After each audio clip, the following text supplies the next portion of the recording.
infantry, sir. Good for you. Mobile infantry made me the man I am today.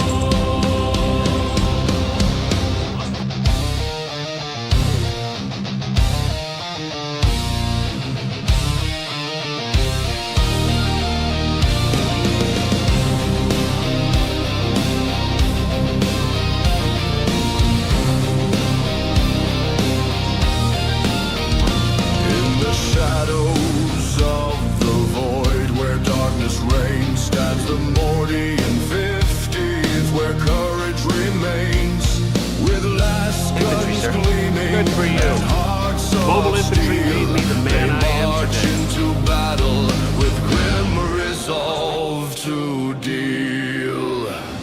For Mordian's honor, they raise their cry against the Tau's fury. They'll never die. With discipline and valor, they'll stand tall. The Mordian 50th, answering the Emperor's call.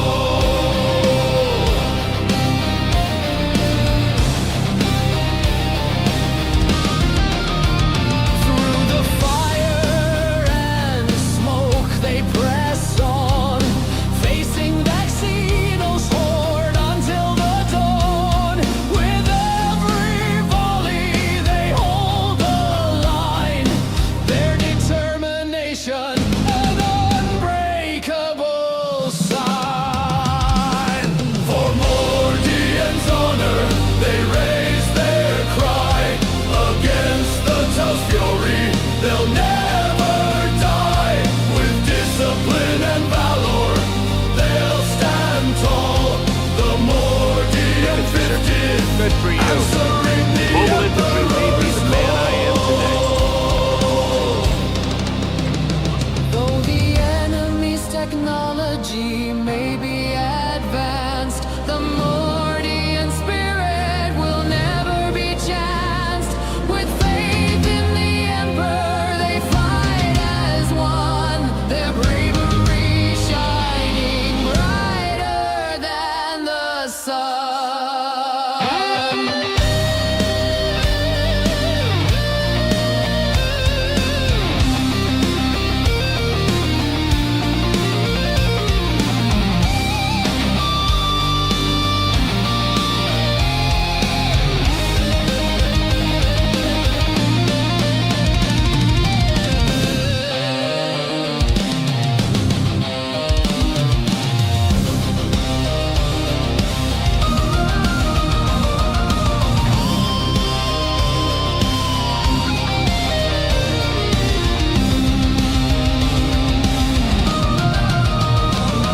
For Mordian's honor, they raise their cry against the Tau's fury. They'll never die. With discipline and valor, they'll stand tall. The Mordian 50th, answering the Emperor's call. So let their story be told through the ages to come, of the Mordian 50th rifles and of the wars that they have won.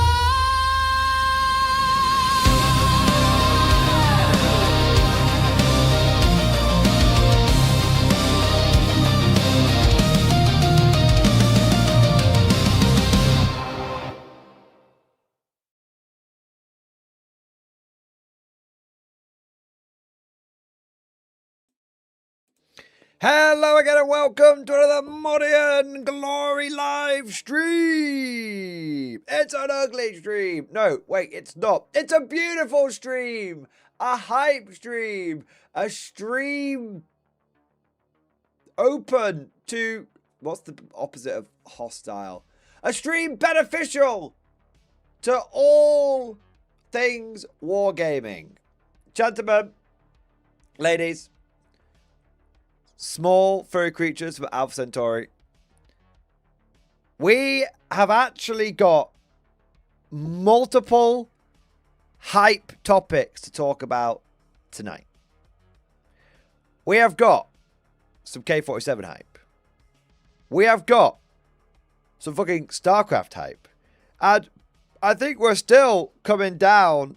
We're still following on, I should say, from the Yarrick hype as well. So, I don't know how long it's going to last. I don't know how long it can last. But all I can say is it feels good to be positive for a change. Now, of course, if there's any beef to go around, maybe we'll talk about it. I know some people have got some beef and everything, but it's a Morning Glory stream, so anything and everything goes, as is tradition. But today, I think, is going to be a pretty hype day. And I'm excited for it. I'm excited for it. So, let us rejoice. Let us be happy. And let's see what we can see with the hype. So anything goes tonight. 40k, Old World, Bolt Action, Conflict, StarCraft. Oh, by the way, you know, send me to the black ships. Send me to the black ships over this whole StarCraft thing, but I'll get to another vindication moment as well for me. But yeah, we talk about anything tonight, guys. Hobbying, competitive play, casual play, all that kind of good stuff. So yeah, I'm looking forward to today's stream. I actually wanted to do a bit of hobbying today. I've been so inspired by all the hype recently. I actually wanted to do a hobby stream, but I've held off because I know that we're gonna have the hobbying tomorrow and Thursday. So there you go. But I really want to, I was like, can I do 3 hobby streams in a week? Probably, right? But no, for the time being, no.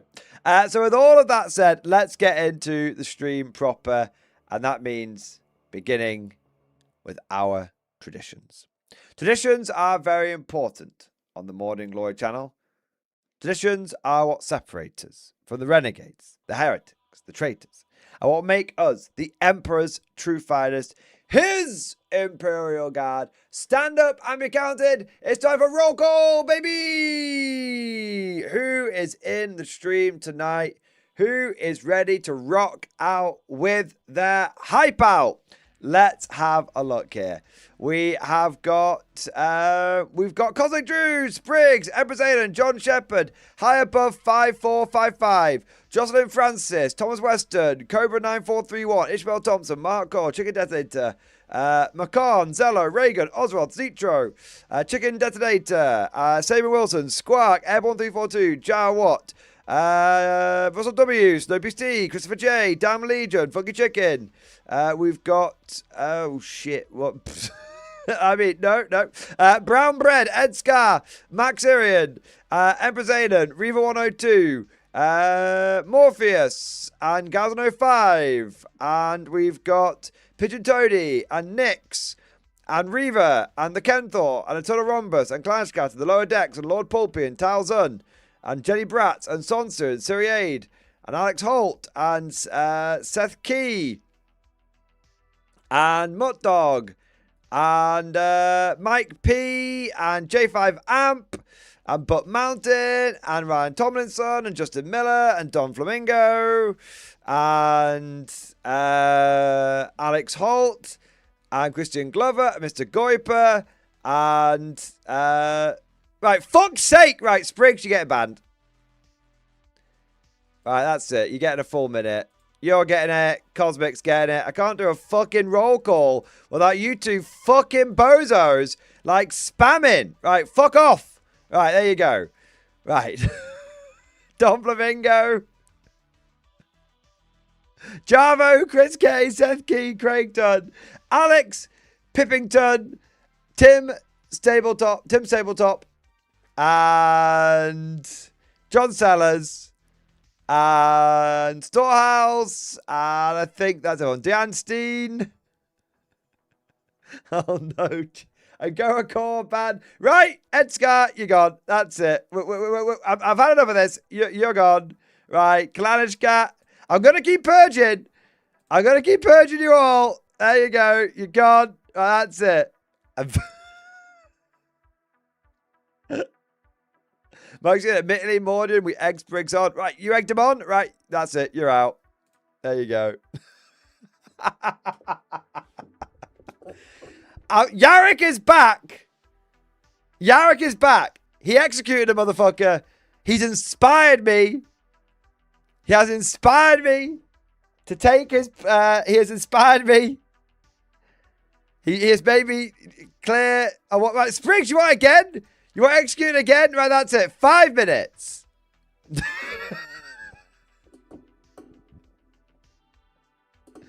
Any of the cowards in here? Any of the heretics in here? Anyone else who feels like, you know, spamming chat, spamming the Voxways? Cosmic, you feel like doing it? You feel like doing it? That looks like spam to me. Boom. You're gone.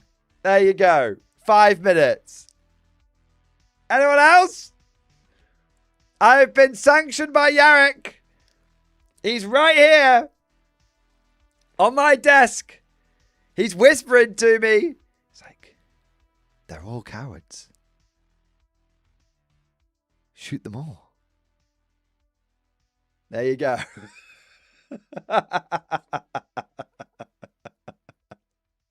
There we go. Each ban will go up in severity. I'll 24 hours, some motherfucker. You better believe me. You better believe me. Right, chicken detonator. Right, that's it. You're getting your first one. Bang. That's it. Jenny, you're getting your first one. There you go. I'm gonna keep shooting you until it sticks. Clanishka, you need a fucking timeout. I'm gonna keep shooting you until it sticks. It's gonna happen. Right?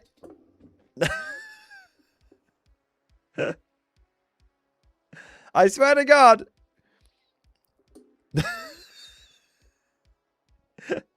Comrades, he can't get all of us. Oh, really, Edgar? Oh, really? You know? How about this? How about this? Bam! Oh, he's dead. There you go. Can't get all of you, can I? Can't get all of you. Damn Legion shorts. It's so quiet here, chat. It's nice. Suck it up to the commissar. Bam! He's gone.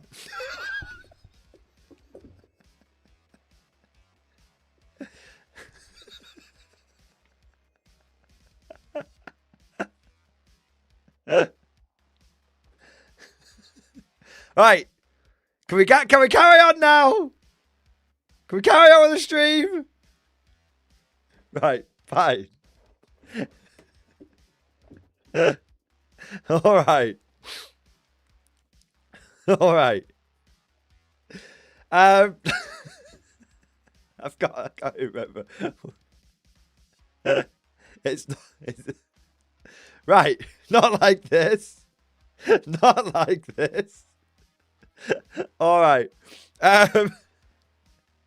Chat, I love you all. Thank you so much to everyone who joined today's... Thank you to everyone who's joined the stream today. Thank you to everyone who's liked the stream. Don't forget to like if you haven't done so already. It's a massive help. And of course, don't forget to go ahead and subscribe to the channel if you've not done so already. All this kind of good stuff. And I do really appreciate it. Thank you to all of you who took your blamming in good humor as well. In the humor it was intended, of course. And I also want to say a big thank you to everyone who's got the stream popping off, baby! Coming in with the super chats and the member flex, the gift membership, all that good stuff. Let's go through now and show appreciation for those people that started the stream off right. Some of which I banned. Only temporary. When I say I banned someone, I only gave them like a minute or 5 minute timeout. It was nothing really. All right. Starting off, we've got Russell W. Russell W, thank you so much for the gifted membership. Thank you for the support. Thank you for doing your part. We've also got the Lower Decks. The Lower Decks, thank you so much for the super chat, man. It's a turnip's life in the dynasty. Let's have a look. Let's have a look.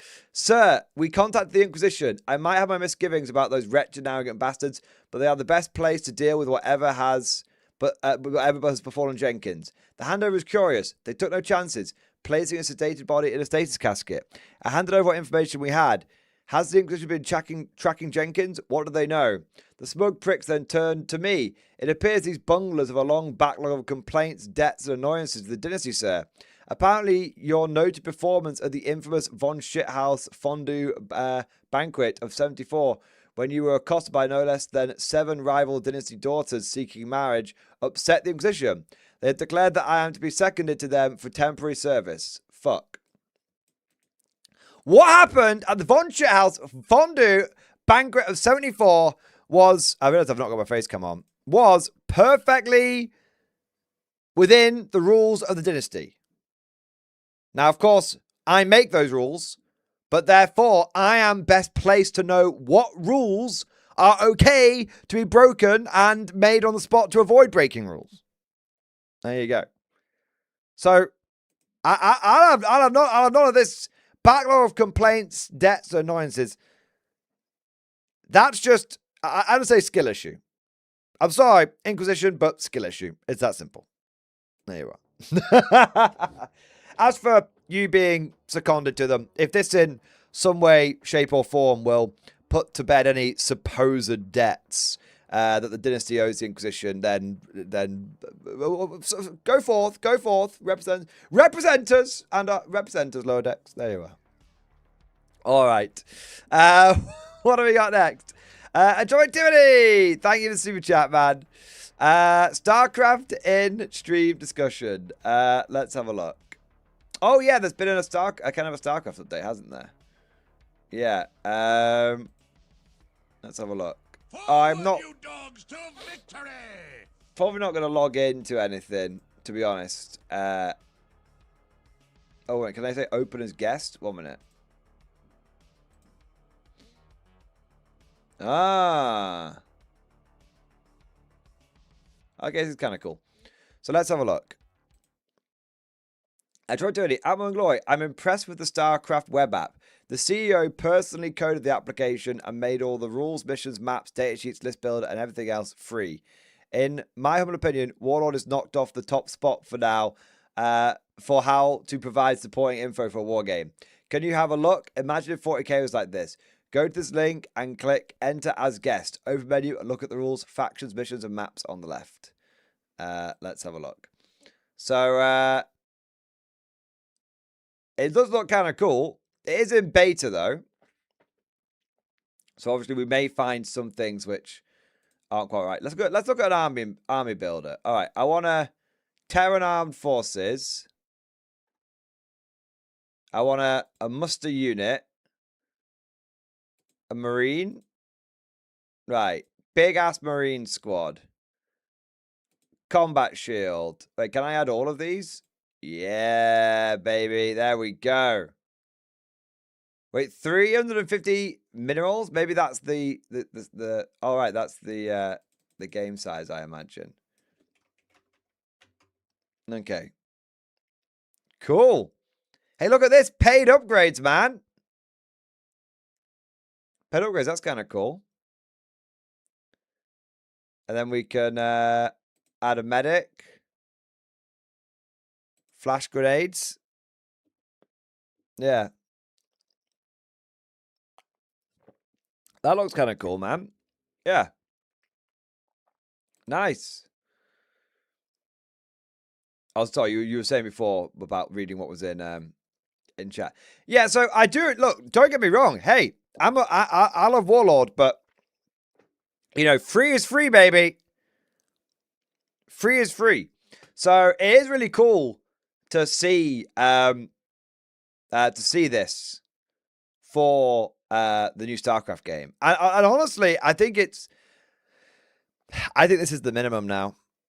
I think we need to browse maps. Oh, I mean, this is cool as fuck. Lost Temple. I mean, that's kind of cool, man. Hey, it's got like size 1, 2, and 3. That's very similar to 4th edition.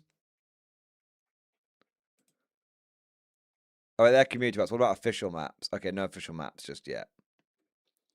A lot of community maps, though, which is kind of interesting. Yeah. Each grid square is 6 inches by 6 inches, so that's 36 inches by 36 by 36. That's 3 foot by 3 foot. That's kind of small.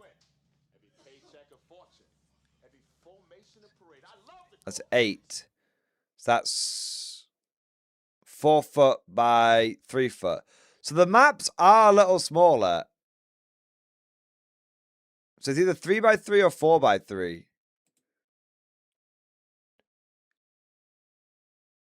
It's the same for all of them. Yeah. You can do map editor as well. That's kind of cool. Mission cards. Oh, yeah. You got the official missions and you got some community missions. Mission of the week. Archon favorite. That's cool, man. Everything comes on as meeting engagements and no deployment zones. That's really cool. So this is, in my opinion, if you're going to launch a new game into the tabletop war game market, and you know that, it is somewhat dominated by the big fat goblin, that's GW, that sits on top of the entire industry, you absolutely need to be a cut above. You have to surpass the industry leader. So you not only need to have you not only need to have full online rules, but they need to be free. I mean, this is everything the Warhammer app should be. Event calendar built in, that's huge, man. That's huge. We already got some events. What's this motherfucker? Adepticon. Stargov learned to play Odin games and hobby. That's kind of cool. So you can add an event and then people can start looking to play it. I mean, that's amazing, man. You can like register an event. That's so cool. Battle report. Detailed postcode 30, please fill carefully. That's interesting. So they can get, I mean, look at this. Holy shit, man. Factions and cards. Let me have a look at a roach. Okay, here's my roach data sheet. Upgrades. Like, obviously, it still needs a bit of fleshing out. Like, it is in beta, though. I mean, it's very, very good.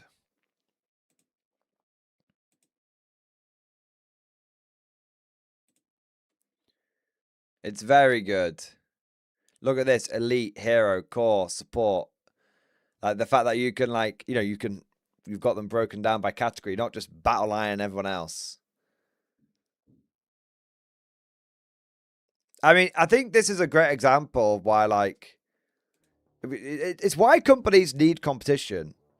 Because, like, Archon is obviously having to compete with GW. I mean, everyone has to compete with GW in many ways. And so they're like, okay, let's fucking do this.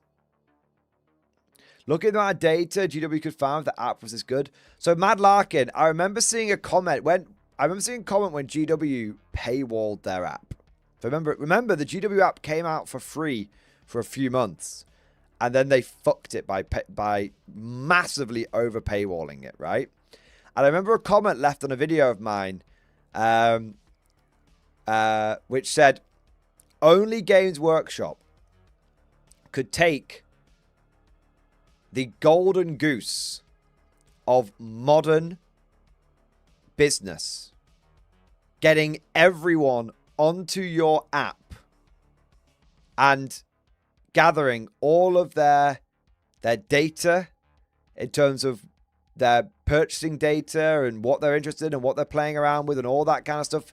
Their habits, get all of the data they could possibly want about their customers, successfully do that, as in they got everyone onto their app, successfully get that in place, and then completely fuck it up by paywalling it into oblivion and pushing everyone to free options. Yeah. Yeah. Yeah, it's crazy. So this is really, really good. And what I really like about this is it shows that, because there was a little bit of worry, I think, with Archon about maybe, you know, they had an issue with another game where they launched it, but it didn't do what I just don't think it did very well, so they abandoned it basically. But I think this shows they're taking this one a bit more seriously. Lessons learned, I suspect. Yeah. So this looks good. This looks very good. We are watching the career of... We're watching StarCraft Tabletop Miniature Games career, TMG. SCTMG. We're watching it with great interest. Yeah, I got an eye on it. In fact, I had my own bit of StarCraft hype related to this Atomic Activity, but we'll circle back round to it later because I don't want to fall too far behind the Super Chats. This is really good. Yeah. Really, really cool. I will say one thing. If I may, I appreciate you saying this is not the top spot off for Warlord, and I don't necessarily disagree with that in many ways. The only thing I would say is that Warlord Games doesn't do the app themselves. It's basically subcontracted out, which I think is why there's an element of it's got the paywall. But $1.99 I think is it's a fairly reasonable paywall, but free obviously trumps any kind of paywall. Yeah. There you go. All right, what do we got here? Next super chat. Chicken Detonator. Chicken Detonator, thank you for the gifted membership, sir. And thank you for the super chat. Did you get your box 8 weeks out? I haven't got it. I'm really sorry. It's just there's a lot going on with there's a lot of hype going on, Chicken Detonator. But you have been very, very patient, and I appreciate that your patience is probably wearing thin. I need to go and pick the box up ASAP. I appreciate that, man. So, dude, I apologize. Lambast me. And it's been a busy beginning of the year. It has been, man. But I know that doesn't matter to you. You sent me something, I should pick it up. I get it, man. Don't worry. Dude, thank you for your support. And I do apologize. Macon, thank you for super chat, bro. Festo Europa release bundle has shipped. Nice. A lot of people are getting... I was just checking something. It was related to Festung Europa. I can't talk about it just yet. But I've heard a few people have been getting their Festung Europa stuff has been getting shipped. That's really cool. I think some of you guys are going to get it quite early. Yeah. I think some of you guys are going to get it quite early because, I mean, I think it's, they always ship it a bit earlier just if it's going overseas to make sure that it, you know, get through customs and all that kind of stuff. But I think if you're in the UK and it's not if you're in the UK and it's not been shipped yet, that's because they'll probably ship it out next week rather than this week. This week I think the Americans are getting theirs shipped out because they expect it to take a week and a half to 2 weeks to arrive. But obviously with Brits, it only takes like 3 to 5 days. Yeah. There you are. There you are. So yeah, sorry, I got a little chat there. So yeah, Macon, Festung Europa hype, baby! I actually have some info about Festung Europa. I have a lot of info. So the reason I was late for the stream is I was having a bit of an email exchange with Warlord, you know, back and forth. But I don't know if I can share. I don't know if I can share a lot of it with you just yet. I want to. I want to.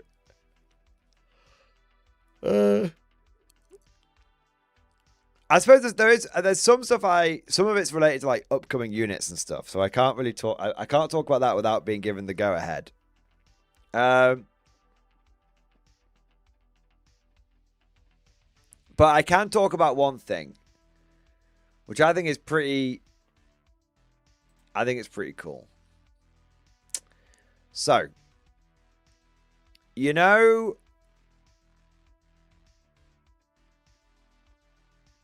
actually, I'm going to come back around to this. I'm going to come back around to it. There's a couple of things I want to come back around to because I think they might be they're worthy of not rushing. All right. So remind me of the Ursus situation, chat, when I get to the end of the super chats. All right, because I think it's a good update. All right. Chris K, thank you for the gifted membership, mate. Thank you for the support. Thank you for doing your part. Meryl, thank you for the gifted membership, sir. And as always, Maud, I raise my glass to you. We got an Ursus update for you, Maud. I think we're looking forward to it. There we go. Spriggs, thank you for super chat. What's the lowdown on the Warlord emails? I was just emailing Jim on asking for some updates, what we can expect around Festung Europa. Is there anything we've not seen yet? So on and so forth. What's coming afterwards? Any sort of balance patches around the time and everything. And he has replied to me, but I replied to him again. But I'm just waiting for him to get back to me on a couple of bits to make sure that I can share some of the things that he's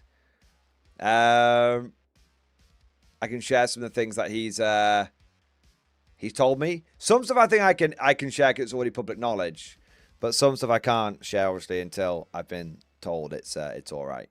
Yeah. But yeah, basically just I'll tell you this.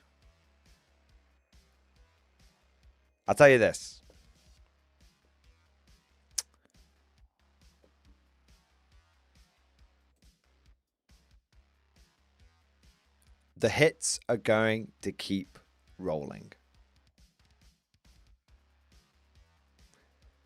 The hits are going to keep rolling.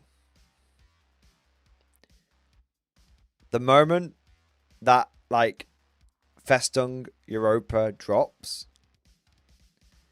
not only is there going to be lots of stuff on release day for you to enjoy, but there's going to be lots of other stuff, which I think is on the same. Let me have a look.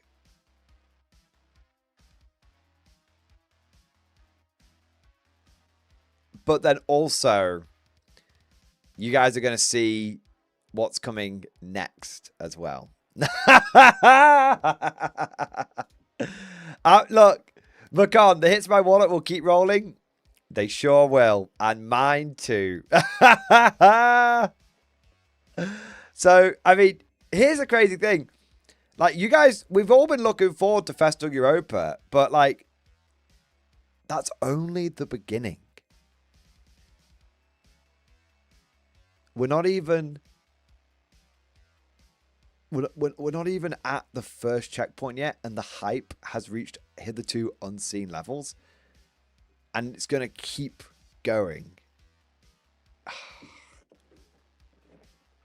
It's going to keep going.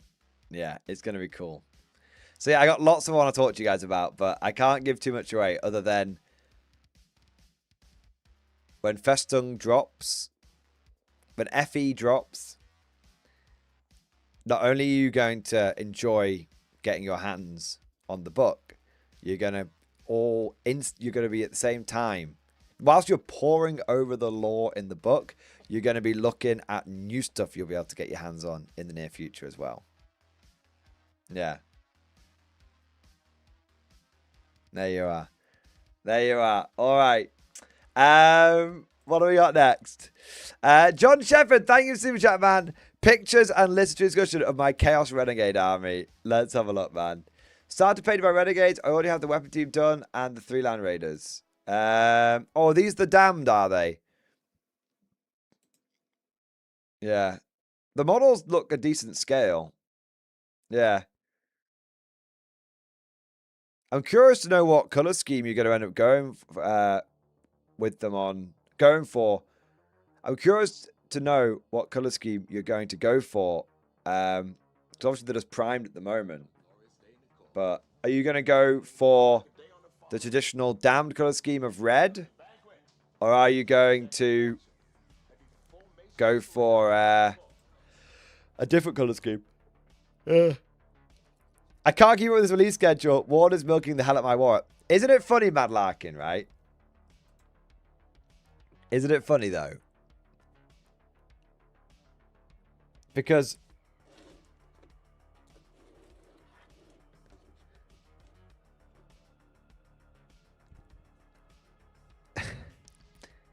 when things went up on pre-order, people were like, how long's the pre-order window? And it's like 3 months. And people are like, oh, it's too long. And now the next, and now the, it's almost here. And the next pre-order window is going to be going up. And you guys are going to get to see what's coming. People are like, oh, it's too much. But the funny thing is, I'm right there as well. I'm like, God, it's been like a long 3 months waiting for Festung Europa to come, right? It's been a long fucking 3 months. And then it's like, but wait.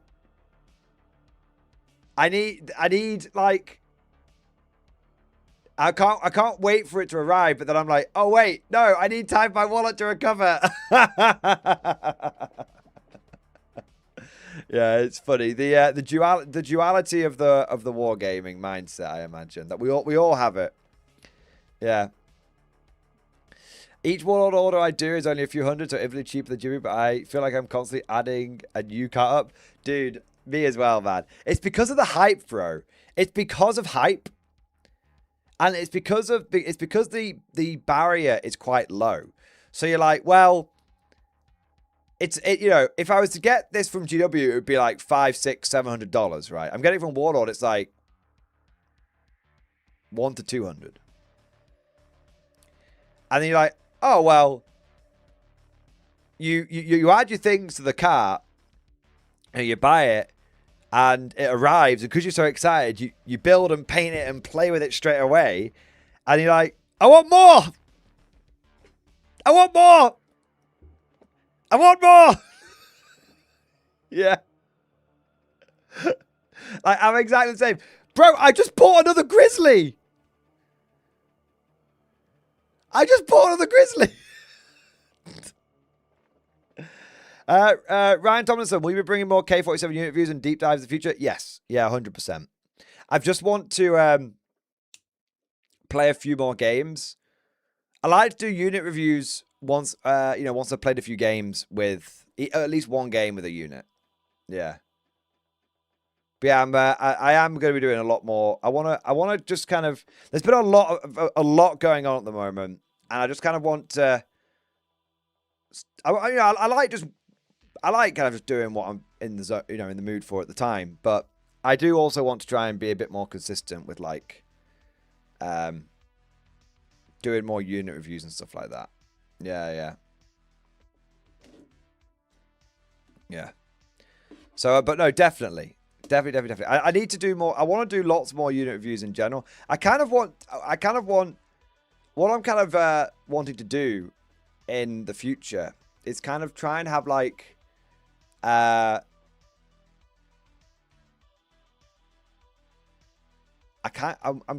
just need to sit down and really, I just need to sit down and just get a bit more organized, really. That's kind of what I want to do. Yeah. I've just been a little disorganized recently. I just need to sit down and get a bit more organized. Like, just go through unit reviews and for each faction, do it for K47, do it for Old World as well. Yeah, I feel like I've probably got enough experience now where I can make some more informed unit reviews, because I had a bit of an issue when I first did first edition Oldwood ones where I was doing reviews, but I didn't really know what I was talking about, so I was just giving out bad advice. So I kind of did a couple, but I realized I want to sit down and just learn a bit first and then do the reviews. But yeah, they're coming. They're coming. Yeah. Yeah. McCann, K47 has even taken over my hobby of being a tabletop RPG GM. I'm now trying to figure out making a K47 homebrew for a game or two. That'd be cool, man. Yeah. That'd be very cool. You do it for the 11th edition beef drops? Well, I'm kind of hoping 11th edition, maybe foolishly, but I'm kind of hoping 11th edition won't be beefy. I'm kind of hoping that 11th edition will be good, and then I can, because I want to redo, because I was gonna redo the unit reviews. So I had a bit of a thought, chat. I was gonna redo the guard unit reviews based on the sort of like the last series of unit reviews for 10th edition, but I like just knock them all out. But I realized like that is basically a waste of time. I thought, oh, well, even if it's a continuation edition, it'll be fine. But no, I need to wait for the new rules to come out before I do that. So I'm kind of thinking like when 11th edition drops, I can play some games of 11th edition, and then I can just kind of go unit review mad, you know? And so I could have like a unit review for like, I could redo each guard unit review, and at the same time do shitloads of K47 unit reviews, and at the same time do like old world unit reviews as well for the Empire and all this kind of stuff. Just kind of, yeah, just new, you know, new edition drops, sort of close that chapter, and then just close the Age of Beef and all that kind of stuff, and then get back to some of that classic MG content that people love, and just be like, you know, get back on unit reviews, tactics videos, and after action reports, but do it for like multiple game systems. That's kind of how I want to do it. Yeah. And then if there's any drama, we can cover some drama and stuff. But mostly do that on live streams and whatnot, and maybe stream highlight if it's relevant. Yeah, yeah. So that's kind of where I am. That's kind of what I'm thinking at the moment. So we're kind of just like chilling and just, do you know what I mean? Right now we're kind of just chilling. We're just enjoying. What's going through my mind at the moment is we're in a time of great flux, of great hype. Do you know what I mean? Of almost of current events, but wargaming current events. So no one's that bothered about a unit review for 40k right now. No one's that bothered about like a tactics video. No one's that bothered about even to a certain extent, people are not as bothered about it for like or maybe they are bothered about it for K47 and Old World. But right now there's just a lot of like stuff going on in the world of wargaming. There's lots of new K47 things coming out. There's lots of new Old World stuff coming out. There's lots of new 40k stuff coming out. So at the moment, it's kind of like, hey, when I talk about K47, there's always something new that's being released. We're going to be talking about the new rules that Warlord have revealed today. Do you know what I mean? So there's a lot of like new stuff to talk about. But when we get into maybe a more settled state, we can get back to the unit views. Or maybe I just don't worry about it as much. I'm kind of just thinking out loud to you guys right now. I'm not committing to any plan or path. I'm just sort of sharing with you my rough thoughts and feelings on the whole thing. Yeah. Bad luck with how fucked some of these new units are upon release. I feel like they have to do a full reset, otherwise power creep is going to spike so fucking hard in 40k. I mean, that's going to be a big problem with 11th edition if they don't address it. If they're not careful, 11th edition will be massively tainted and overshadowed by the end stage 10th edition meta. Like, imagine if you're... We joked about this on stream the other day, but it was kind of like if you don't laugh, you'll cry situation. Imagine you're someone who gets into 40k. You split maybe a couple of starter sets with a mate. You smash two, the classic putting two halves of a starter set together. You get it all built up. Maybe you paint it up. You go down to the local club. You've got your new intercessors and a couple, and a few other bits that are knocking around. A few characters. You've painted them up just like on the box. You're really excited. You did an intro game with the GW guy or something. It seemed really fun. You've watched some battle reports. People seem really excited for it. And then you're like, you know what? I'm gonna go down to the local club and the local gaming store and play a game on their game night. And you sign up to the group. They pair you up. You turn up on the weekday evening. And you say, hey, I'm Mr. Hi, my name's Timmy Seal. How I'm here for my first game of 40k. What I've got orcs. What have you got? And the person opposite you goes, I'm on Catan spam. And you go, oh, Catan spam. I've not heard of that unit before. And they're like, no, I'm taking a lot of Catan. Oh, cool. I've only just started playing 40k, so I don't really know what a Catan is. Right. Seal meet club. And if they're really not, careful, the end state of 10th could influence could really influence what happens at the beginning of 11th. So they do have to be careful with that. I think what will happen is I think 11th edition will release and there's going to be a massive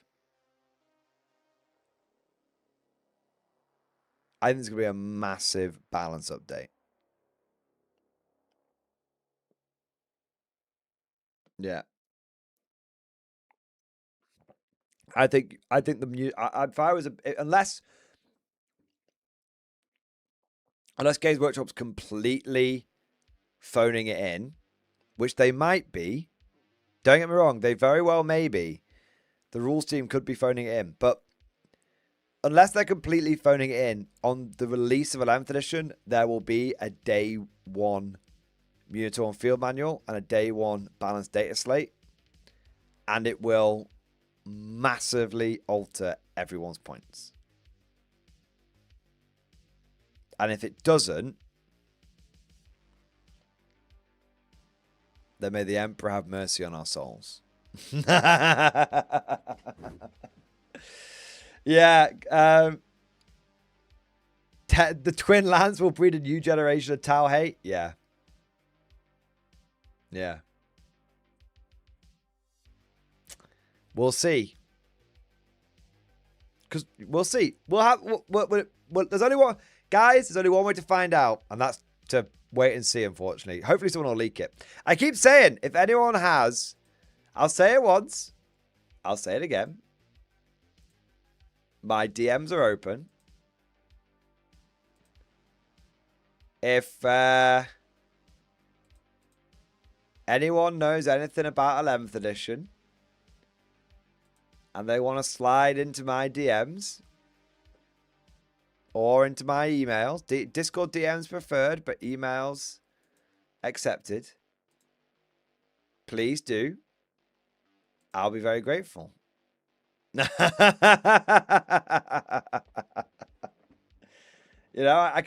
can't say I can't say too much, but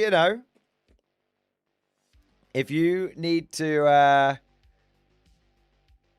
if you know something and you need to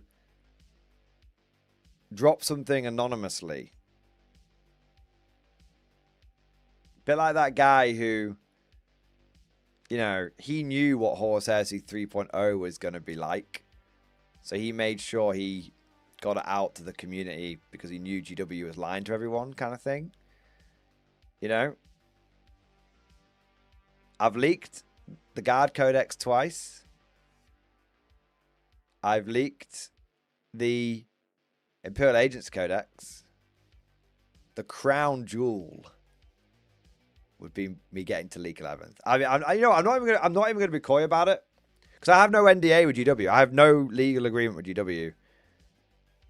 If I could leak 11th edition, like tomorrow, I would do.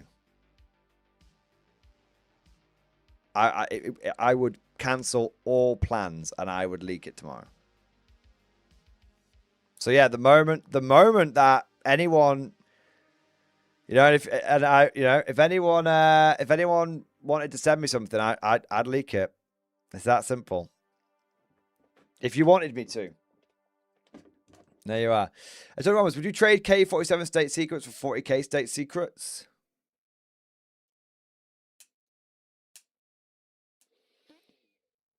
Why, you got some? It's on a Rhombus. You got some? I'm not going to say yes or no publicly.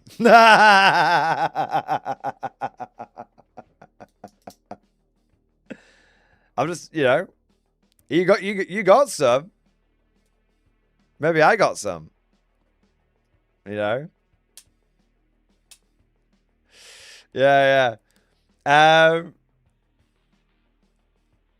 There you are. There you are. No, I'm willing to lie. I'm willing to lie for K47. I knew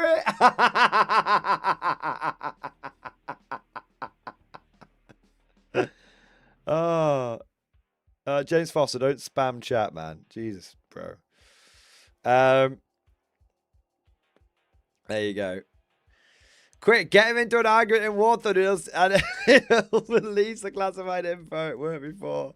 Yeah, I'd say get me. I used to play a bit of War Thunder, but I never leaked anything. Yeah. No, like. Right, 1 minute.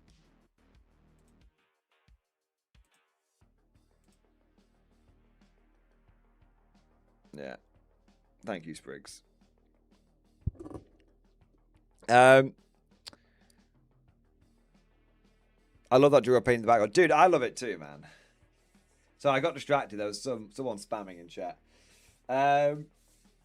It's my most prized. I should get it framed, but I like touching it, and I like all the. Can you see the signatures on the back?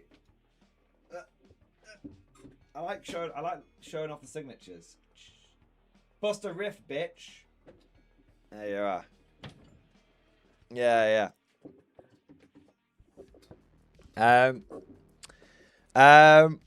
Anyway, what was I saying? Yes, I would. No, on a serious note, I'd love to leak 11th. Nothing would make me happier than leaking 11th.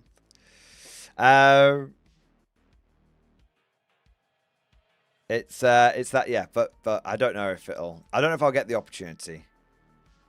I've had the opportunity to leak things before, but I've not had the opportunity to leak an entire edition before. That's the thing. I've leaked individual codexes, but I've never had the opportunity to leak an entire edition. That would be something special. I don't know how. We'll just have to see. I can't give it. We'll just have to see what happens. I have Inquisition sources, but I have no idea on if I'll be able to rattle any trees. I've no idea. All right, what do we got next? We've got Tim's Tabletop. Thank you for super chat, bro. Do you think that the Yarrick drop and the admittedly dope trailer are a massive missed opportunity to relaunch, arrange, refresh the Steel Legion? I think this is all huge beef, not hype. So I am waiting to see if there's more. So I understand that some people are very upset about the Steel Legion not being revealed. Please look at my giant Steel Legion army. Okay, I've got 24 vehicles and like 100 original Metal Steel Legion models, and I've still got another 50 new in box. All right, I've got I love my Steel Legion. I actually had a Steel Legion army before I had my Mordian army, right? So I love Steel Legion. I am waiting to see if we get some Steel Legion. I don't know if we will. I'm going to give GW like a week or two because they said there's more to come, right? So I'm going to see what the second wave is that GW's sort of mentioned in passing.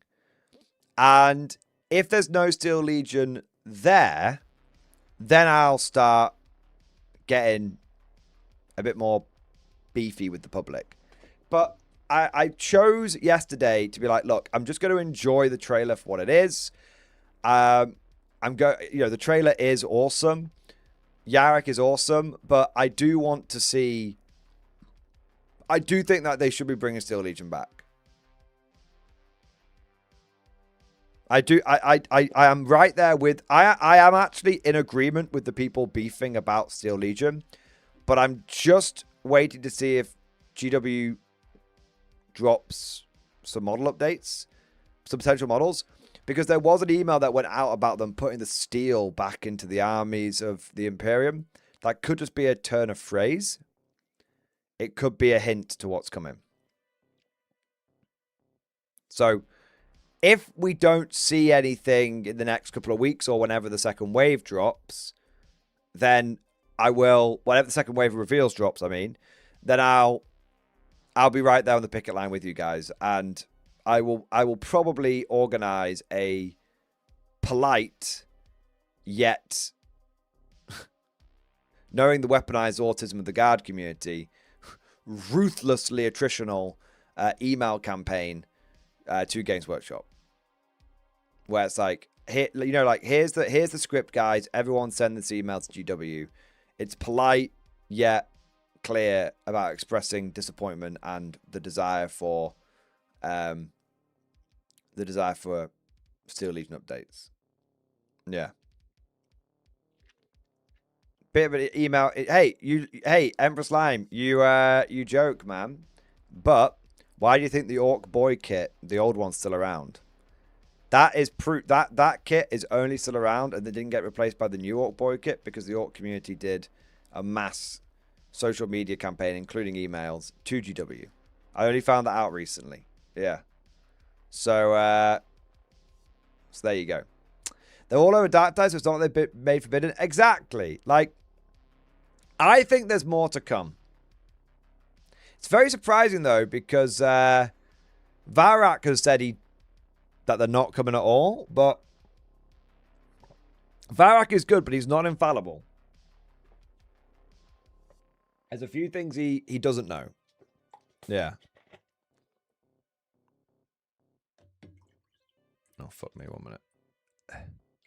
So yeah, basically Tim Tabletop, I'm absolutely right there. I am as annoyed as you guys about the Steel Legion thing. But I'm just not going off half beefed. If I'm gonna go off, I'm gonna go off fully beefed. I'm not so. Here's the thing. Despite what some people may say about the content on this channel recently, I'm not someone who immediately jumps on a beef topic, and I'm not someone who immediately jumps on every opportunity to criticize Games Workshop. Like, I haven't criticized them on the paint thing because even though there's a lot of people that have, I actually think it makes sense to rebrand to Warhammer paints. I don't have this great attachment to Citadel miniatures, and I actually think it was always a bit strange having them separate. Like, it was all, I always called them Warhammer paints. I never called them Citadel paints. Yes, there was the trailer where it made everyone seem like they were stupid, but I think that's just a bit of fun. I don't see that as more than a bit of a funny trailer. So when GW's stock kept going down, I waited a month before I jumped on them on that one. So yeah, like, I am ready to beef, but I try and with certain things, I'm ready to beef, but I also try and be quite reasonable about these things. Yeah. In fact, I haven't checked the stock price recently. How's it been doing? I think it went up again for a little bit. Do you know what's funny? It went up the day after I made my video. Now, I'm not saying that I had any influence on it, but I do think some people might have bought the dip.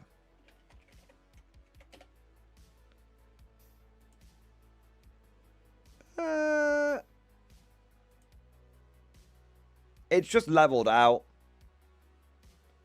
It's down over the last 5 days, but it's up over the last month since I did that last video. So, it's relatively speaking, it's basically leveled out. Yeah. Is that trading? Dude, I wish I have no stocks in GW. Yeah, not at all. Yeah, Warhammer Pates isn't beef, it's prime tofu, more like. Yeah, exactly. Like, I try and... I will always try and give you guys my opinion on something, but before I go out and make a full-blown beef video, I like to try and let some of the facts fall where they may. And also at the same time, like, it would... Even though I had a lot of complaints about 10th edition, it wasn't until, like, later in the edition that I started being much more vocal about my complaints. Clem Fandango, attending UK Games Expo this year? Maybe. If I can get a press pass, I will do. I'm not gonna... I'm not going to the fucking tournament, though. I'll go and see how badly attended the tournament is, but that's it. Yeah. What do we got next? So yeah, Tim tells I hope that explains my position on that. Anthony Williams, thank you for super chat, bro. Thank you for the 5 gifted memberships. Hey, thank you for the 5 gifted memberships, sir. Thank you for your support, man. Kel Hun, thank you for super chat. Paddy Mayne confirmed for the Brits. I mean, you can take Paddy Mayne if you want. I'm pretty certain if he's got bot action rules, you could sub him in if you wanted to. But I don't think he's getting any K47 rules. But B for Bertie is coming for the Brits. Yeah. Yeah, B for Bertie's coming. And he's... oh, I don't know if I can say that. Oh.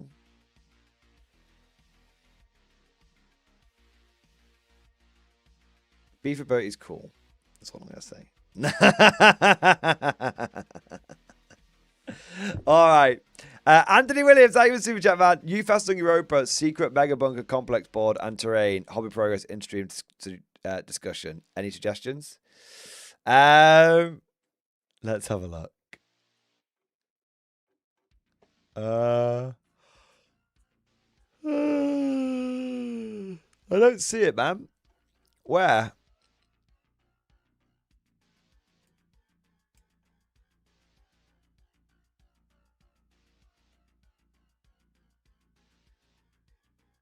Ah, wow.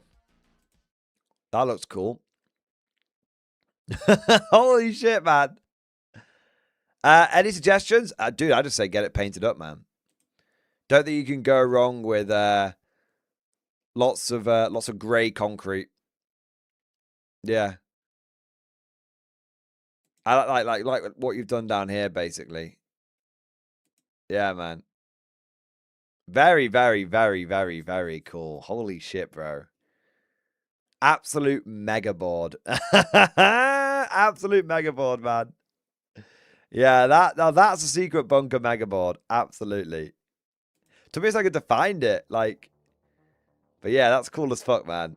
Nice. Yeah, I think you know what to do with it though. Like, just lots of concrete, dry brushing, all that kind of jazz. Yeah, I think you don't need to get too crazy. Like, obviously the board itself and the concept is crazy.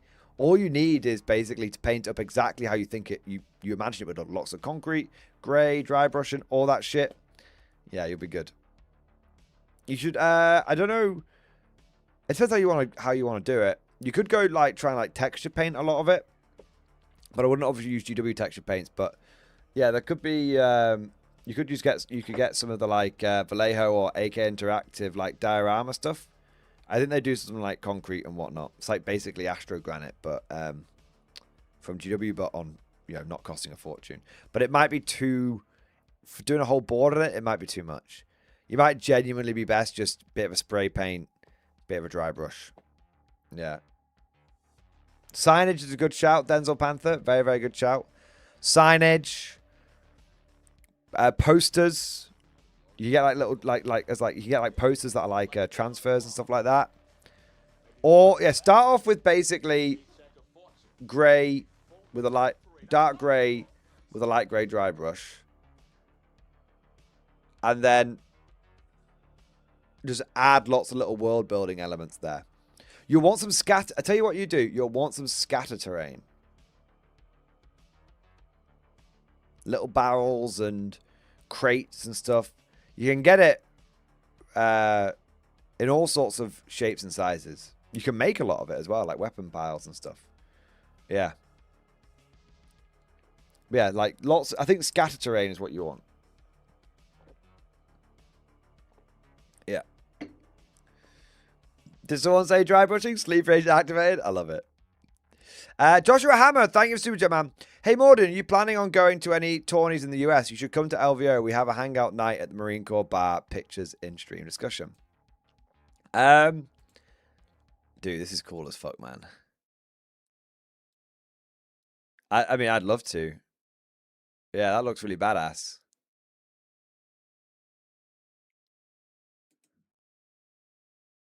I mean, that looks like just exactly the kind of place I'd like to, you know, grab a drink and a bit of food. You know what I mean? After a hard day's wargaming, that is tickety boo. That is. Although I probably couldn't say tickety boo inside the Marine bar. They'd probably beat me up for being a puff or something like that.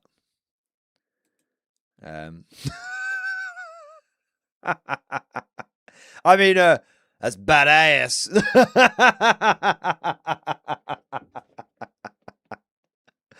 All right. That's cool, man.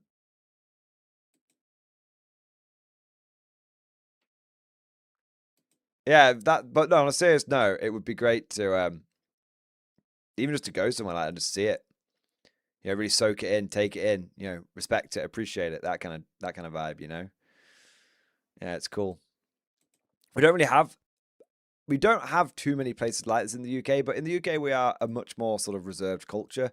But it's literally just a cultural difference. Hey, I recognize that tray though. I watched a lot of Steve MRE. I recognize the mesh tray. Yeah. Yeah, there you are. Now, as for going to LVO, I have been put off LVO. What's a puff in this context? Like a Nancy boy kind of thing. Yeah. Yeah.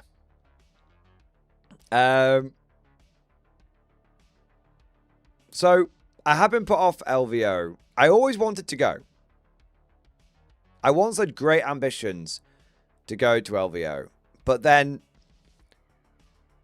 Frontline Gaming, to a certain extent, kind of jumped into bed with GW, and there's been a lot of like reports of them like taking models off tables and all this kind of stuff.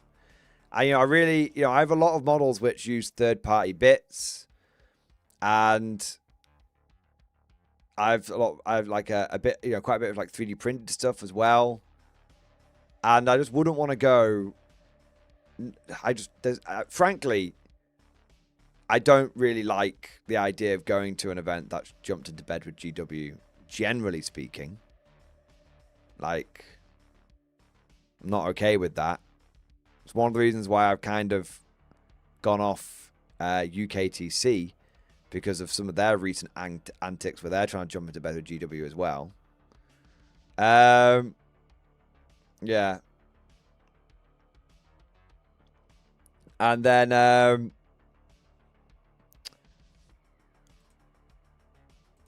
so not only is there an element of that, but then there's the element of I wouldn't want to go all the way to fucking Las Vegas and then The TO took one of my models off the board. Yeah. Like that would be like, to say the least, that would be a bit of a pisser. Yeah. Yeah. They do approvals. It was no big deal when I did it. It's a lot of fucking around. Like, I don't know, man. It's more the vibe. You know? It's more the vibe. Like, it just put me off. Yeah. It just put me off.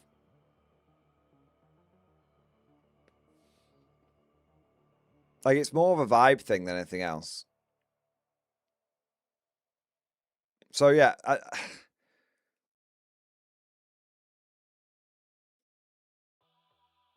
Like, it's not that... Yeah, it's one of those, man. It would be different if I lived in the US or I lived near Las Vegas. Like for example, if I went, you know... If I got kicked out of, like, a UKTC... So, I've taken the piss at UKTC a little bit. Because okay, you know what? I'm getting into it. I'm gonna get into it. So, to a certain extent, like to rage against the machine. To a certain extent, I like to push back against authority. Like, not too much. Like, but what I see as, like, unjust authority, right? And so, I hate this whole, like, oh, you guys have got to be on exactly the right base side. It's so wanky. It's so wanky. It's so box. Like, oh, sorry, you can't use those termagants because they were on 25mm bases, but now GW's arbitrarily changed them to, like, 28mm bases. Oh, sorry, you've got original metal stormtroopers, but you can't use them because they're meant to be on, like, 28mm bases, and yours are on 25mm bases. Like, fuck off. Okay. Oh, I'm sorry. Like, oh, I'm sorry. Like, you know, your heavy weapon teams were on, like, 60mm bases. Then they went down to 50mm bases. Now they're back. Now they're allowed to be on 60mm bases again. It's like, just fuck off. Okay.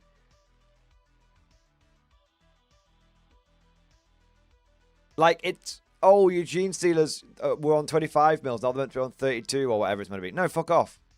Tactical Marines are meant to be on 32 on bases. No, mine are on 25. Like, fuck off. Like, so the thing is, I've been to a few UKTC events where I've kind of, like, I've just flagrantly disregarded those rules. And if anyone's tried to give me any shit about it, I've just ignored them. Like, I went to a UKTC event with my Tau in 9th edition, and there was another Tau player I got paired into, and he was like, your model, those stealth suits should be on 32 on bases, and I was like, nah, it's fine. They're just the old ones. They came on 25mm. He was like, yeah, but they should be on 32. And I went, well, I'm playing on 125s, so I'm just going to use 125s. And you could tell he was like, but they should be on 32mm. Ah! And it's just like, and it's like, if you call the, you know what I mean? Like, you could tell he was like, he was like vexed by this terribly. And I just basically just brushed past it. I was like, bro, you know, inside I was thinking to myself, bro, we're both 2-1. Like, no one's walking away with top table here. Do you know what I mean? Yeah. Like, so, you know, and I went to LGT, and not LGT, Nottingham GT, and my heavy weapon teams were on 60mm bases. This is when they'd gone down to 50mm bases before the Katachan ones got re-put out on 60mm bases, right? And people were like, some guys like, those mortar teams on the wrong base size. I went, they're just on the one they've always been on. I was like, you should have rebased them. I was like, I said, bro, I've had these mortar teams for like probably 15 years. I'm not rebased. I'm not I'm not gonna fucking rebase them. Like, it's like literally 10mm. I don't give a shit. And you could tell he was like, wait, you wouldn't just like instantly like rebase? Like I've been vindicated on this because like look at like heavy weapon team bases now. Up, down, up, down, up, down. Yeah. Yeah. Yeah. Go outside, nerd. Stop your jibber jabber. Go on. Get exactly right. So I'm kind of like I have a bit of a bee in my bonnet about this. I do take a bit of a stance about this, and what's funny is this isn't new. I've said this on stream before. I've said this on videos before. I take a stance on this. I will not, if I'm not gonna put more, I'm not gonna fuck around with this kind of shit. Unless it's a team event, the only time I might fuck around with it is like a team event because I don't want to let my team down. But I'm going to blue tack these dudes onto the right size bases and then rip them off afterwards. I'm not fucking gluing them. I'm not fucking about. Like, these things, I'm not fucking yo-yoing up and down on different fucking size bases. It's like, nah, man. We are going in with the first wave. Yeah, like. These more bugs for us to kill. But the problem is, if I go all the way to LVO with this stance and they go, yeah, take those models off, I'm going to be like, well, this was a long trip for a fucking big turd in the punch bowl, wasn't it? So, yeah.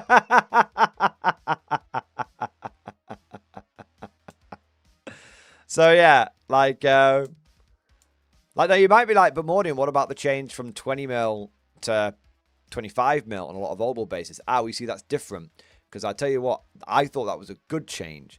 And the reason that was a good change is because you couldn't rank dick up on 20mm bases. It was impossible. But it's a lot easier to rank models up on 25mm bases. So it was a change that actually was positive for the game, not some random arbitrary corpo decision. Yeah. So yeah, that's it. You could say no to TO. Yeah, and then I get fucking yellow carded. And then I'll say no again and they kick me out.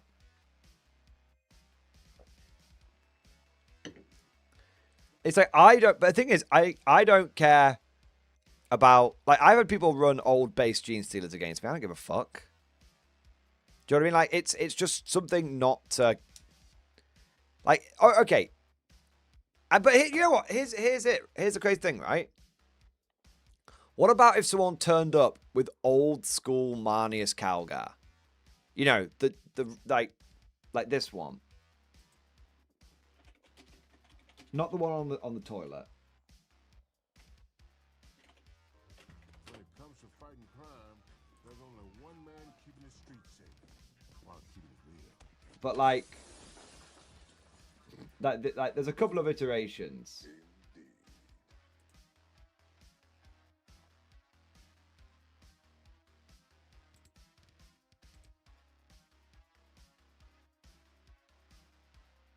Right, but we'll say this. 1 minute. I'm trying to find a good picture. Some of these pictures are a bit shite.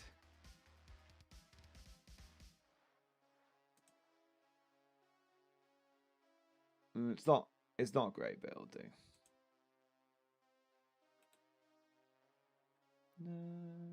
I just want to try and find a good picture. There you go. Okay.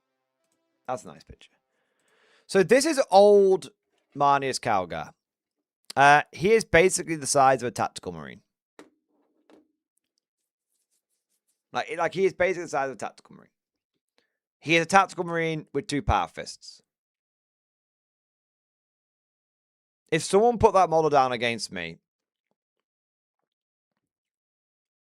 I would go, that's cool as fuck.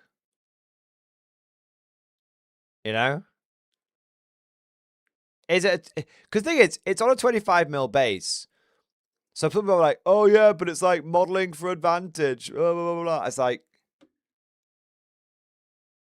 I mean, for every advantage this model gives you, it also is a disadvantage because it's like, especially if it's handing out like aura effects, you know? Yeah. I would call the police immediately. Nah, man. Like, it's cool. Look, it's a cool model. If someone puts that model down against you, you respect the fucking piece of history. And here's the thing, right? It's not about the model. This is what people don't understand.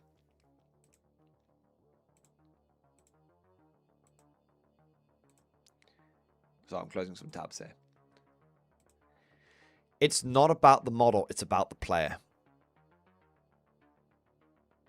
If someone throws OG Marnius Calgar down, and it's just an absolute normal player, no dramas whatsoever, then of course there's no problem with them using that model.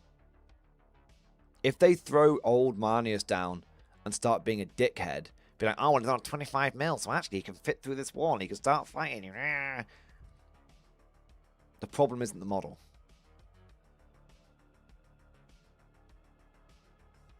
The problem is the player. That's it. That's it. Yeah. So that's the yeah. I can deep strike this. If it says that one I could be making it more difficult to deep strike, real answer GW being awkward. If someone's like, oh, I'm gonna take advantage of the fact that I can deep strike him down here, that's the same thing. Yeah, if someone throws down an old school Calgar, chances are they are a legit one because they had that army long enough when the model was new back then. Exactly.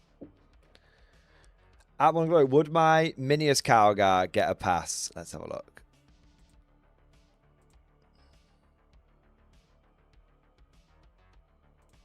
I mean, yeah, dude, of course. I mean, you've gone above and beyond. Yeah. You've gone above and beyond, man. You've put them on the right size, but yeah, you've with the basing and everything, you've actually gone you've actually gone the extra mile. I'd be okay with playing against him on the normal base. The only time someone should feel like they have to update the model is because they want to. Because like my mini Calgar looks a little bit out of place alongside my Primaris guys. I wanna build him up so he looks in place. Yeah. Yeah, you said on the shit exactly, Terry. Yeah.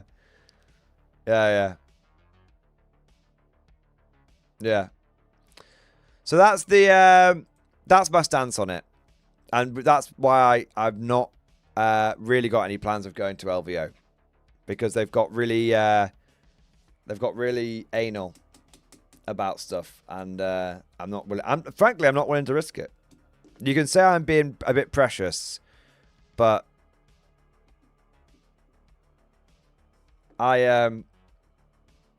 it's a long way to go to risk it.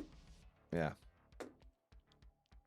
When they were literally like, I think what put me off was when they when people converted Chaplain Dreadnoughts and they took them off the board because they were like, these aren't official GW models, and it's like, who the fuck do you think you are? I don't even care if it's been badly converted. Like, it's not the point. Like, yeah, that to me that's TO overstep, and people don't forget. That was like 6 years ago. Yeah, I'll come to Adepticon. Yeah, Adepticon's pretty legit. Adepticon is really chill. Yeah, I like Adepticon. Ride Master, unpopular opinion, but Warhammer just isn't for everyone. I miss when sportsmanship was part of the goal. Bro, like, Warhammer is definitely not for everybody. Like, people think you're getting super elitist and stuff like that. And,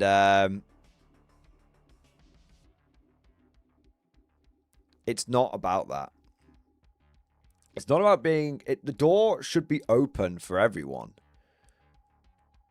Like but people should know what, the door should be open. Everyone's welcome to come and play a bit of wargaming, but it doesn't mean that the game is that everyone's gonna like it. Yeah. Yeah. But yeah, I agree, man. Ride Master, what we got next? Thank you for the Beam Blade.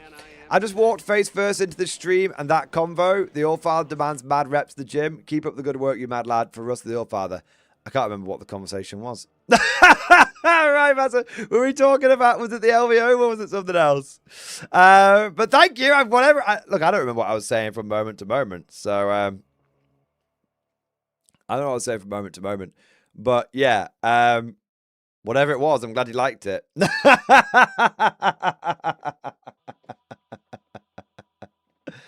Yeah, there we go. Right, Master, thank you for the support. And don't worry, I've been keeping up my exercise. Yeah. I've been keeping up my exercises. I'm doing good at the moment. Yeah. Also, Ryan Master, not only thank you for the big super chat, but also thank you for the 30 gifted memberships, the 10 and the 20, man. Holy fuck. Bro, boys, can we get a big 07 down in the chat? Ryan Master just come in with a $20 super chat and 30 gifted memberships all in one go. Absolute Giga Chat maneuver. Absolute fucking hero. Let's show some appreciation and some respect for someone who's coming in with the big old support, man. That is very, very, very impressive. Very, very kind. Ryan Master, many, many 07s, sir. You are an officer, a gentleman and scholar, a good sir, and a kind sir. I raise my glass to you. Thank you for being an absolute fucking hero, mate. That's awesome. That is awesome, man. Holy shit, bro. Bottom of my heart, man. Thank you for the big, big support. I can't remember what I said that that made you want to give the support, but I still really, really fucking appreciate it, man. Yeah. Oh my God. Ride Master. Oh. Thank you for supporting the channel and the community, you magnificent bastard. We've got Chicken Detonator. Thank you for super chat. Banzai. New AA guns in stream discussion. Let's have a look. Banzai just finished 2 Type 10 120mm AA guns. Models for my Japanese SNOF forces. These beam howitzers 360-degree firing arc. Flak and 9-man crew. Each will help me hold any island from the American invaders. I'll be using them in a game tomorrow. The list attached below. Those are fucking cool. They look a bit cray-cray. Why have they got so many crew? Wait, how many fucking crew how many fucking crew do these things have?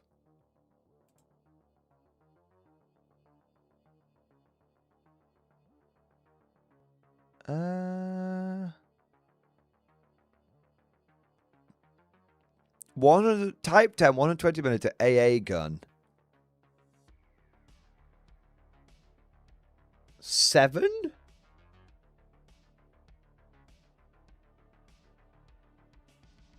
I did Starbucks, Meg. Let me come. I did completely miss it. I'll come back around to it. 7 plus 2 in options. Wait, so they come with 7 as standard, and then you gave them 2 more. So is that 9? 9 crew? You absolute mentalist.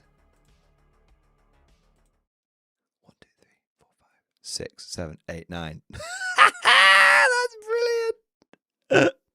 And what do they fire? It's a medium howitzer. I mean, it's basically like a Flak 88 without the AP round. That's fucking crazy, man. They look cool as fuck, though. Yeah. They look cool as fuck. Excellent work, Chicken Detonator. Excellent work indeed. Handcrafting the shells on site. Yeah. Amazing. They look really, really cool, man. I love that. Okay, what we got next? We have got... let me just check here.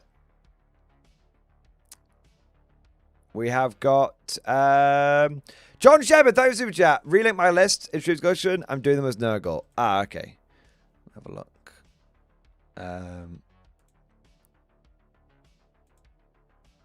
I mean, the list looks all right, man. There's a lot of legend stuff in here, bro. So, and it's, you know, it's a slightly random points value. So, I mean, there's not much to say other than it looks cool. Triple Land Raider. Lots of Ogrins in the Land Raider. I mean, you might be a little low on basic infantry. You know, I love me basic infantry, but yeah. Generally looks cool. Yeah. Yeah, generally looks like a pretty cool list. Looks like a traitor guard heavy tank company, which is kind of cool. Yeah, yeah. All right. We've got Starbucks Meg. Thank you for renewing your channel membership, and thank you for the 10 gifted memberships. My God, sir. And thank you for the super chat as well. 1, 2, 307s, the 007. Only possible to do all at the same time if you're a Gene Stealer cultist. Starbucks Meg, thank you so much for your incredible support, man. Thank you for your generosity, bro. The extra squad to hold the line. You're there to command them.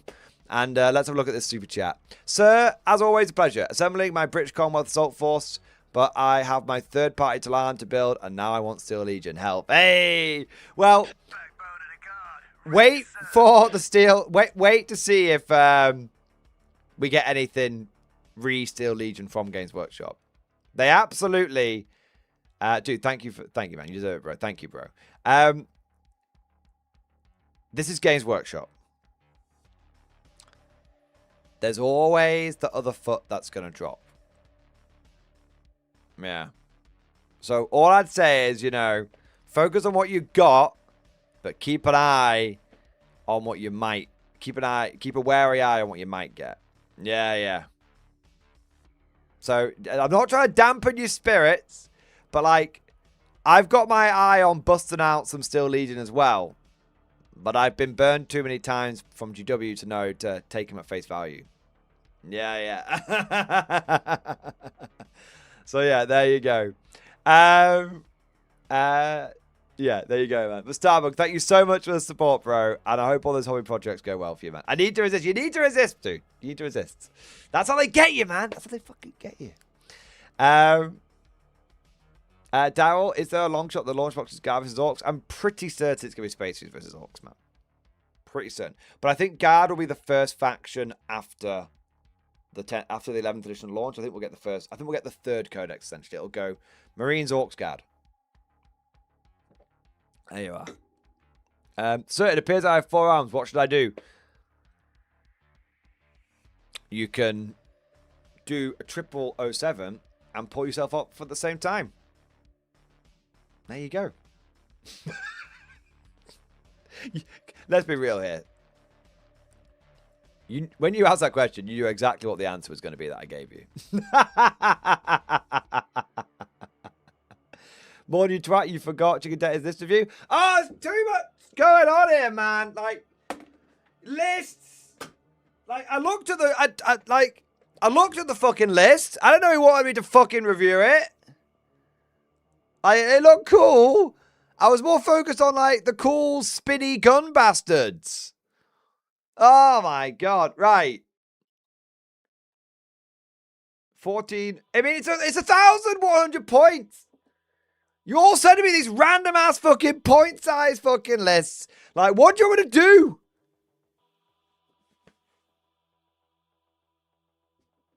You want me to be a professional streamer? Well... You're asking too much. Okay, no, 1,100 points, 14 order dice. 2 commander, 2 of the big, fuck off AA guns, fucking big ass mortar with 7 crew. Is that a heavy mortar? Nice. Lots of SNLF squads, 3 of them. Anti-tank rifle team. I strongly feel... Oh, well, I was going to say I strongly feel you don't need it, but the Japanese one is very, very, very, very good. Anti-tank team, platoon commander, light mortar. Okay. I can really safely say you don't need all those weapon teams. Like, I would take that 3rd platoon I'd be so tempted to just swap it out for a 4th squad. Because you have, like, when you look at your list, you only have, like, 3 meaty units. And I know you might think, oh, my AA guns are really meaty. Yeah, but they don't fucking move, do they? Like, what do you have to, like, push with? You got 3 7-man squads? It's not a lot. So, I feel like you could do with... I don't feel like you need light mortars when you got giant fuck-off guns, you know? So, yeah. That would be my take. That would be my take. I know that would severely reduce the number of dice you have, but I think you could do with a bit more offensive action. Yeah. There you go, man. That's, like, my opinion, bro. But you, to be honest, man, you play more bot action than I do, so you probably know better. So whatever you think's best. And I mean that. Yeah. Joshua Hammer, thank you for 8 months. I went to the bot action tournament at LVO. That's cool, man. The thing is, I'd love to go to like some American bot action events, but it would have to, unfortunately, it would have to be alongside like a 40k event, and that's not because I'm some unrelenting shill for GW, but because if I'm going all the way to America, especially if it's for business, as much as I love bot action, it's probably not going to get quite the same numbers as 40k. So if I'm going to go abroad to play games, it kind of needs to be like 40k first, other games second. But there is an element that there is, I think, every year that goes by, potential for that to change. Like, I do think that in the future, going overseas for a K47 event or an Old World event could be pretty likely. Yeah. Could be pretty likely. Bolt action's a little different. The competitive scene in bot action is like utterly minuscule. Like it's people who play bot action play it for vibes. And that's why, if I cover tournaments, it's mostly like local tournaments, which I take like a fun themed list to, because people want to see like, oh, this is quite a themed army. They're here to see the vibe, not like how well I did. And likewise, that's why I've been doing the big narrative games. That's why I've been doing the big narrative. And if you look at the tournament reports I do for action, they sort of slowly tick up, a bit. But you look at the like big apocalypse but action games we're doing, people fucking love them. I mean, I actually wonder where the last one's up to,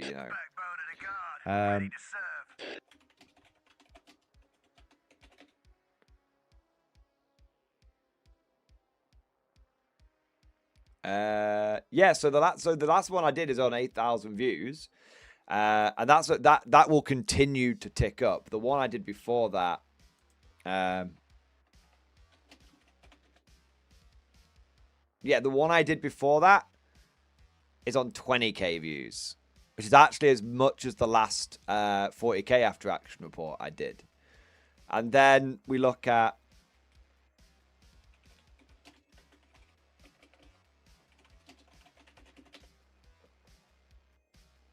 the last bot action tournament report I did, and it was fine. It got 5,500 views. But you see the difference. So in the same time I did, basically, that this shows this, it's about, when it comes to like content, you kind of have to know your game. And it's also, not only it's about knowing the game, it's about knowing the community, but it's also about like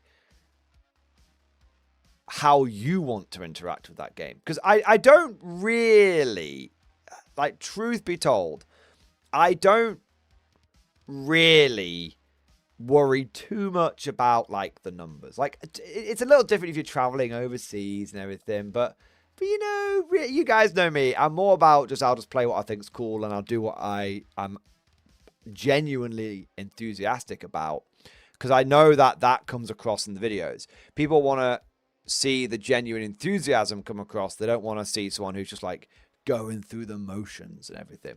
This is kind of like one of the reasons I stopped doing as many 40k events is it was, you know, I explored everything. The codex came out and it didn't change that much. I explored everything with the codex. And then, you know, when Grizzle Company came out, I did a couple of those. But, like, I didn't just go to tournaments for, like, the sake of tournaments, because I knew that, like, my enthusiasm would not be there. It'd not be as genuine. So that's why, like, I don't worry too much about these numbers. But obviously, if you're going overseas, it's a little bit different.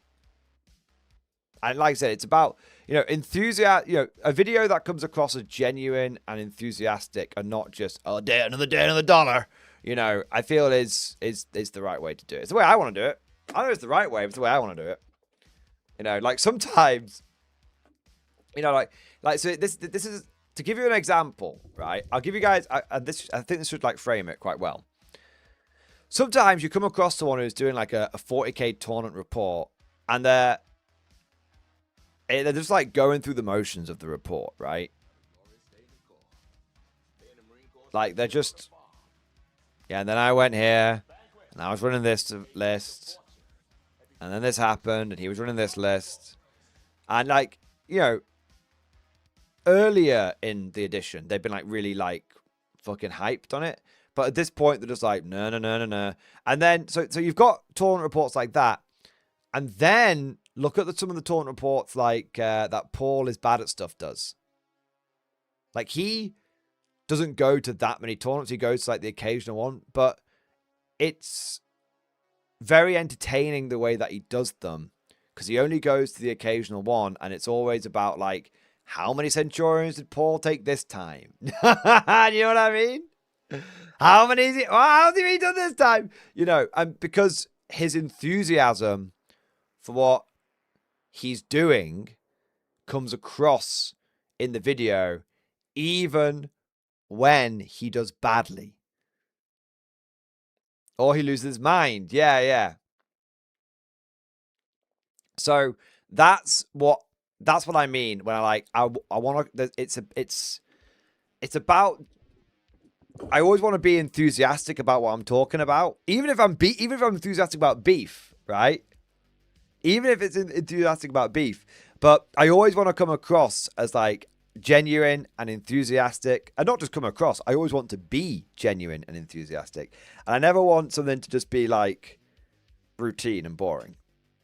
Yeah, I never want to fall into it being routine and boring. That's why, like, I really strongly believe in like palette cleansers, and why I believe in like trying lots of different game systems out now.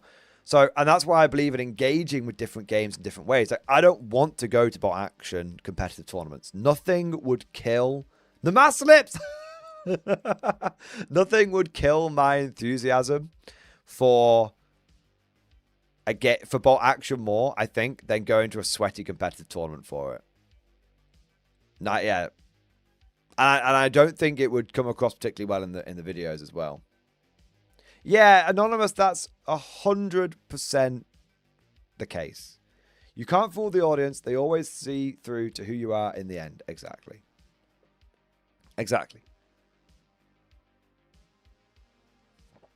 Yeah. But, like, it's important to be honest and genuine and authentic. But it's also important to be, like, it's okay to, like, change position on stuff. Like, I went a bit salty on 40k, but I'm feeling hyped about it now. I went a bit salty on Old World. I'm feeling hyped about it now. You know, I've been really, really enthusiastic about K47 and all that stuff. And that way, when I'm down on something, you know, I'm not just grifting for views, because you know I'm actually down on it. And you know that if I'm hyped about something, I'm not just hyping up for views. I'm actually hyped about it. Yeah. So that's why sometimes my content can feel a little up and down. That's why my content can sometimes feel a little scattershot and everything. But it's just about communicating honestly and being authentic. Yeah. Right, Master, new games opened in my area in the past year or so, and I have somehow become the 40k index for the store. I let the newbies choose the list I use, roll dice and have fun. I'm not clubbing baby seals. They club themselves. That's amazing, man. But hey, as long as they're having fun, that's the important bit. Yeah. Being fake will only get you so far. I've had many jobs like that. You see, Commander HHL, I think, yeah. I think that's a really good point. I think that's one of the things that when I started doing this full time, that was one of the big things that I like said to myself was, you know what? I'm not going to pretend to be someone I'm not. I'm just going to be me, for better or for worse. You know, for better or for worse, I'm just going to be me. Whereas when you're in like a professional environment, you often have to like not be yourself, or you feel like you shouldn't be yourself. What's kind of funny is looking back on it now, I wonder if I wonder how it would have been. I wonder how, not better or worse, but I wonder how different it would have been if I had been myself. Yeah.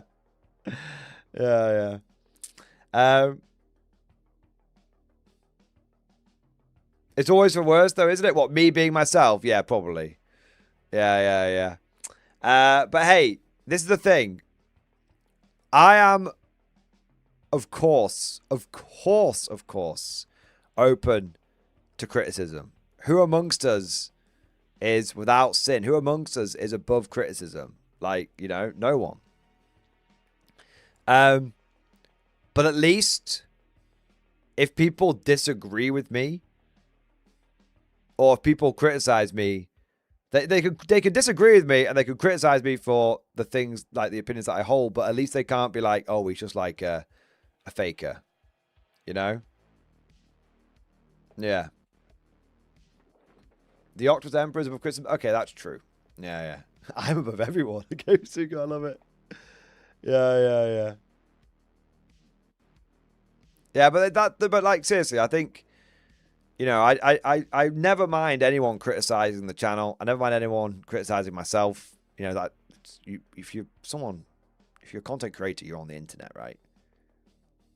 The moment it's out on the internet, it's for people to do with what they will and for people to react to it how they will, and you can't apologize for the way you are, but at least they know you're not being disingenuous. Yeah.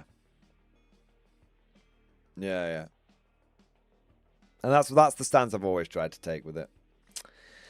What have we got next? Simple Logic, thank you for the gifted membership, sir. Thank you for the support.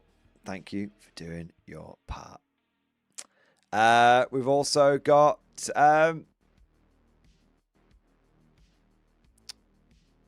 where are we up to now? We've also got Joshua Hammer. Thank you for super chat. Sorry, I meant to say go to the LVO Boat Action Tournament. Fair enough. Yes, but see, I've sort of covered this already. See what I said previously. You know, I would go to a big event, but it's got to be for what action. It's a bit different. Yeah. Yeah. But it's like what I said before. Yeah. Spriggs, thank you for super chat, man. Good news. I knew I had a brain somewhere. I have found my spare metal clippers that I got before they went to the Complastic range. A true SEC. Hooray! There you are. There you are, man. Nice. That is good news. It's always good when you're like... It's like the other day when I was like, I know that I saw this tank get like hinted at by GW like 2 years ago. And everyone said I was going mad. And then I actually proved it. And I was like, vindication! Yeah. When you know you were right about something and then you get to be like, yes, I was right. It's really good. That's going to be a hint for something I'm going to talk about later in the stream. The Uber Medic! Thank you so much for 45 months, man. X-Force, baby! Yes! Oh. There you go. The Uber Medic. Hey, is that Uber Medic instead of Uber Lizard, is it? As it is tradition, my comment got eaten again. I mean, you are extremely cursed Like, not like you're a bad person, as in you are genuinely fucking cursed to be unlucky, Uber Medic. So, as a tradition, mate. Dude, great to have you in the stream, man. I hope everything's been going all right for you. James Loader, thank you for renewing your channel membership, sir. Thank you for your support. Thank you for doing your part. Javo, thank you for 17 months, man. X-Force. What would be your go-to American city for a K-47 event? Ooh. Well, I've only been to two places in America. I've been to outside of Chicago, not inside Chicago. I went to where Adepticon used to be. And I've been to Florida. Of the two places I've been, I found Florida to be more to my liking. And this is not in any way a comment on the culture of the two different states or the political climate of the two different states or anything like that. Let me make it abundantly clear. It was the weather. Man, like, Chicago is just like really cold. And like, it doesn't, what I don't like about it is you look outside and sometimes it doesn't look cold. Like, it looks a bit grey. It looks like UK kind of grey. But like, it doesn't, it's like, oh, it's a bit cold. And you go outside and, oh, it's called the Windy City. It is the most unpleasant wind I have ever experienced in my entire life. It's not like, it's just woefully unpleasant. I'm sorry. It's just, frankly, it's just uncomfortable. Yeah. It's just uncomfortable. That's not for me. Yeah. So, I go to Florida, and it's quite hot. And yes, it is like a swamp. And yes, there's like massive downpours, and then suddenly it's like sunny again. But if I have to choose between, like, the wind of unfathomable unpleasantness and, oh, you know, like, mostly being quite warm and pleasant, I think I prefer being mostly quite warm. Yeah. Yeah, there you go. Yeah, but it's not a fair comparison because I went to outside of Chicago in winter and I go to Florida in summer, so it's obviously going to be different. But it's a very but I am kind of interested to know where I'm kind of interested to see what new Adepticon's like. But I feel like new Adepticon is in basically the same kind of climate, not the same place, but like the same climate as old Adepticon. So I don't feel like it's going to be any better. Should have worn your big coat. I mean, I took a coat with me. It didn't help. Because my body was fine, but then my legs turned to icicles. And my bollocks froze. So, yeah. So, yeah, the wind... Yeah, it's like... it's just bitterly unpleasant. Yeah. Yeah. Should have brought the kettle. I don't think any amount of kettles could have saved it. Wasn't big enough then. Just stuff it out in a t-shirt. You just can't, man. Yeah, a bro will always choose the warm and sunny on vacay. Exactly, right? Exactly. Look, I live in a grey, miserable place. Why would I go abroad to a grey, miserable place? You know? It's that I'd rather go to a warm place. Even if it's miserable, I'd rather be warm and miserable than cold and miserable. I don't think Florida is visible, but again, I've only seen very small sections. Yeah. Yeah. But America's like such a massive place. Like, it would be, I imagine that each state is so big. Each state's got different climates and different areas and everything. So it's such a tiny snapshot of the entire thing. Yeah. So yeah, where my go to American city for K47B? Probably Orlando, because that's where of the two places I've been to America, that was the more pleasant one. Yeah. All right. What do we got next? Commander HHL, thank you for super chat. But can it fit the hole in a piece of paper? Someone shoot that guy. James Leonard, thank you for super chat, man. Update on my mega battle list sent to you via DM. I don't want to post document link in stream chat. Okay. Wait, I've got to follow your dodgy link. Mega battle update. Much painting underway. Picture will be coming soon. I'll take plenty to post at the event. Want to show off the army list I made for the event. I did the math and it's 10,000 points of 7th edition Imperial Guard. I've just done off all the relevant 7th edition codexes and got them ready to go.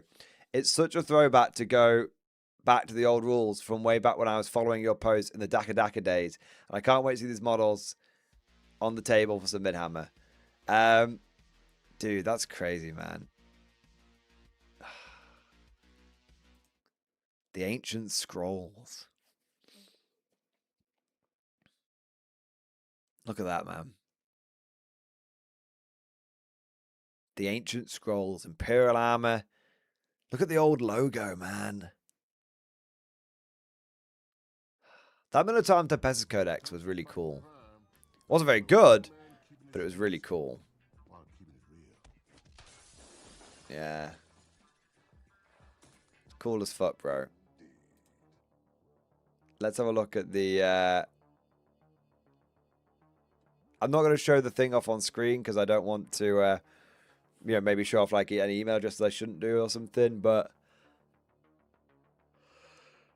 what have we got here?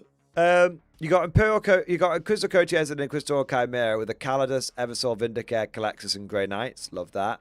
Because Grey Knights could go inside the Chimera, couldn't they? 7th edition was a great time, man. You could put Guardsmen inside drop pods. Battalion, first time battalion headquarters, Lemurs demolished with a tech priest.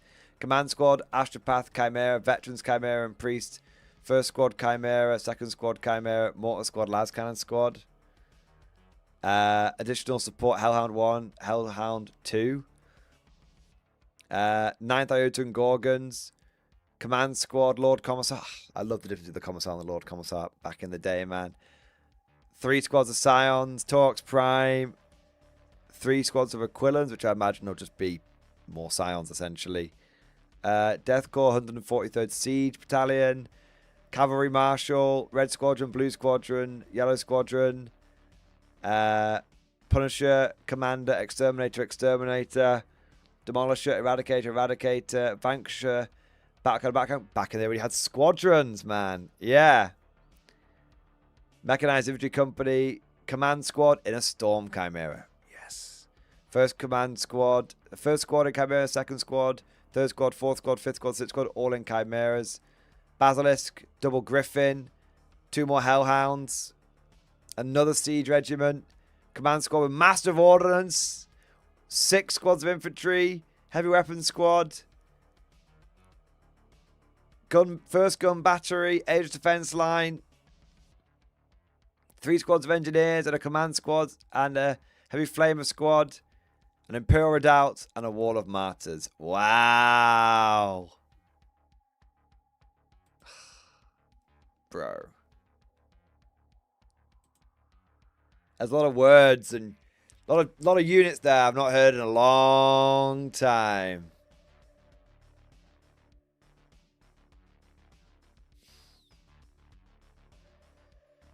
It's crazy.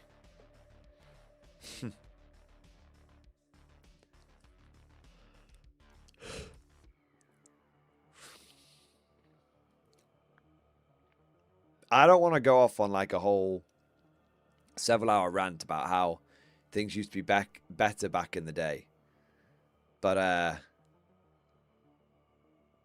some things were better back in the day.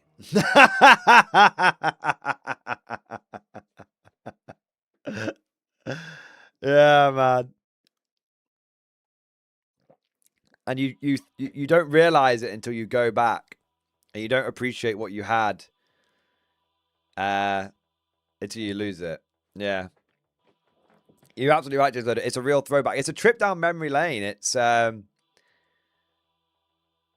real, for me, I often describe it as like when people start going back and looking at stuff, it's like you're waking up from you're like Neo waking up from his pod in the Matrix.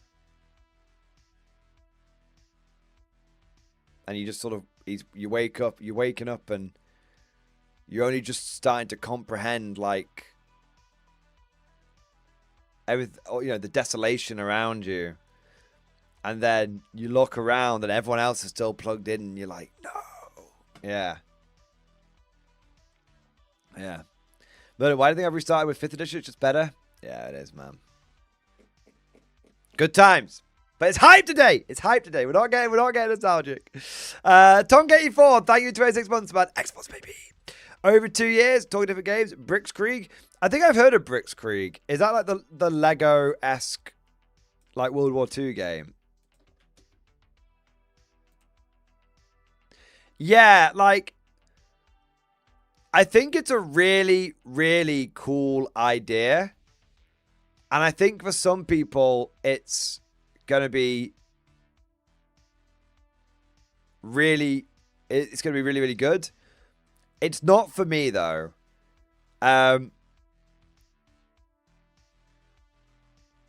Purely because I already have a World War II game, which is a bot action. But for those of you that haven't seen it, it's kind of I think there's a video here that let me see if I can find a YouTube video on it. Oh, bugger me. Bugger me.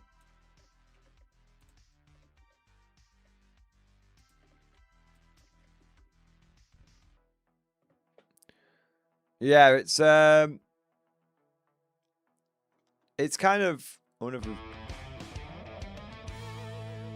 it's not really what I want.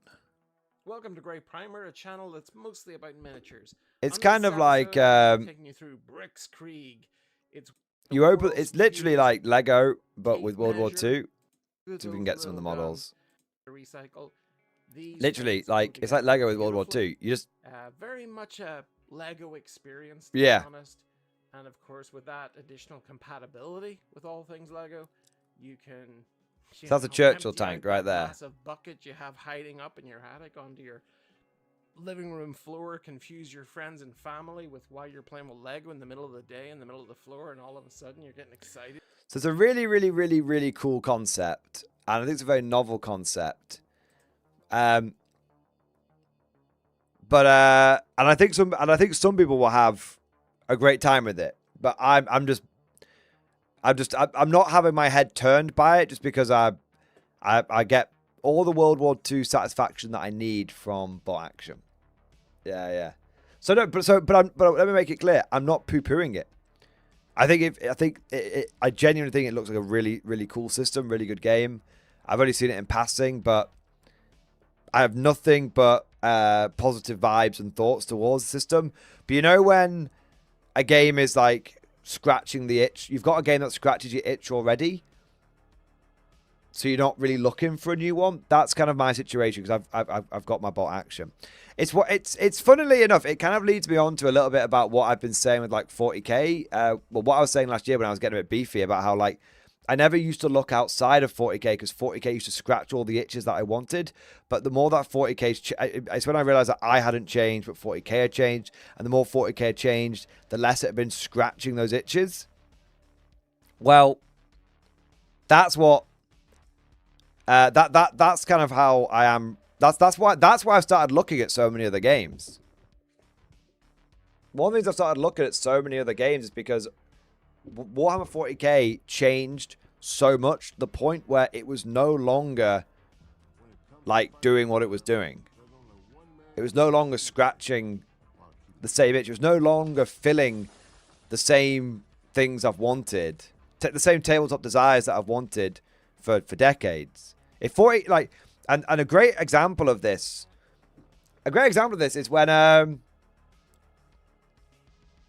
is when I saw Heresy 2.0 and I saw the Imperial. Do you guys remember when I saw the first 2 years? Let me start again. 2 years before 3rd edition Heresy came out, someone sent me the Heresy. It was half in stream. Sent me the Horus Heresy 2.0 Imperialis Militia Rules. I looked and went, "This is kind of cool," but I didn't vibe with it at all because everything I wanted was coming from 40k. Fast forward 2 years later, and I was revisiting Heresy because people were saying it was worth my time. And I looked at those same Imperialis Militia Rules, and it was like night and day. I was like, wow, this is everything that I want for my Guard faction. In the space of 2 years, that's how much 40k changed and how much the Guard changed. My eyes were glowing when I saw Imperialis Militia. Exactly. Cyrillic dude, you were there. It was only a year ago, but you were there. You remember. And that's so like that's why if I'm getting everything that I want out of a game system, I don't start looking elsewhere. But if I'm not getting everything I want from a game system, I start looking elsewhere. And I think, some people presume a great amount of loyalty to Warhammer 40k. I think that is a falsity. I think that is hubris, arrogance. I don't think people realize how quickly wargamers will turn away from a game system if it stops giving them what they want. Yeah. Yeah. Great Ape, I remember the hype. I almost converted to my Guard. Dude, me too, man. Me too. Yeah. Imagine. Guys, imagine where we would be right now. Imagine how different things would be if Heresy 3.0 had never come out. Not it had come out and it had been good. It had never come out. When it comes to fighting crime, there's only one man keeping the streets safe while keeping it real. It's almost scary to think about. Like, it's actually scary, man, to think about it. Yeah. What have we got next? Chris K, thank you for super chat. Hail Mordian, questions in chat. Let's have a look, bro. Hey Mordian, I was hoping to circle back to a question that I had asked you yesterday in regard to potential long-term storage miniatures. I'm uncertain about selling, but at the same time, I'd like to get them out of the way to free up space. When you make your Florida holiday, bring some element brushes. Those things are excellent.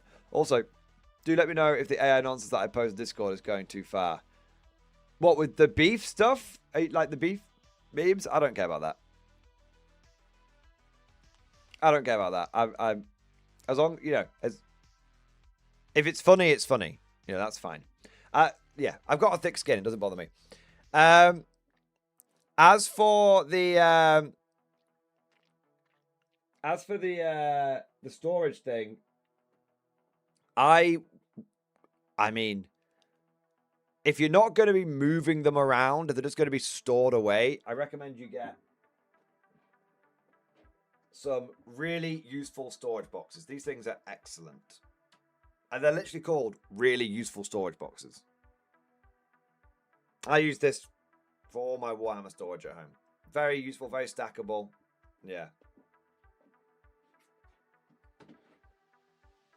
And there's loads of ways, if you want to transport them, there's loads of ways you can, simple ways you can magnetize them. You can put magnetic paper down the bottom and then a bunch of magnets on them. Yeah. Or there's tabletop. If you want like a more traditional option, you have got Tabletop Tyrant. They make a cardboard carry case, which is quite good.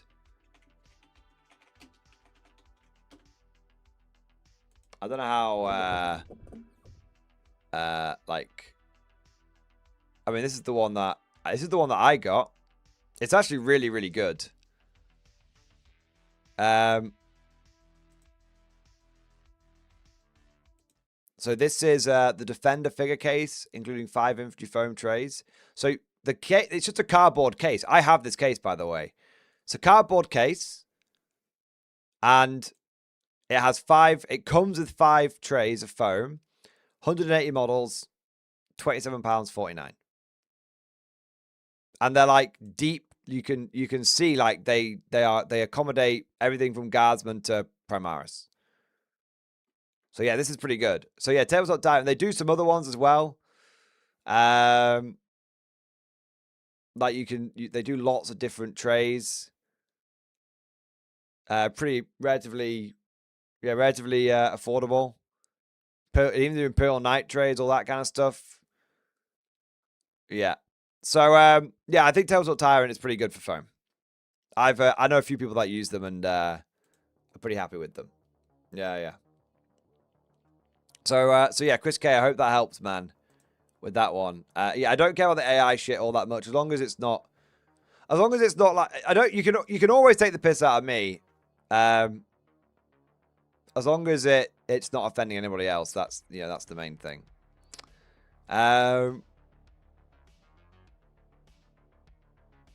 Yeah, there you go. Just check out miss anything. As the element brushes are good, aren't they? The element the brushes are very, very good. Yeah. KR cases are good as well, but they're a bit more expensive. I believe Tonk A4, but correct me if I'm wrong. Yeah.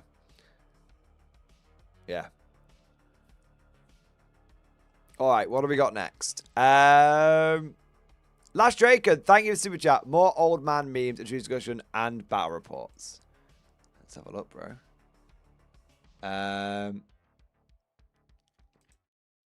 Had to go another round.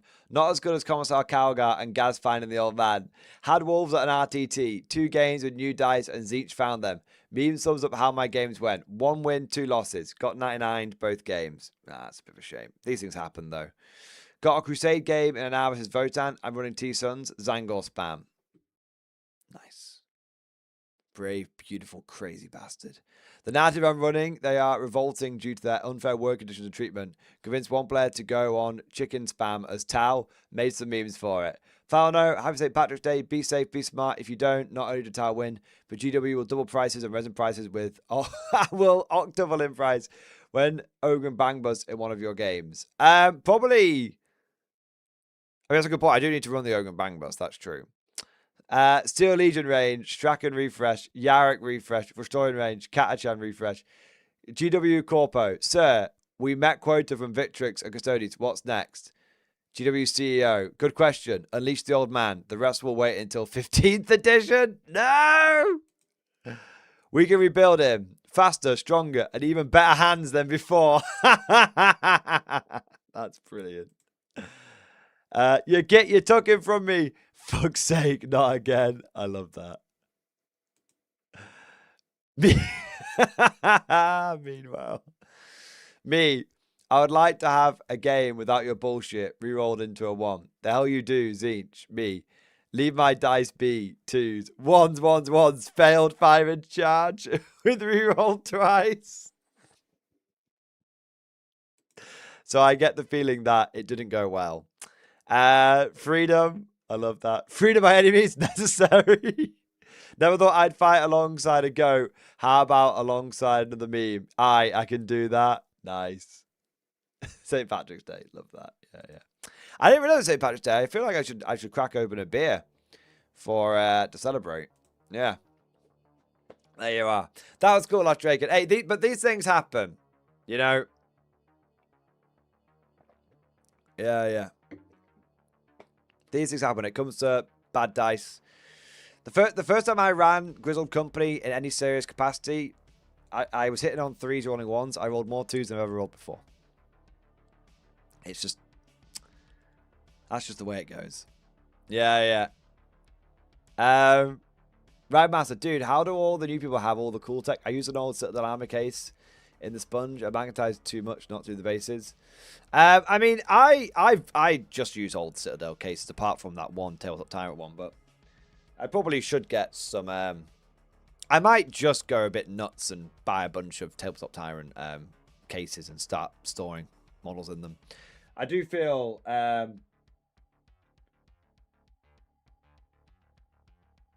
like I want to have some. Like I do that with my Soviets, and it's very helpful. I do feel like but you can just fit so much more in them. Yeah, you can just fit so much more. But I might start getting. So what's kind of funny is what Commando James does is he gets one of those really useful storage boxes, and the moment that box is filled, the army's done, and then he moves on to the next army. Commando James is about 20 bot action armies though. Yeah. So it doesn't stop him from buying more. Yeah. Cosmic Drew, thank you for super chat. Worm Charmers, Tim Chalmers with the worm. You can have your worm. Cosmic, what happens if I say I don't want to show my worm off on channel? What if I refuse? What if I'm like, no worm today? There you are, man. Chris K, thank you for super chat, man. Question in Discord. Have you seen the only remaining Mark IV female tank in Ashford, Kent? I recently read about it and figured it would be pretty cool to see. Sadly for me, it's an 8-hour flight and drive. I haven't seen it, man. I have seen a bunch of World War I tanks though at various tank museums and whatnot, and stuff. But I've not seen the only remaining female one. That sounds really cool. But I do love seeing some of the World War I tanks in like the Bovington Tank Museum. That's cool as fuck. Yeah. I was playing. Speaking of World War I, I've been playing a lot of Over the Top. It's a really good game. It's a really, really good game. It makes me want to do the old MG after parties again. It's like PUBG, you know. It's very rare that I find a video game that I like to play in my spare time, but yeah, Over the Top's very, very good. I've started spending my points now, so I've started exploring other weapons. I've only ever played as like a rifleman, and I tried briefly playing as armor, but it was too slow. I didn't like it. Yeah. So, what side are you on, Timmy? I just go on whichever side's got a slot. I will say I do have a favorite weapon now, which I haven't got to play much as the British, which I always seem to play as either French or as the Central Powers. But I played about an equal amount of both. And with the French, I played as rifleman, and I unlocked the 3 different rifles that you get. And it's funny, I feel like the more French rifles you unlock, the worse they get. So you start off with the Lebel, and it's got 8 rounds. And I haven't looked at the stats, but it just seems quite accurate at a long distance. And then you get to like the next one, and it's like, oh, it's only got 6 rounds. So I've got less rounds now. Maybe it's faster at reloading. I'm not sure, but I'm not totally convinced. And then you get to the last French rifle. This is like the best one, and it's got 3 rounds. It's terrible. And it doesn't feel particularly accurate. You know, it doesn't feel particularly good. So yeah, I've tried all the different French rifles out now, and I've just gone back to the basic one. I feel like the basic one is the best one. Yeah. As for the Germans, though, my favorite weapon in the game at the moment is the last tier German rifle. There's only 3 tiers. It's not that hard to unlock it. It's the last tier German rifle.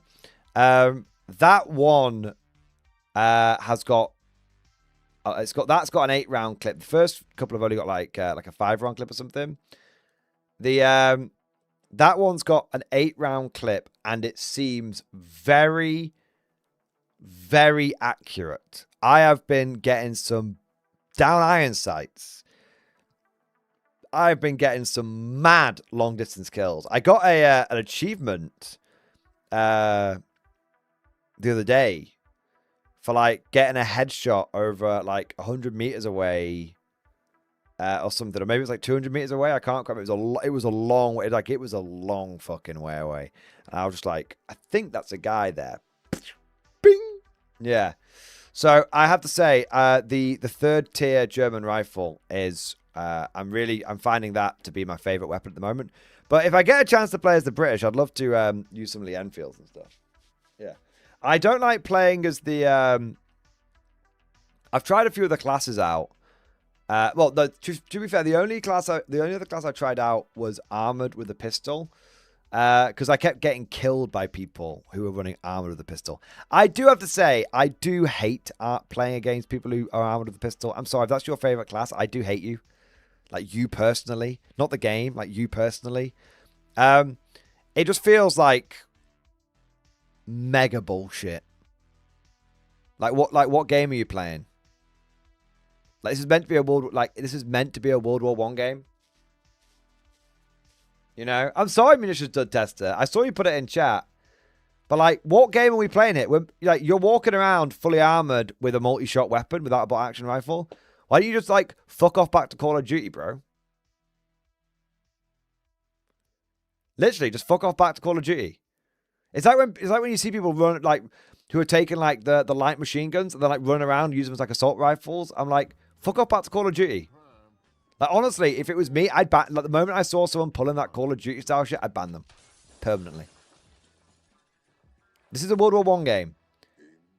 And I know that I sound like the Germans complaining about the Americans turning up with shotguns. I get it, right? I understand. Okay? But we're not trying to be realistic here. I know that mobile automatic weapons are better than bolt-action rifles. I am fully aware of that. But I come to a World War I game to feel like I'm playing a World War I game. So when you've got a bunch of nonces running around who are like fully armored with fucking pistols, I hate it. I hate it. Cosmic, you're a dickhead. You're just jelly that I got SMG. I'm a great shot, but you're a dickhead. Unless you're on my team. And then, of course... I'm right behind you. No, on a serious note, I don't get more than you know when you get the moment of slight rage in game. I don't get any more than that. Like it's very much I don't really get ragey at all. But sometimes it's just like, you have to remember, like these were actually like legit tactics, like clearing out a trench. Like, it was much better to bring a pistol to clear out a trench than a rifle, right? Yeah. Yeah. And someone with a light machine gun would be able to clear a trench much more effectively than someone with a rifle. So I don't really get too upset by it. But I tell you what, I've caught a few people out. I've caught a few people off guard with a good old bayonet charge. Yeah, like you'll have someone who's like you have one of those dickheads with a pistol and they're like, and they spaff their load because as someone said earlier, like if you've got like a big clip size, it can make you like bad aim. So sort of like some knobber will be running around, like some French knobber will run around with like his big armor plate on, and they're like psh, psh, psh, psh, psh, psh, psh, and then he'll like run out of ammo, and then rather than like trying to shoot him and like miss, which will then give him the chance to reload and shoot me, you just run at them with the bayonet. You literally go into bayonet mode, you wait for them to blow the load, then you just run at them and stab them, because if you shoot them, even with a rifle fully armored, they'll probably survive it. But if you stab them, I found the bayonet, it doesn't care about the armor. It just goes and just stabs them. So I wait for them to blow their load. If I see someone running around, I wait for them to blow their load, go into bayonet mode, sort of try and bait out the shots a little bit, and then when they're reloading, run in and stab them. See, I've got my tactics. I've actually got quite a lot of kills with the bayonet. Yeah. Yeah. I actually got quite a lot of kills with the bayonet. Like, the other day, I was playing on the village map with the church. And I was playing as the Germans defending it. And I got killed. What happened is I was shooting at one of the windows, one of the bell towers. And someone came up, one of the, like a French soldier, British soldier came up behind me and shot me. And I was like, okay, yeah, I should have been covering my back, but that's fine. But basically, I respawned, and I was like, I know they're still going to be up there. Like, I just had a gut instinct. I just know they're still going to be up there. So rather than trying to go up there and shoot them, I just went literally straight into bayonet mode, sprinted into the church, ran upstairs, the French guy was covering the door, and the British guy was like shooting out the window. And the French guy tried to shoot me, but he just missed. He just ran up, just missed. And as he tried to reload, I went bleh, and stabbed him. And the British guy turned around and shot me, and he missed, because the moment you move, your reticle goes everywhere. And he missed, and I went and stabbed him. I was like, that's why you use a bayonet indoors. In World War One. Yeah. So I do, yeah. You've got to, it's knowing when to fix bayonets in the game is very good. But the thing is, what I learned quickly is the officers will like call for a charge, but not many people will actually go for the charge. I think you can only have a proper good charge in that game if you've got like a squad working together, or like a big squad working together. Because I think when they call for the charge, all it is doing is giving people a movement buff so they can move around a little bit. But I think if you really want to get into it, you do have to be like, come on, lads, over the top. And you've got to like really, got to role play it a little bit. Yeah. Because at first, when I first played it, it's like, so-and-so is calling for a charge. I was like, well, okay, I like charged out. I was like, wait, I'm the only one doing this. And then I just like died. And I was like, oh, I realized it's just a movement buff. Yeah. Yeah. You need Henry West to call a charge for it. Very true. Yeah, very true indeed. All right, what do we got next? I think, did we just do Chris K? Let me just check. Yes. Grape Ape, thank you for super chat, man. K47, appreciation post in stream discussion. My new main game. Let's have a look, man. It has got main game energy. K47, appreciation post for my last game. Played Manhunt, and my opponent and I both played really thematic infantry heavy lists. Nice. I look at that fucking style trooper, man. They look so good, bro. I love the observer. I love the terrain, man. That's cool, man. Yeah. Winterfalsham Jaeger advancing forward. Totem Core. Fireflies. I like the Firefly color scheme there. I really like the brown and green used there. Yeah. Oh god, the Shrek Wolfen are coming. Those are the new plastic paratroopers. They look excellent. I do need to get myself some. And I have a lot of American infantry, and I still feel like I need to get myself some. Yeah. Yeah, man. I love K47. And we've got some K47 hype today. We've got lots of K47 hype. We've got two big hype things to actually talk about. Yeah. Love it, Grape Ape. Love it. Trooper number 202. Thank you for the 22 months, man. X-Force BB, always been 2 years. Yes. Trooper, great to have you in the stream, man. Hope everything's going all right. And hope you've been enjoying some K47. And I hope you've been enjoying some War Machine. And I hope you've been enjoying some Imperial Guard and all that good stuff. I hope you've been having a good time, man. Amazing. Dude, thank you for your support for almost 2 years. Thank you for being an absolute fucking hero, mate. There you go. You've been good? Nice. Nice, yeah. It feels like, it does feel like, it feels like everything, like, the vibe's turning around, which is good. You know, like, just generally speaking in wargaming, I know we all explored a few different things there, but it's cool that we've now got the new games that we like, and it seems like Warhammer might be getting better. It might be. Look, I'm not gonna lie to you. I'm putting a lot of hope on this Yarrick release. I'm putting a lot of hope on fucking 11th edition. Oh god, yeah. Christian Kapang, I want to set rep on the bot action bell down. Have you bought the minis yet? I have. Yes.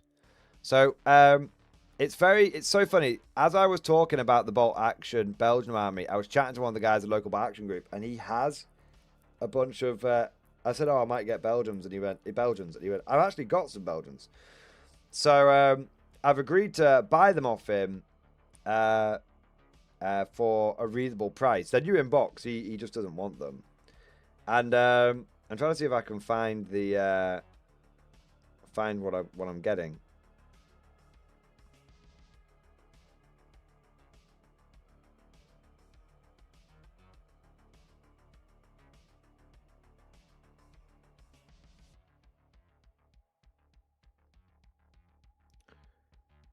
I can't find it now. But basically, he says I'm just gonna buy them off him at the next big game. I have to try and find. Oh, there we go. So it's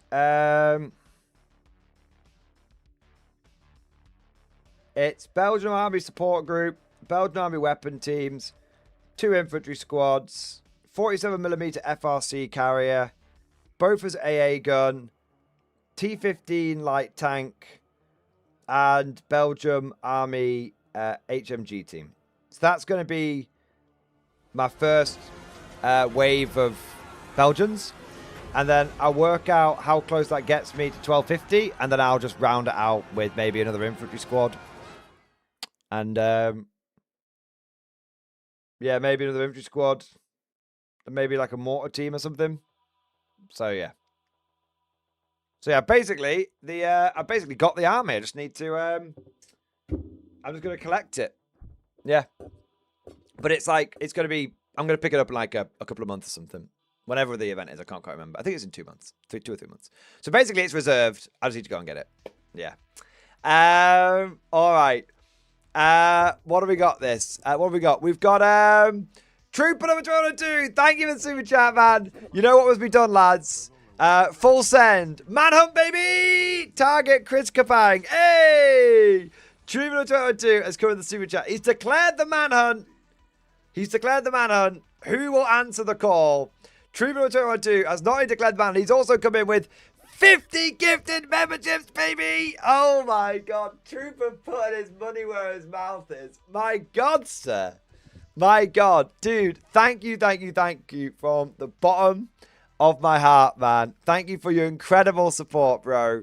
Thank you for recruiting every motherfucker in the room, hopefully. Massive shout out to Trooper, bro. For the tip of my toes, the end of my big rubber nose. Thank you for the incredible support, and thank you for declaring the manhunt. So for those of you that haven't been here for a manhunt before, infantry, sir.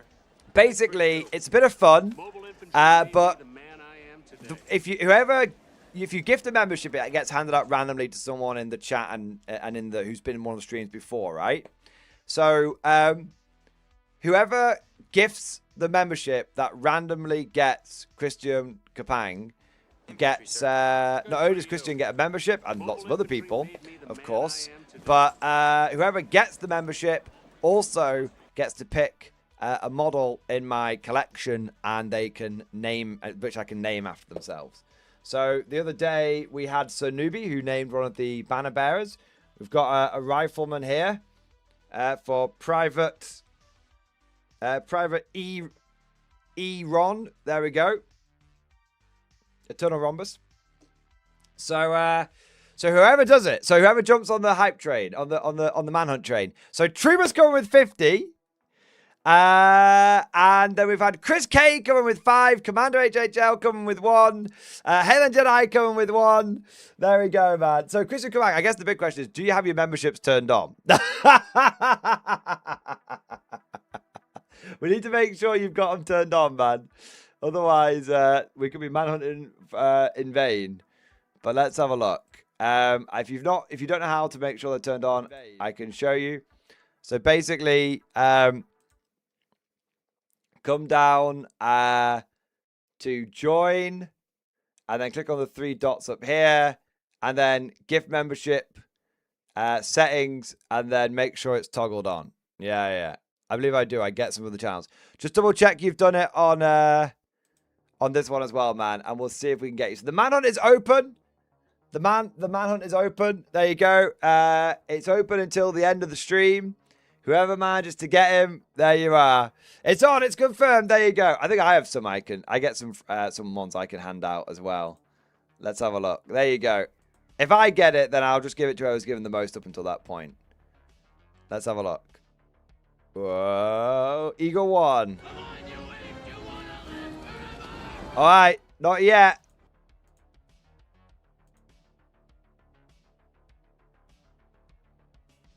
I get to do 2 lots of 5. All right, I haven't got him. All right. Infantry, sir. So Trooper had a good go at 50. Chris K came in with 5. Commander Joe came in with 1. Hendry came in with 1. I've done 10. Commander HHL's got in with another one. Another sniper shot. Another sniper shot. He takes aim. Like me in Over the Top. He takes aim, he takes the shot. Let's see what happens. Unfortunately, Commander HL, your membership, it might fit through the hole on a piece of paper. But but the shot went wide, unfortunately. There we are. There you are, man. Are you sure you want a Yankee in your community, especially one from Chicago?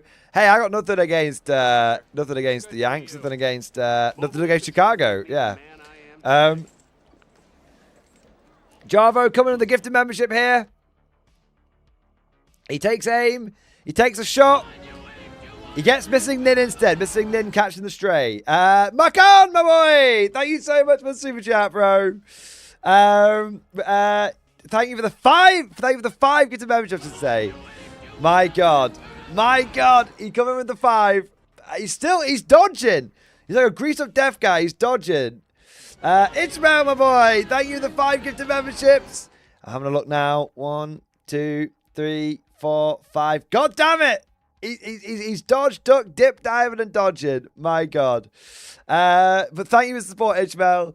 Chris K coming with another 5. Chris K absolutely smashing it, man. Is that 10 gifted memberships from you so far, Chris K? Absolutely fucking fantastic.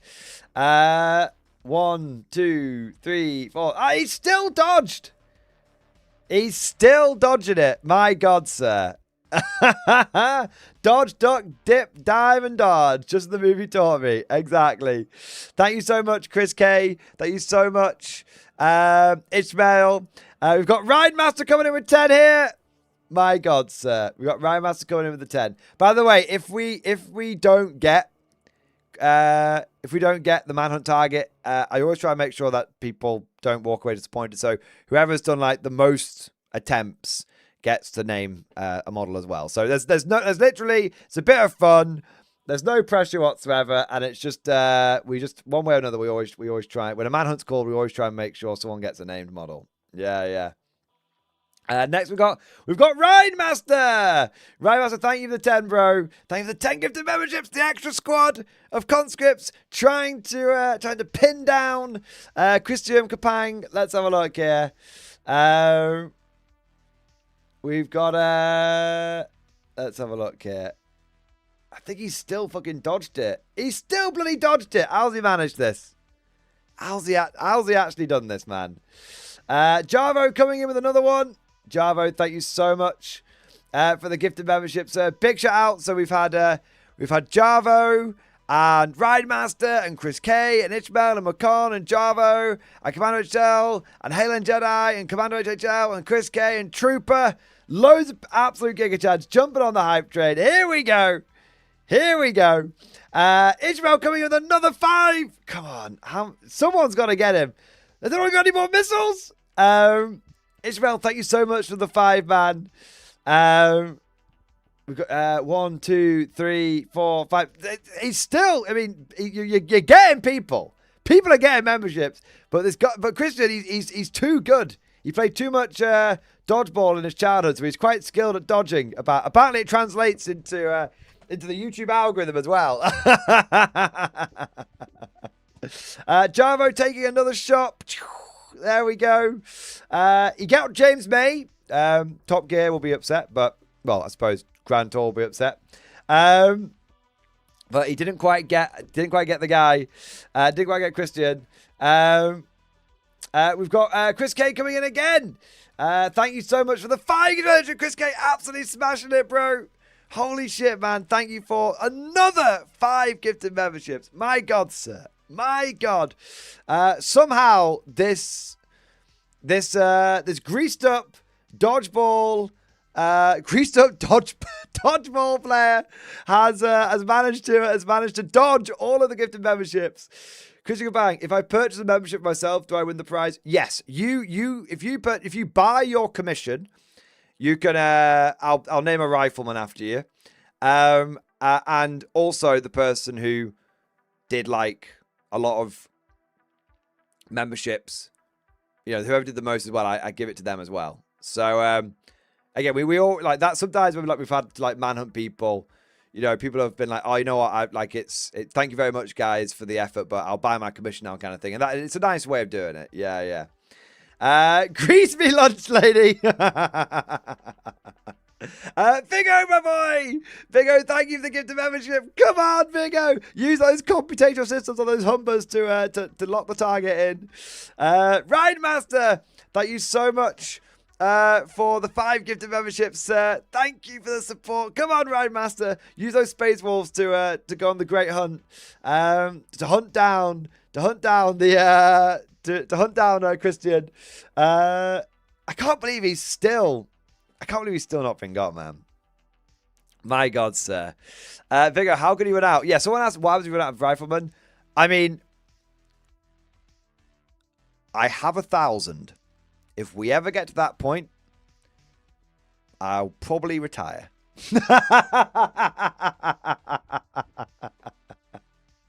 Yeah, like there's no shortage, and that's just in my guard. Yeah, there you go. If I'm targeting people who've had them in the past before first timer, it's completely random, bro.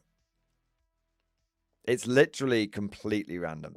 We've had it where someone got like literally off like the first batch, like the first 50.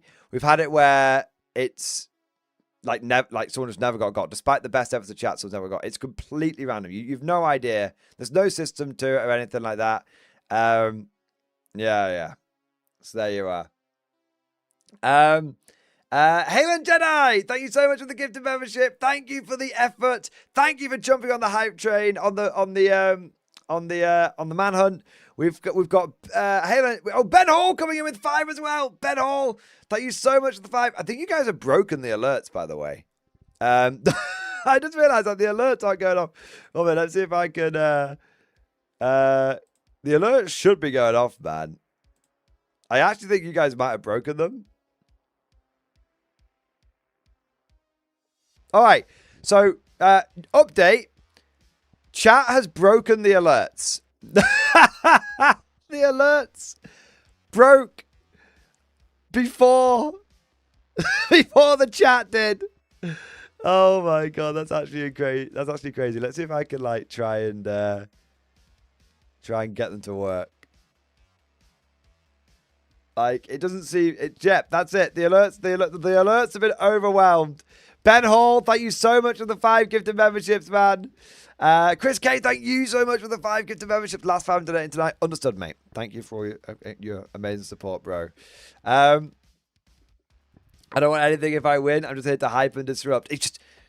You're just here to watch the world burn. There you are, bro. Amazing.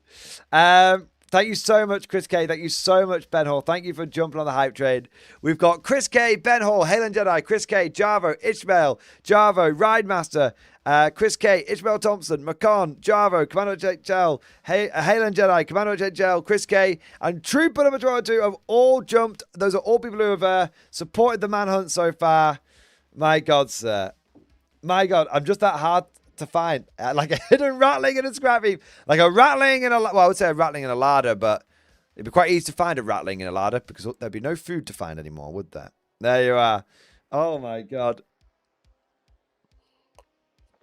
Oh my God. Is that it? Is the manhunt? Is the manhunt still going? Chat, it's been an absolutely valiant effort. Well, I'm not sure if I'm not saying it's over. I always let the chat lead on this kind of thing. There might be some people that want to do some more. There might be some people that think this is the you know, it's been a damn valiant effort on the manhunt front. So yeah, just manhunt me. They don't have enough money. Bro, Siriade, I think in your entire history being here has received like 1 gifted membership. The algorithm absolutely fucking hates him. And like whoever got Siriade, I'd probably have to like, even if it was like as a stray, like even if it was like as a stray, if someone got Siriade, I'd have to like name like a Baneblade after them or something crazy. You know, you'd have to be immortalized in a massive way. Yeah, because like the algorithm fucking hates him. Yeah, Javo coming in on the 5. Javo coming on the 5. Absolute fucking hero, man. And thank you so much for a last ditch effort, Javo. You're an absolute fucking hero. And then Christian Kapang, hey, Christian Kapang, who has bought his commission. All right. Let's have a look here. Thank you so much to everyone. Christian Faxi, I wanted to reward the fellas. I bought one. That's amazing, man. Christian, you're an officer and a gentleman. And a massive, massive shout out to all of you who got involved in the manhunt. Let's have a look here. So it was Javo, Chris K, Ben Hall, Halen Jedi, Chris K, Javo, Ishmael Thompson, Javo, Ridemaster, Chris K, Ishmael, Macon, Javo, Commander HHL, Halen Jedi, Commander HL, Chris K, and Trooper number 2102. A noble effort, a valiant effort. Thank you so much to all of you beautiful bastards for the support, man. Thank you so much from the bottom of my heart. Big shout out to Trooper for starting the manhunt, and big shout out to everyone who jumped on it as well. And obviously a big shout out to Christian for being a gentleman and buying his commission. There we are. Let's have a look here. Who did the most? I think Trooper, you did the most, sir. But I think you've already got a model named after yourself. You want to name another one? More than welcome to. You've got a 40k one. You've got a Paragon named after you. Cosmic named you one. Perhaps you there's another one you could pick. I don't mind. Whatever you want, man. But I'm also going to see if there's someone who hasn't had a model named after themselves as well. And I'm just wondering who did the most. It might have been Java. It might have been Chris K. Let's have a look here. Chris K did 5,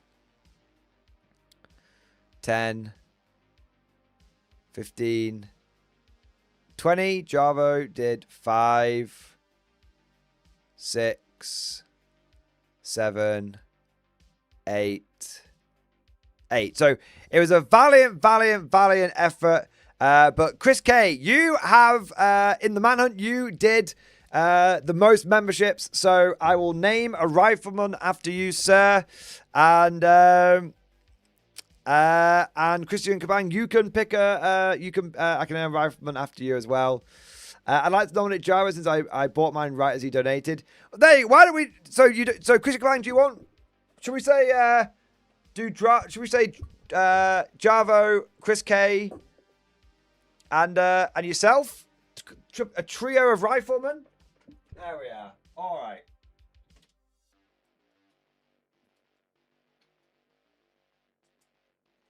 All right. There we are. Gents all round, I say. Gents all round. There we are. There we are. Let's have a look here.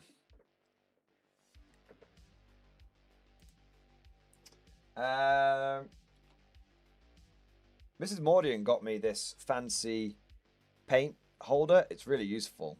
Like it's instantly very, very useful. Yeah. Oh, fuck me. Just my phone just fell on the floor. Right, forgot. Right, there you go. Let's have a look here. Oh, bloody hell. Just need to unblock me white paint. Hopefully I can do it with that. Otherwise I'll have to go and get a toothpick. I'm looking like it might be toothpick time. Oh, 1 minute. Oh yeah, here we go. Possibly. Yeah, baby. All right. This might actually be a better brush for it. No. Oh my god, Fun Jacob! Fun Jacob, thank you for 50 gift memberships, man. Give me a second. So we've got...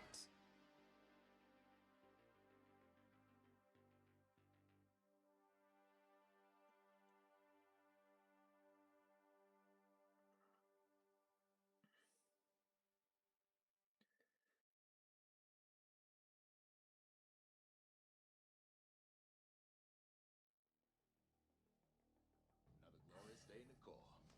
Day in the Marine Corps is like a day on the farm. Every meal's a banquet. Every paycheck a fortune. Every formation a parade. I love the Corps.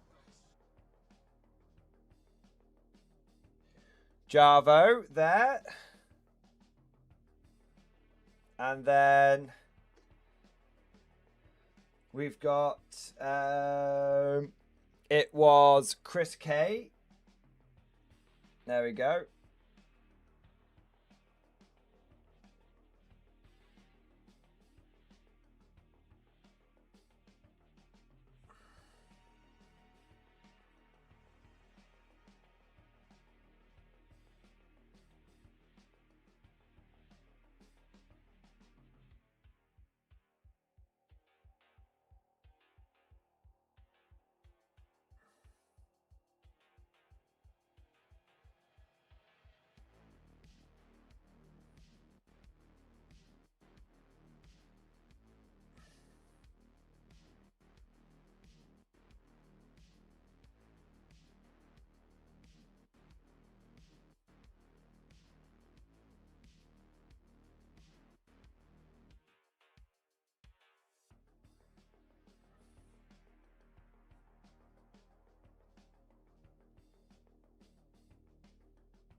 And then I'm going to go for Kopang as the last one. It's because Christian Kopang won't fit and we've already had Chris K. Coppang.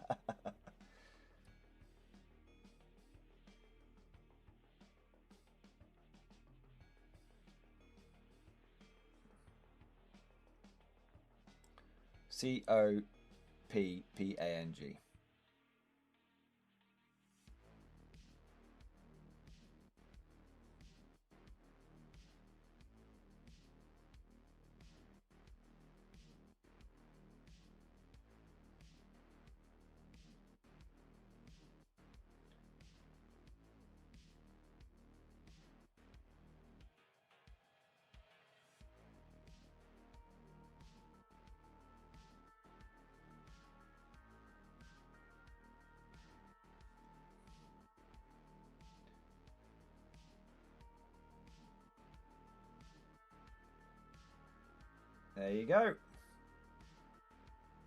Trying to get to focus on it. There you are. 3 of you have been immortalized in the Mordian 50th Rifles Regiment. Those models are named after you in perpetuity in recognition of your service to the channel and, more importantly, to the community. There you are. How the fuck do you keep those bushes in pristine condition? So, I'll show you. It's not as... it's actually way simpler than you think. So, this... Oh my god, right. Right, one sec, you calm the fuck down! Right. See if I can get it to focus. But I'll make it focus. No, I can get... There we go. Come on, camera. I was going to try and let it autofocus, but it's been a bastard. Anyway, you can see this one's quite good.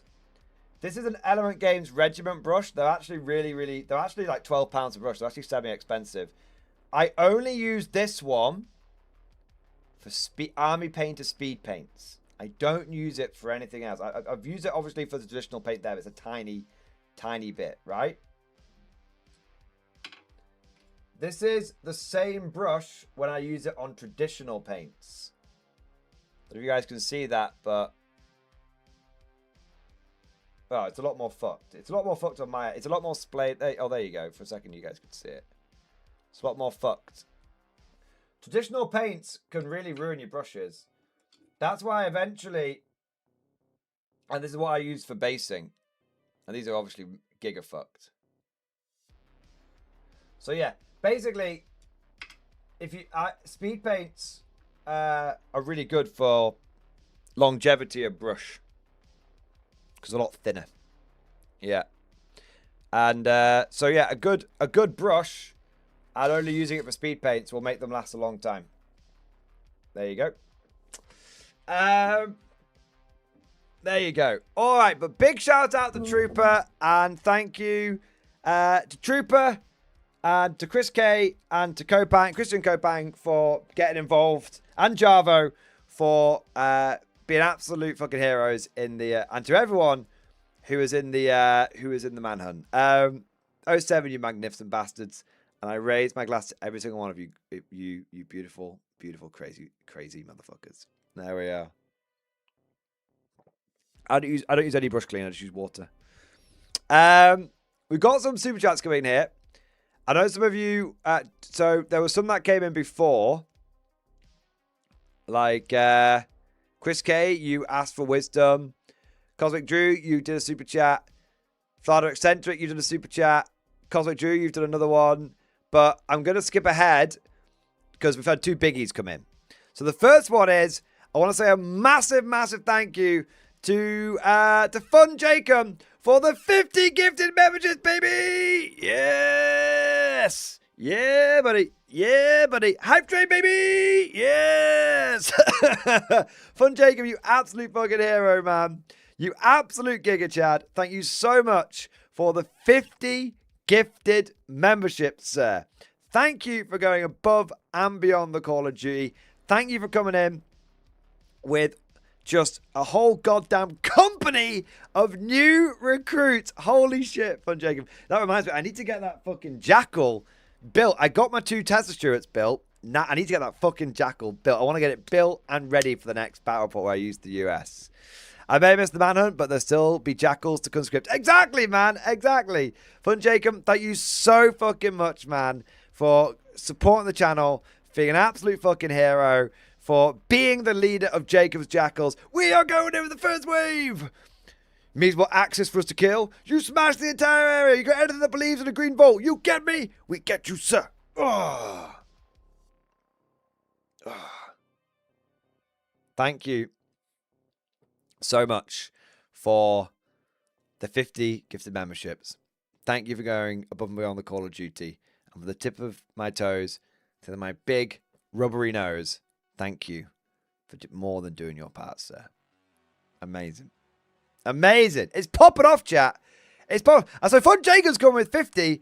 We had Trooper come with 50 memberships. And then we've got goddamn Ride Master who's going with the Death Strike chat, baby. Yes. Oh, my days. Chat, what is going on? It's absolutely popping off. The hype.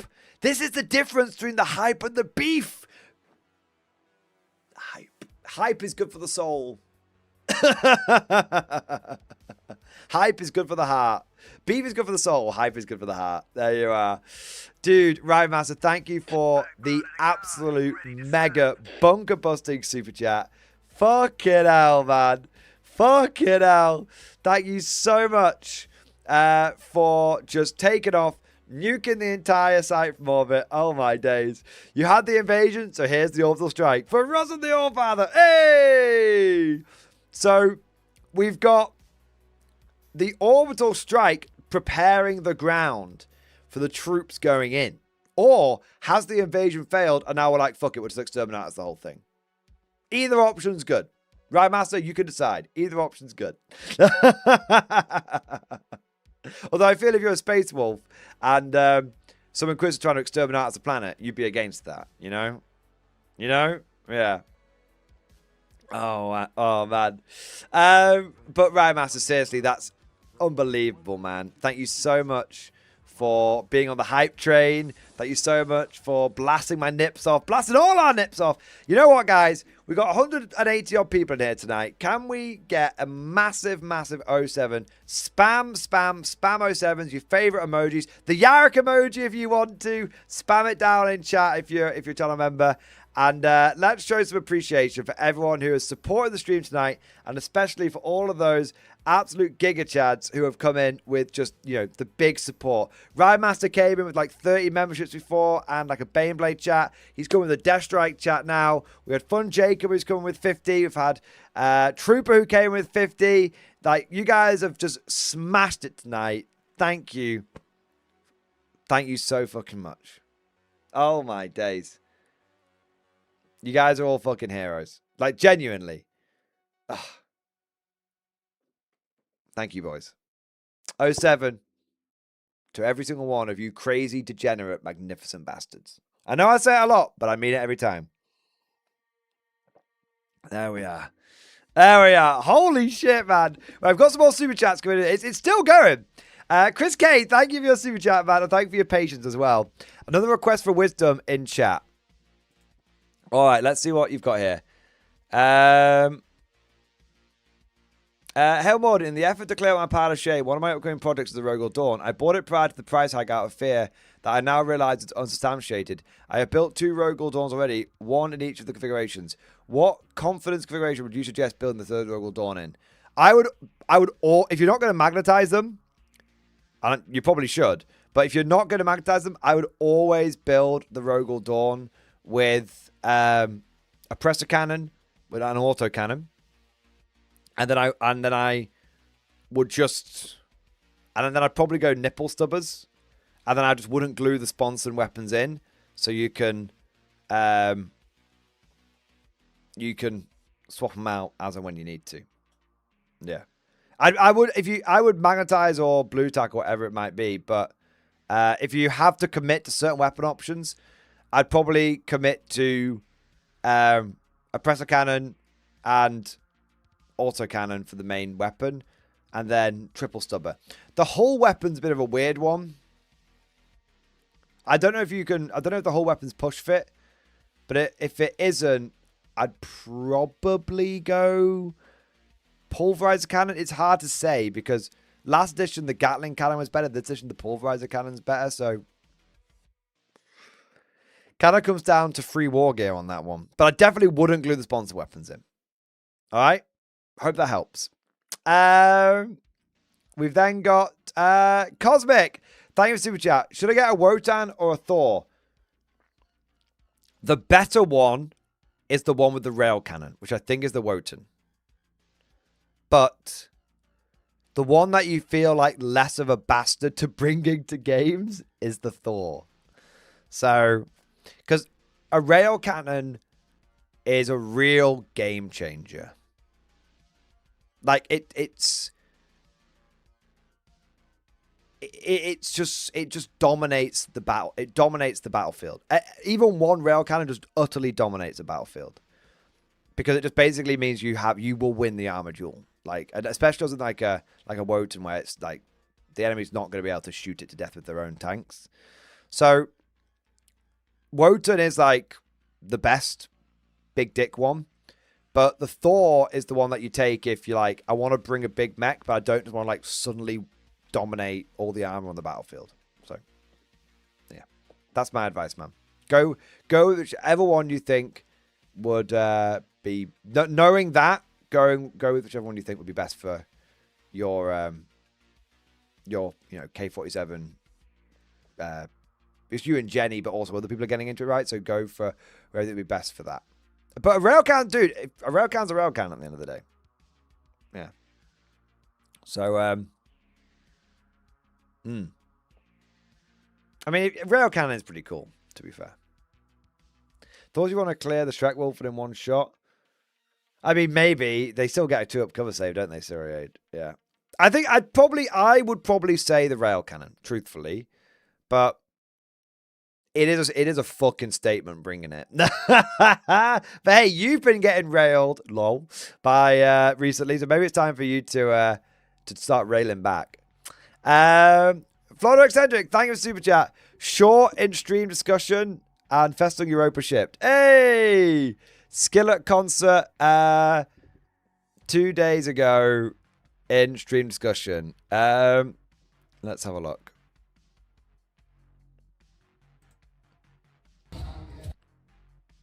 Let's have a look. I'm not... Oh, that's cool, man.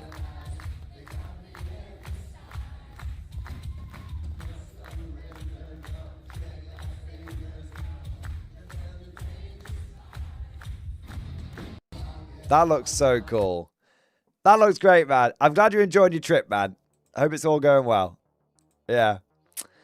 And we've got Zigrick. Thank you for the super chat, man. You should do a sweepstake. Everyone who gives you 500 gets a chance to face you in a game. Of course, you would risk getting a psycho. I mean, do you know what's funny, man, Zigrick? I do games against people in the community. And I do games against people in the community. And pretty much everyone that I've done, I've ended up becoming pretty good friends with the person that I did the game with. So yeah, like if you're a chill guy and you want to come and play a game of like Warhammer or Conflict 47 or something, I'll do my best. Yeah, I'll do my best, man. Just the only thing I ever really say is we play a game in a public place, mostly just for just it sounds like you said, it's more just to be safe because you've got to be careful with these kind of things. But yeah, I've played loads of people in the community and it's always been an absolute blast. Yeah. What we got next? Commander HHL, thank you for the super chat, bro. Jake M got a Chris. What's his prize? Jacob got a Chris? Which Chris did he get? Which Chris did he get? I love that guy, HHL. Matt Minute, thank you for becoming a channel member, man. Thank you for doing your part, sir. And welcome to his Imperial Guard, the Emperor's true finest. Let's have a look. We've got Ibram Gaunt, meme discussion. We now know why they announced Fem Studies. Well, I'm sure this isn't going to be controversial at all. GW just canonized female space marines. They're all she/her because they'll never be him. That's not so bad. Yeah, every space. Yeah, because they'll never be the old man. Oh, there you are. Hey, it's funny because Yarrick is the old man, and Creed is the old woman.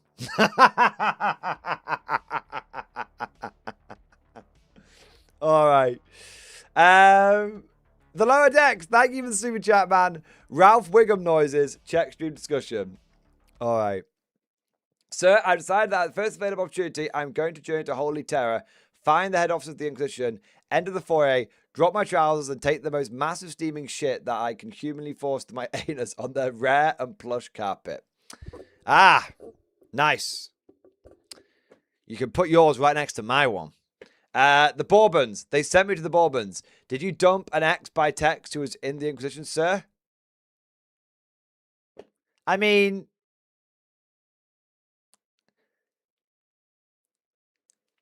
dump is such a loaded word.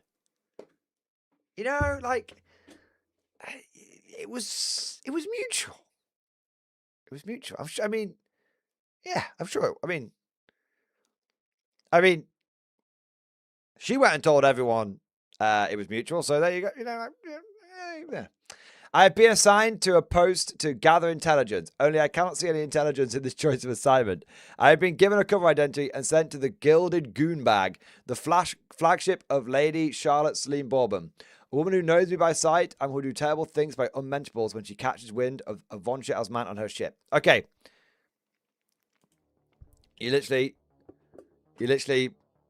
panicking about nothing. Okay? You see, you think that the dynasty would ever let you go into a situation unprepared? We have always made sure that you are fully equipped for every situation. Why do you think we gave you the codpiece? But don't worry. The codpiece is a weapon or a tool, actually with both, that is used for overt operations. Now is the time for covert operations. And we will now equip you with the next piece of high-tech Dynasty spyware. The latest in high-tech Dynasty spyware.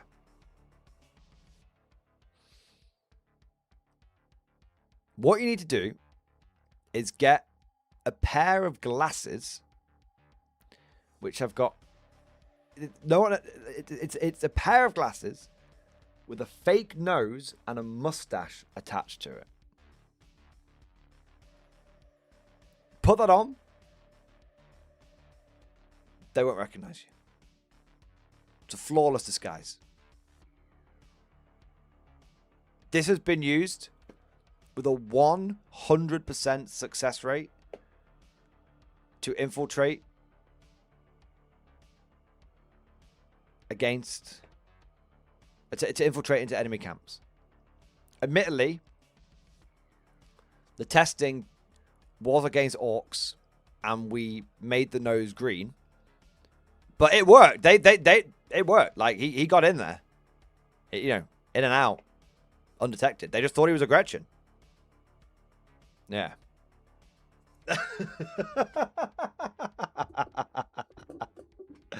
All right. Right. I need a quick wee, and then we got with us two. We've been chat. We've been chatting. Unsurprisingly, we've been chatting. But I think it's time for a couple of little bits of hype. Well, a little bit of vindication and a little bit of hype. Okay, but before we do, I need a quick wee. So, talk amongst yourselves for 30 seconds, and then I'll be back.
Alright.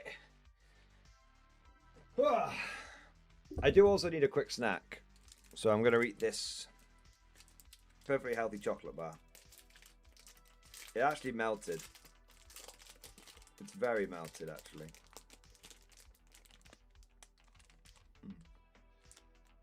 I can't remember the last time. Oh my god. I can't remember the last time I had chocolate.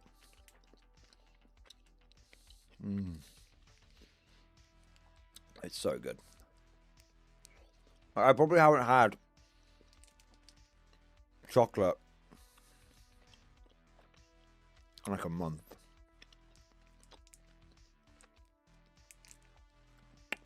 It's been a while since the Christmas chocolate ran out. Man, that's tasty.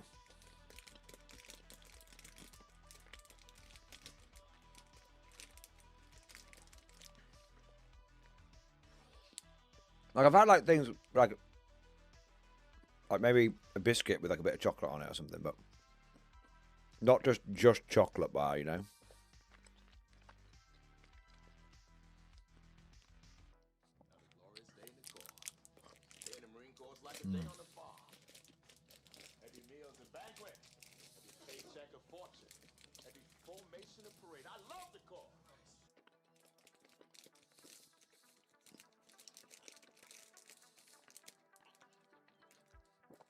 Christian Copang, it's dairy milk. This is dairy milk caramel. And you should absolutely buy some. It's very delicious. And it does contain milk. Obviously, that might matter. It's very delicious. And if you're used to American chocolate, it very well may blow your mind. Yeah, dairy milk is milk chocolate. Yeah. It's very, very, very, very tasty. Whenever I come over to America, if I know I'm meeting up with people, I do try and bring some British chocolate to share with them. Yeah. There we go. All right. No, I have to compare to Reese's Peanut Butter Cup, my personal favorite candy. Reese's Pieces are very nice. They are, like, really, really good. It's just very different because obviously that's, like, sweet and salty because, like, the peanut butter. But, yeah, no, it is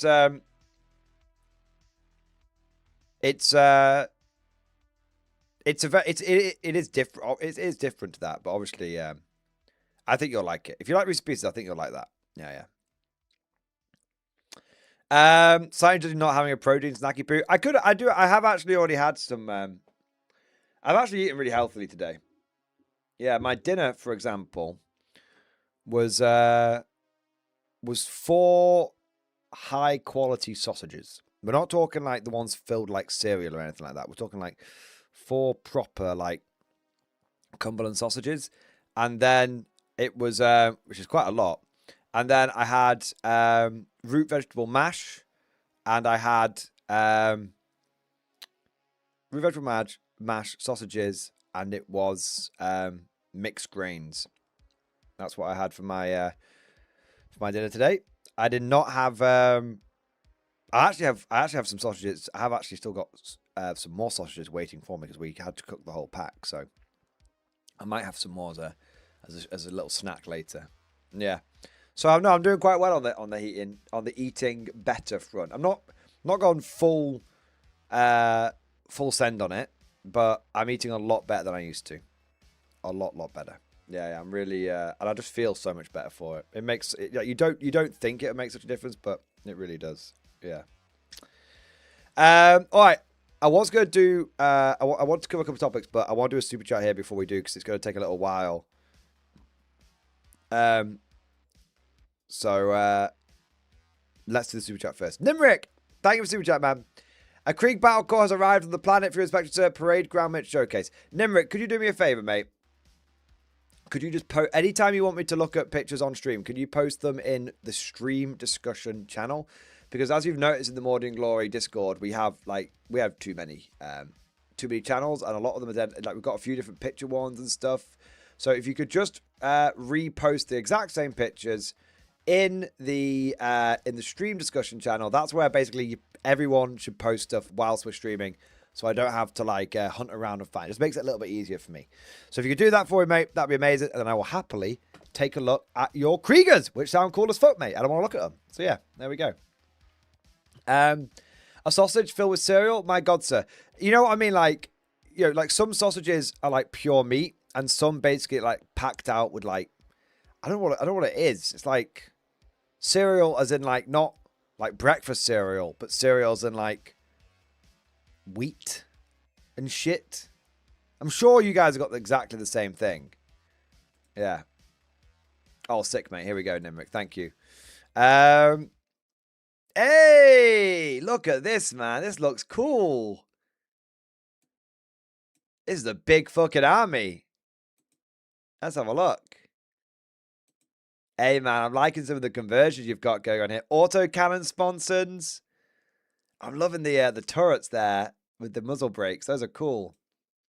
Hey, are those the old Legion, like Medusa something? Those are great. The infantry looks, is it maybe 3D printed or something? Don't get me wrong, I love a good bit of 3D printing. Wow. They look cool, man. I love the infantry and like sentinels marching side by side. And hey, dude, I've got those movement trays as well. They're great. Yeah. Wow, look at those hellhounds. Or are they hellhounds? Are they like Flamer Lehman Russes? That's cool, man. Look at this fucking thing. How many guns? That's amazing. That's cool. I swear, these are like some of it looks 3D printed. Some of it looks like some of the like converted old Russes or something. Yeah. Oh, they look cool, man. They look a bit like some of the Valakor stuff. Mixed. They look a bit like Kriegers and Helens mixed together. That looks awesome, bro. Wow. Look at the cavalry, man. Yeah, that's pretty cool. That's pretty damn cool. I'm not gonna lie. That's pretty damn cool. Dude, I love that. Everything is self-printed. So you said it. You already said it in the text. Sorry, man. Everything's self-printed. The big one is the Doomhammer design of the DD landing boats. Let me take a look at that one again, man. I feel like I might have brushed over it without meaning to. Oh, I see it, man. That's cool. That's really cool, bro. Nice. Yeah, I fully endorse 3D printing. I think it's really good. I think it's a very, very valuable tool to have as a wargaming community and as individuals as well. Obviously, it's not right for everybody, but yeah, in fact, I'm probably going to get back on the 3D printing for. I want to get some of the. There's a few different things I want to get my hands on, and the only things that basically I want to get some of the old guard regiments together, and the only places I can get that now are, unless if GW's not going to bring them back, is 3D printing. Yeah, and I'd rather 3D print it than like get like China cast or something. So yeah, I'm really looking forward to getting back on my own 3D printer, man. So that's cool as fuck. Awesome, excellent work, Nimric. Love to see it, mate. That's good stuff. Right, we've got a couple of topics to talk about. One of them is potentially a quick one.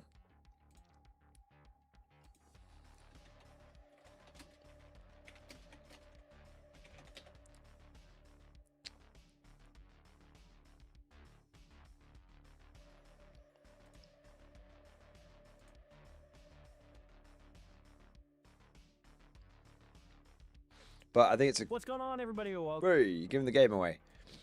All right, so... Okay.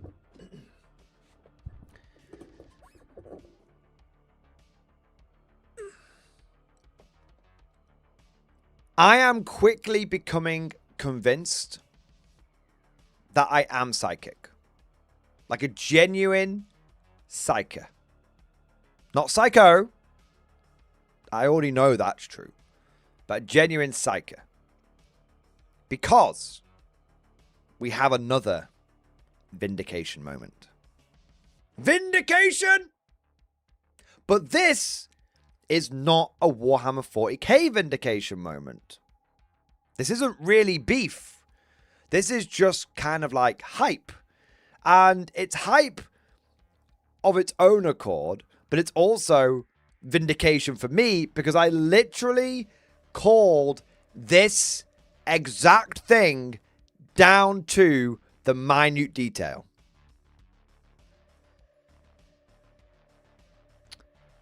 So some of you may be aware that there's a StarCraft 2 tabletop miniatures game coming. We've talked a little bit about it on this channel. There's many people in this community who are quite excited for it. And we've chatted about it, and I've had a look at it, and the miniatures do look very, very good. And the price point looks damn tempting. And the gameplay itself looks quite good. And there's been some big updates recently regarding the free online rules. They've got like an app which, frankly, it looks like one of the best wargaming web apps out there right now. Now, I don't know how it's going to look on mobile, but it looks like one of the best wargaming web apps out there right now. It's only in beta. So they're going from strength to strength. But what does this have to do with my vindication and me being a psyker? Well, when we were looking at the preview of the gameplay by Archon Studios themselves, those people that are making the game, I said there were a few people that were concerned. There were people that were like, oh, this feels like it might be trying to be like a competitive game. And it might be trying to be competitive first, over like vibes first and all this kind of stuff. It's trying to be like 40k, right? And I said, that's completely wrong. I said, think about it for a moment. StarCraft is the e-sport. Unlike games like X-Wing, which, became competitive, and games like Warhammer 40k, which have become competitive, StarCraft, its vibe has always been competitive. It's not a narrative game that's becoming competitive, and so therefore it's that's going bad, like with 40k, where people are like, this used to be much more vibes-based, and now it's becoming way more competitive, and I don't like that. The thing with StarCraft is, it's a fucking competitive game, man. It's an e-sport. It's still like the e-sport. Like Brood War is still played competitively. I don't know if it's still the case, but for a long time, there are people that made their entire living playing StarCraft, StarCraft 1, and later on StarCraft 2. Now, I think StarCraft 2's got a bit shitty, but when I played a bit of Wings of Liberty back in the day. I played a bit of StarCraft Brood War. I played a bit of Wings of Liberty back in the day. I love Wings of Liberty. But it's always been like the competitive game.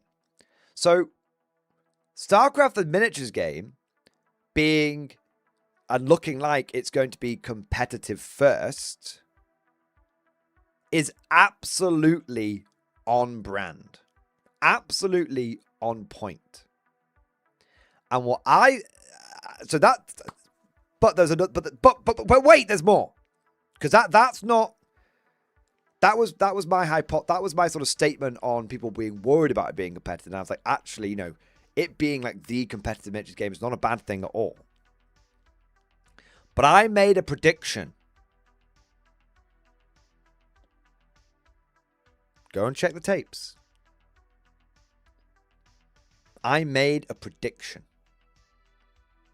And I said that StarCraft, being a competitive miniatures game, is a very big deal.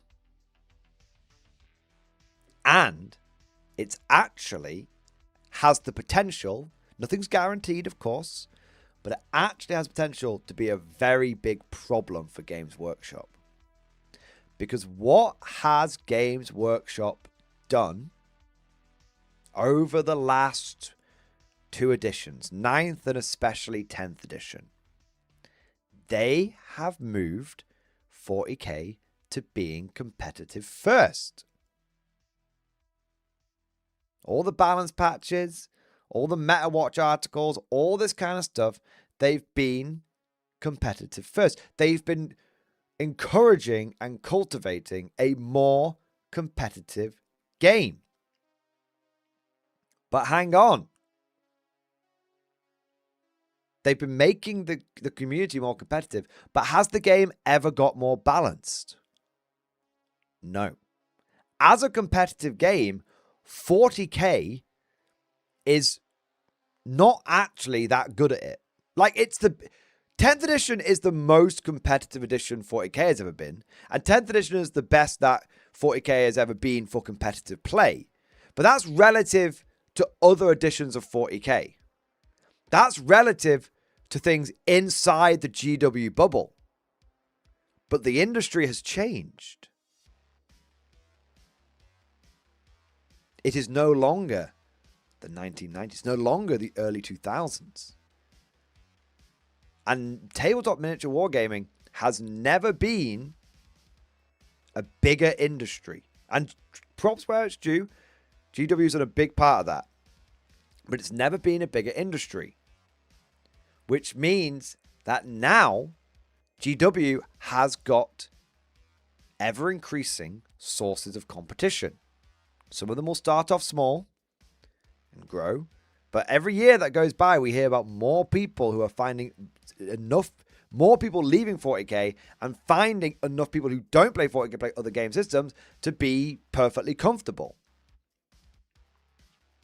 And StarCraft, being the competitive game, I said had the potential to be a really, really big problem for GW because they've cultivated a really competitive community, but the game that they've made isn't that good fundamentally as a competitive game. It's good for 40k competitive, but it's not that good fundamentally for a competitive game. And competitive players will be...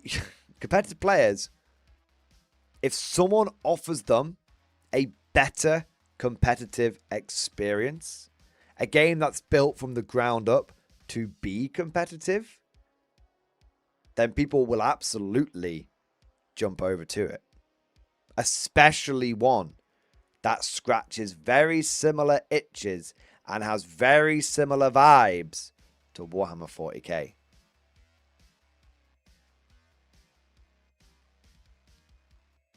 So I predicted, and I actually mentioned, I said, send me to the black ships, guys. I literally said this. I literally name dropped this channel.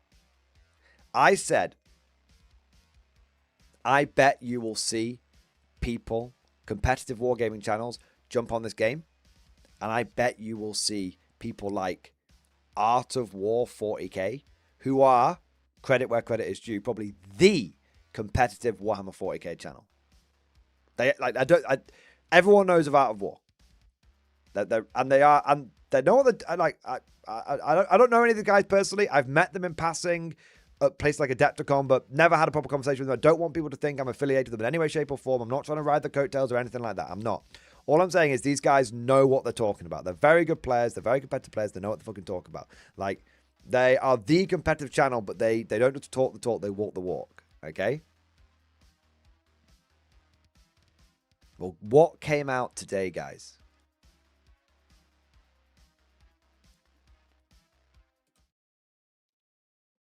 Art of War, StarCraft tabletop game rules, review, and unboxing. And look at that like to dislike ratio. Their community is very happy for this. Views, 15k views. That is in line with some of their with a lot of their 40k content as well. In one day, 15k views.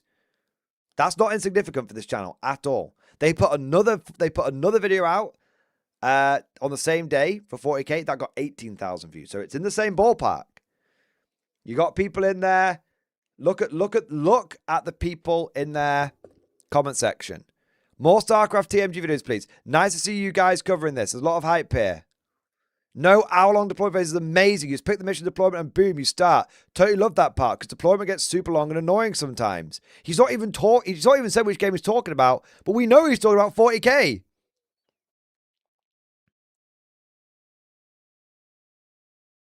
Can't wait for you guys to dig into this game and start playing. So excited to have you guys covering this. I'm ready to drop the hammer to spend some indiscriminate justice. That's obviously he's quoting something from in the show. Man, the more I listen to this, the more hyped I'm getting with this. Remember, what is their community? It's the competitive community. Send me to the black ships. I literally called it. I literally said, I bet Art of War will get on this game. I bet competitive channels will get on this game. This game is more of a threat to GW than anybody realizes. Because if you're a competitive player and you get the thrill, by the way, I'm not doing any favors that pause. Let me see if I can get a better. That's a better pause shot. There we go. Like, if you can get If you're a competitive player, if you like to test your mettle in the crucible of battle, if you like to go 3, 5, 8 rounds, bam, bam, bam, game, and you want to like be the best you can be and play the best you can play and win through pure fucking skill, like a true competitive player, not a power gaming person who just jumps on what's overpowered, but a true competitive player, then 40k is okay for that. But there's always some bullshit around the corner. Like, if it's not Victrix spam, it's Catan spam. If it's not Catan, well, if it's not Catan spam, it's Victrix. If it's not Victrix, it's Knights. If it's not Knights, it's Gene Silicult. If it's not Gene Silicult, it's bloody Admech, blah, blah, blah, blah. There's always some bullshit. If it's now, it's going to be Tau. But this game, what do competitive 40k players want? What do competitive war gamers want? They always want more control. They always want more certainty. They always want tighter rules. They always want to be the only thing between them and victory should be their skill. And that can be really frustrating if you play 40k. Because imagine if you're a really competitive guy. You get good with your list. You're smashing it at local GTs. You're smashing it at local RTTs, local GTs. You even start doing well in some other big events, and you go, all right, it's time to go all the way. I'm ready to go all the way and win a local GT, or even win a regional GT, maybe even like a major. And you get through game. You get to the final, and you just face into something bullshit. The latest GW bullshit. Doesn't matter what happens. Whether it's Victrix spam or Catan spam, it doesn't matter. You just... Is that satisfying to you as a competitive player? Is that satisfying to you? Is that you testing your mettle? Or is that someone just paid to win and beat you? Well, StarCraft has only got 3 fucking factions, so there's way less potential. Obviously, we don't know yet. We've no idea. We don't know what the game balance is going to be like. But there's way less potential for, oh, this month, after this balance patch, or this new detachment randomly dropped, this is the thing that's smashing everyone's face and no one's had a chance to like balance around it yet, or test around it yet. There's 3 factions. Each faction's got about a dozen units. Where it's going to be where the crunch is going to be, how you combine those units, the loads of upgrades you can put onto each unit. Like 2 Marine squads can be very, very different based on the upgrades you've given them. For example, same with Zerg. It's like 3 different kinds of Zergling. Like to say there's only a dozen units is a bit disingenuous because there's actually more than that when it comes down to like the different upgrades that can separate them. Yeah. So this is a big deal. But this is a big deal. I said it was a big deal. It is a big deal. And I called it. How did I know Art of War were going to pick this up? Literally, I don't know these fucking guys.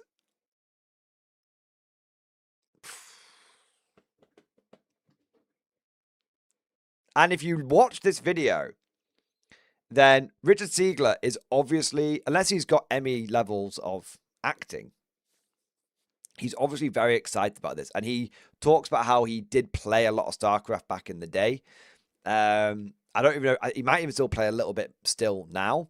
I just watched the first few minutes of this video. But he goes into, and I'll link it obviously in chat so you guys can watch it and enjoy it and get their take on it and everything. But he's obviously genuinely enthusiastic. Now, Jack Harpster is reasonably enthusiastic about it, but this just definitely feels like kind of when like I'm chatting to Simon about K47, and Simon's like reasonably excited about K47, but it's kind of like, you know, I'm leading the charge on it, which is cool. That's the way it should be. You should have someone who's like super enthusiastic and someone who's less knowledge about it so that they can ask questions and everything. It's the right way of doing it, of course. But like, I suspect that maybe they got paid to make this video, but there's nothing like, there's no disclaimer on here that says it's like paid content. Maybe it is, and they've just not put it on yet or something. Who knows? But even if it is paid content, this feels like it would have been an easy sponsorship to take. And even if Archon Studios, even if it was a paid sponsorship, think about it this way. That doesn't take away from what I'm saying. That adds to it. It adds to what I've been saying about how StarCraft Tabletop, Mitch's game, could be a big threat to GW and the direction they've taken the game in with it being more competitively focused. Because if Archon Studios are going out there and handing out like sponsorships, and their target channel the target channels that they're going for are competitive channels, then it shows that what they're trying to do is to muscle their way in to the competitive room. And at the end of the day, and this is the biggie, right? In the competitive community, there is only win or loss. It's very different when it comes down to vibes. Very, very different. If a game is more vibes focused, then no matter how cool a game may be, if it's just not the right vibe for someone who's interested in it, they won't pick it up. Like, a great example of this is like Bot Action versus Warhammer 40k. Or even Old World versus Warhammer 40k. You know, Bot Action is an amazing game. Pure vibes. The competitive scene is minuscule. It's all about the vibes. It's very much beer and pretzels World War II. But if someone's just not interested in World War II history, they're just not going to vibe with it. They're just not going to get it. And so that person will just stay loyal to like Warhammer 40k. Likewise, if someone, you could tell people Old World, Best World till the cows come home, but if someone's just not interested in the vibe of rank and flank, they're just not going to go for it. And they'll stay loyal to Warhammer 40k. But in a competitive world, there's only win and loss. If you're a competitive player, you're looking for a certain itch that needs to be scratched. Competitive players, guys, they jump from army to army. Why do you think they wouldn't jump from one game to another? These people do not, and we're not demonizing anybody here. Everyone interacts with 40k in different ways. There's always been competitive 40k. There's always been casual 40k. There's always been narrative 40k, and those are different. You know, I never demonized competitive play, and I never demonized narrative play, and I never, looked down upon casual play or narrative play or anything like that. Right? So, just talking about competitive play just objectively, these people are not loyal to any one army. They don't care about the lore. They care about winning. They care about being the best they can be. Playing hard. Winning events. And that's why I've said I've got many stories about the competitive scene. But that's why, I remember telling you guys a story about how I played a game where it was game 5, and as they took couches, they put the models that they were playing with. It was a Deathwatch army. This was back in 8th edition. So it was a little while ago. It's still a relevant story. They were taking those models and they were packing them up with the armor case they brought for them was just a series of cardboard boxes with bubble wrap in, and they were packing them up because they had been sent the army down from one of their friends to use at this Cutthroat GT, and he was going to send the army back up to them to use in another event. Like, this guy wasn't a Deathwatch player. He was a competitive player, and Deathwatch was the best army at the time, so he was just running Deathwatch. But like, neither one of these players really owned this army, had any emotional attachment to this army. They were just posting it back and forth to each other. The fucking case they were using, they literally were putting the models back into the boxes on game 5, tape it up, and then they were going to post it off that weekend. Or on Monday, because we were playing it the weekend, sorry. Competitive players have no issue jumping from army to army. Competitive players will have no issue jumping from one game to another if that game serves their needs, scratches the itch that they have. I'm telling you. So everyone in chat that's like Fresh 562, for example. I think one issue is that StarCraft's never been a big lore vibes, not comparable to other IPs. That's my point, man. That's entirely my point. It doesn't need to have a big IP. It just needs to be cool enough, which it is. Just cool enough to be just cool enough. The models need to be just good enough to be worth to be like. Even then, people don't get them commission built and painted. It literally doesn't matter that StarCraft lore is inferior to, if it even is, to 40k lore. The only thing that matters is, does it pass the vibe check of StarCraft? And the vibe check of StarCraft is, it's designed from the ground up to be a competitive game. Video game format, and it'll be the same for the tabletop game. So I'm calling it right now. I'm not calling it. I'm just going to say I made a prediction that StarCraft was going to pick up momentum. I made a prediction it was going to appeal to competitive players. And it has come true. Now, the big thing will be, where does it go from here? It's gathering momentum quickly. 2 weeks ago, no one was really talking about it. Now you're getting big channels with 100,000 subscribers talking about it. Talking about it enthusiastically. In the face of 11th edition, they're talking about it. Where does it go from here? We'll have to keep an eye on it. But I would not be surprised in any way, shape, or form if we start seeing a lot more StarCraft content. A lot of StarCraft tabletop miniatures content. From a lot of different channels. We'll have to see. I'll have to see. But once again, I called it, and it came true. When will you guys learn?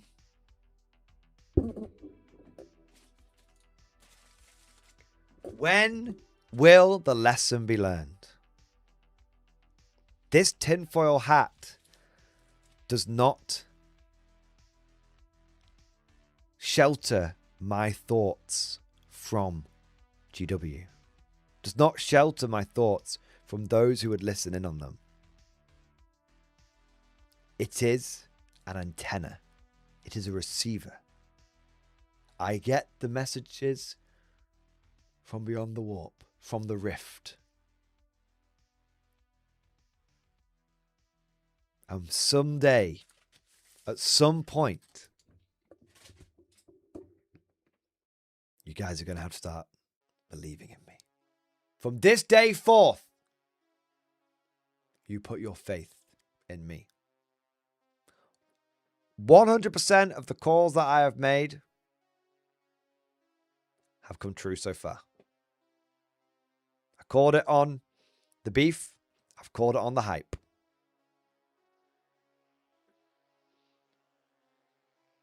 But of course, okay, I'm getting a bit arrogant now.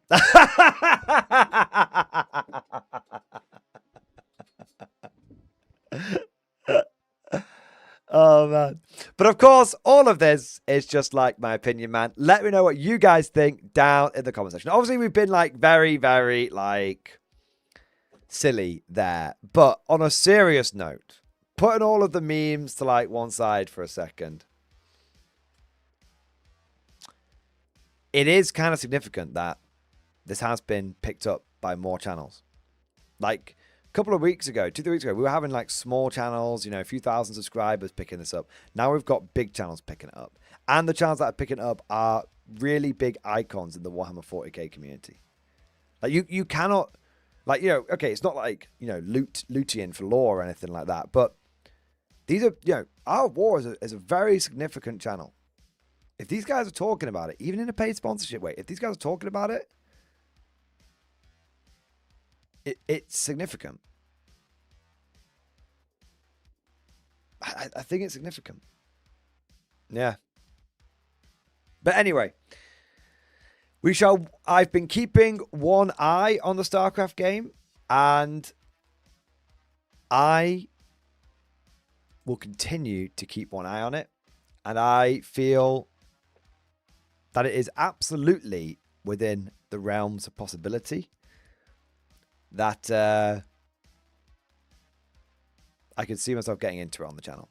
Even just trying it out a little bit, I could see myself getting into it in a big way. Especially if it starts blowing up competitively. There's loads of events for it and everything. Oh, yeah.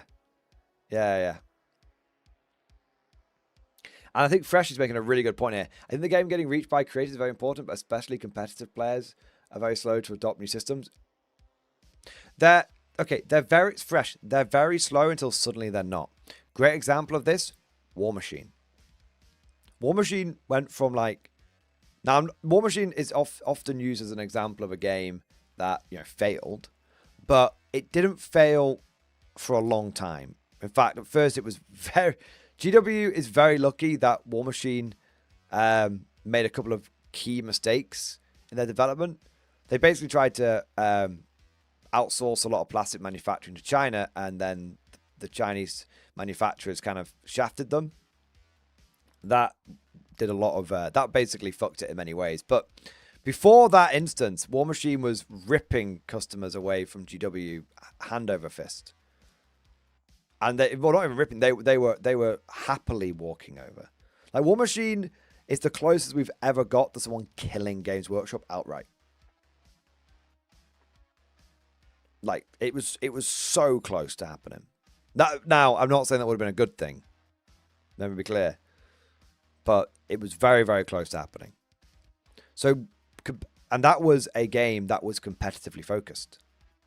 Remember, the competitive scene leads the casual scene. For the longest time, that was the way it was. Now the competitive scene has consumed the casual scene. And now there's a new competitive kid on the block. Competitive players, out of all of the players that play 40k, competitive players are the ones that are the ones that would at one moment seem the most die-hard loyal people, and the next they've crashed out and they're playing a different game.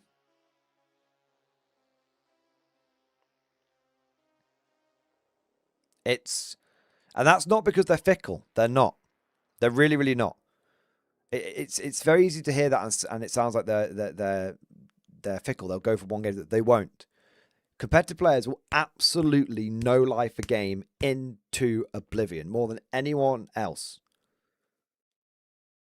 But the moment that game stops scratching the itch, or the moment another game comes along that scratches the itch better, they'll flip. It's not that they're fickle, it's that they're very clear on what they want out of a game, and they're very consistent on what they want out of a game. But they're also competitive. By nature, they're somewhat cutthroat. They just see they see winners and losers. And obviously we're talking about the top end here. There's degrees of competitive and casual, and you can be a mixture of competitive and casual. Of course, right? But we're talking like that fundamental nature of a competitive player.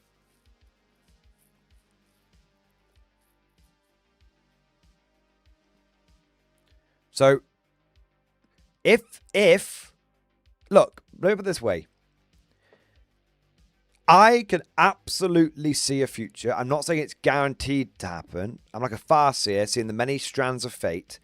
I can absolutely see a future in which the StarCraft Tabletop Miniatures game takes off, and for a period of time, maybe it's a short period, maybe it's a long period, it becomes a really big force in the market.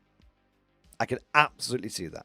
I can see it being as successful as First Edition War Machine. I can see a future in which that happens. Of course, anything could happen. Companies can make mistakes. There can be pitfalls, all that kind of stuff. But I can see that happening.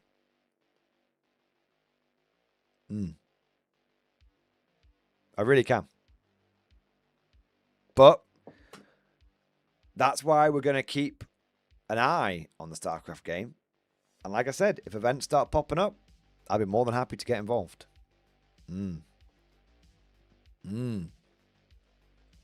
All right.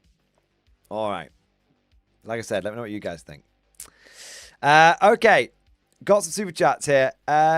Jenny Bratz, thank you for super chat. Heavy weapons in stream discussion. Let's have a look. Hey, they look all right. Hey, they're the Wargames Atlantic ones. Nice. I love the bubble guns.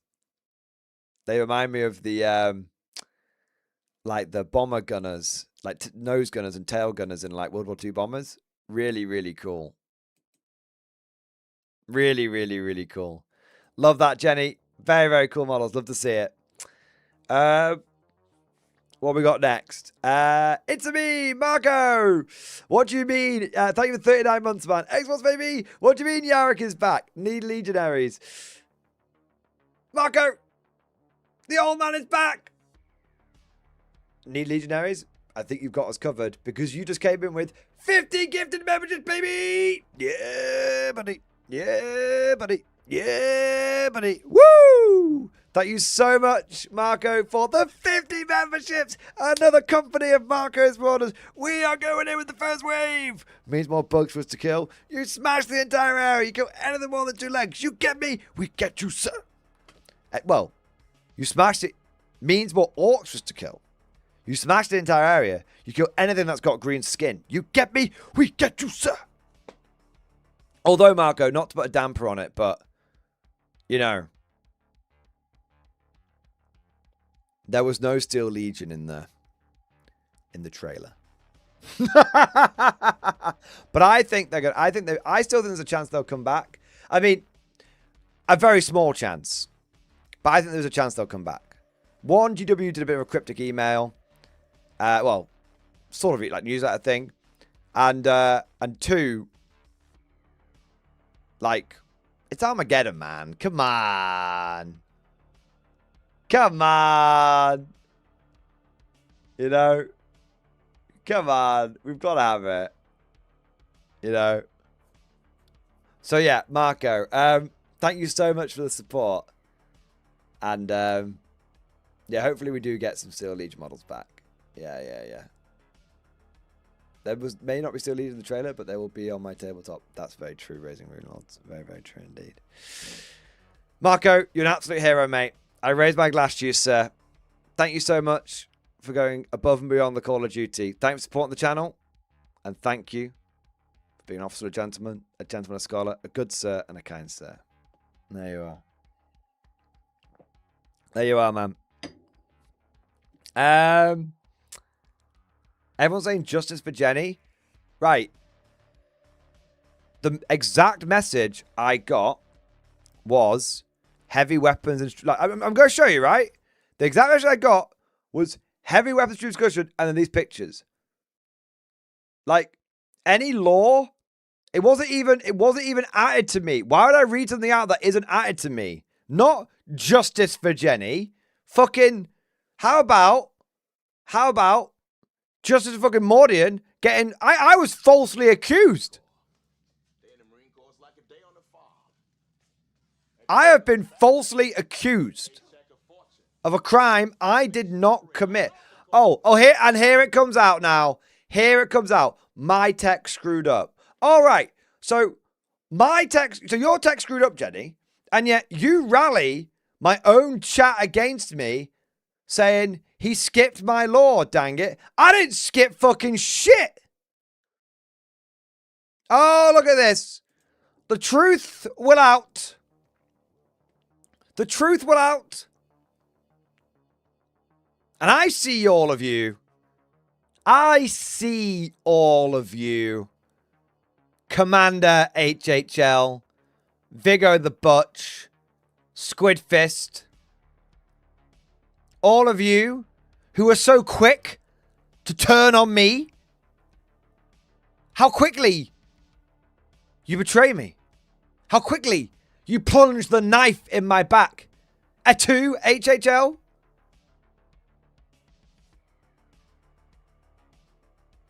Uncle Clumsy. There is no need to assemble the court.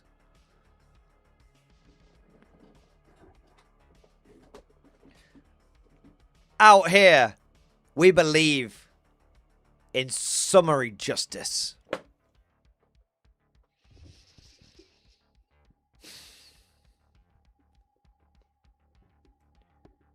Jenny Bratz, for the crime of falsely accusing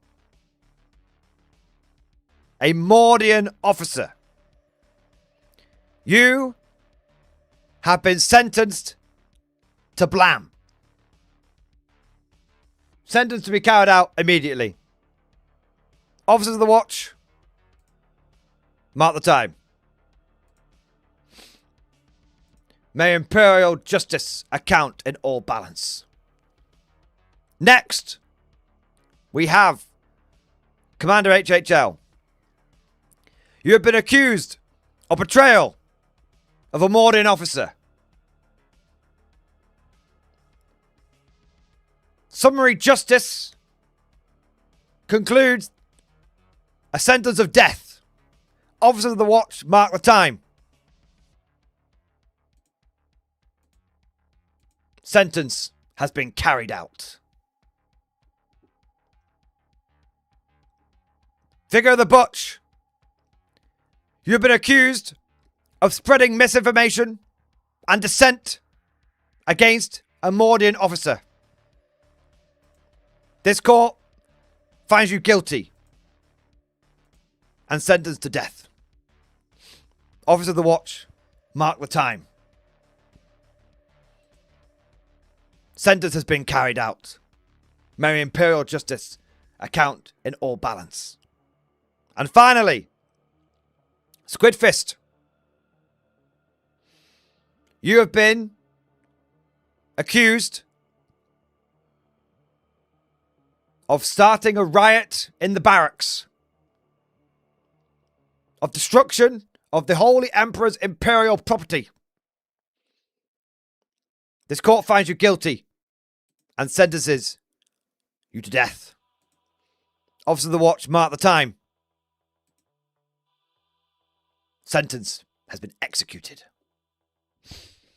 Ave Imperator. The Emperor protects.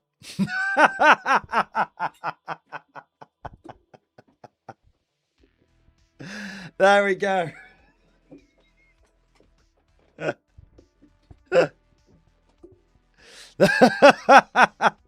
Sentence to death for damage to the Holy Emperor's imperial property. The Imperial Emperor's property. Yeah.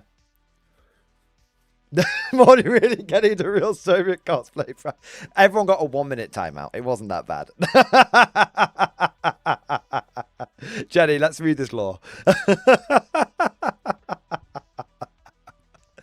Right.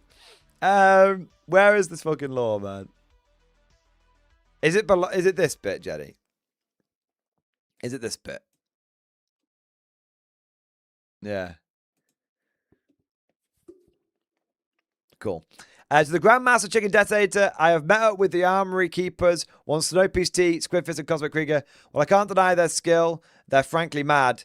They are mad. They spent 3 hours explaining the workings of the egg guns made from the bomber guns. It went over my head. So perhaps Big Mass is what we need. In the end, the Saint Chicken protects, and they might have to work double with them. Your faithful servant, Jenny Bratz. People in order of picks, Squidfist, Snowpiece T, and Cosmic Krieger. Nice. That's cool. I actually really like that.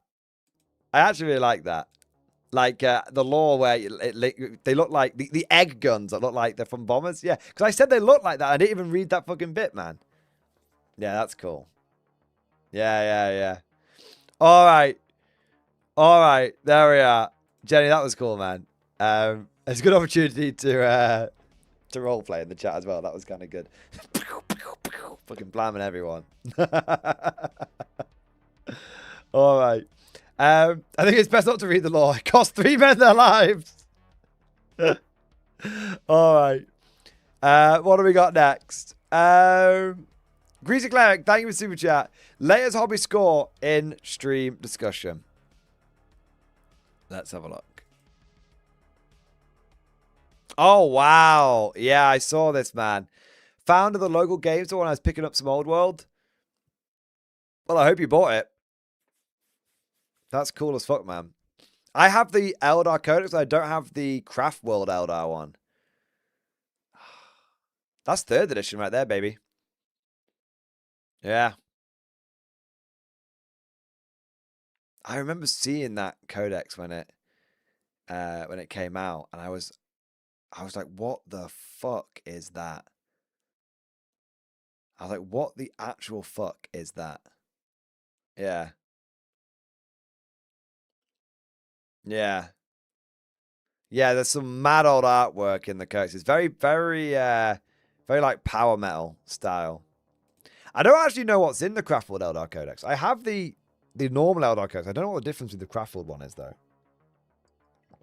I'd love to get some if you've got any time, I'd love for you to, if you've got the time, mate, I'd love you to take some pictures and put them in the chat so I can have a look. Yeah. Yeah, that's cool. All right. What have we got next? I actually have another topic that I want to cover. I think we need to cover it. I actually have oh man, I've got 2. Right.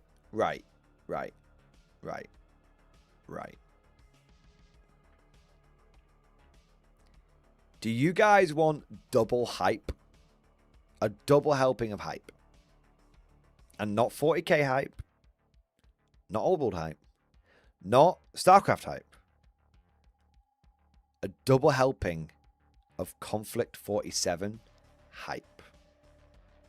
That's right. A double Riftbuster. Who wants a double fucking Riftbuster, right? Put your hands up in chat. You want a double Riftbuster. I think it's time. All right. Uncle Clumsy, Raising Moon Lord, Halen Jedi, FRVN. All right.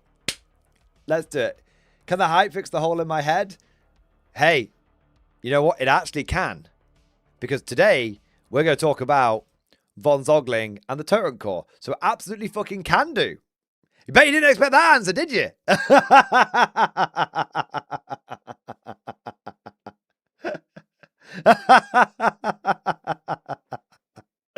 All right, so let's do it. Yeah, let's do it. Ladies, gentlemen, and small furry creatures of Alpha Centauri, I don't mean to alarm you, but there's been another Conflict 47 reveal article. The hype train knows no brakes. We're busting rifts. We are busting rifts left, right, and center. Now, this is a hype article, a reveal article for the Festung Europa book that's coming out.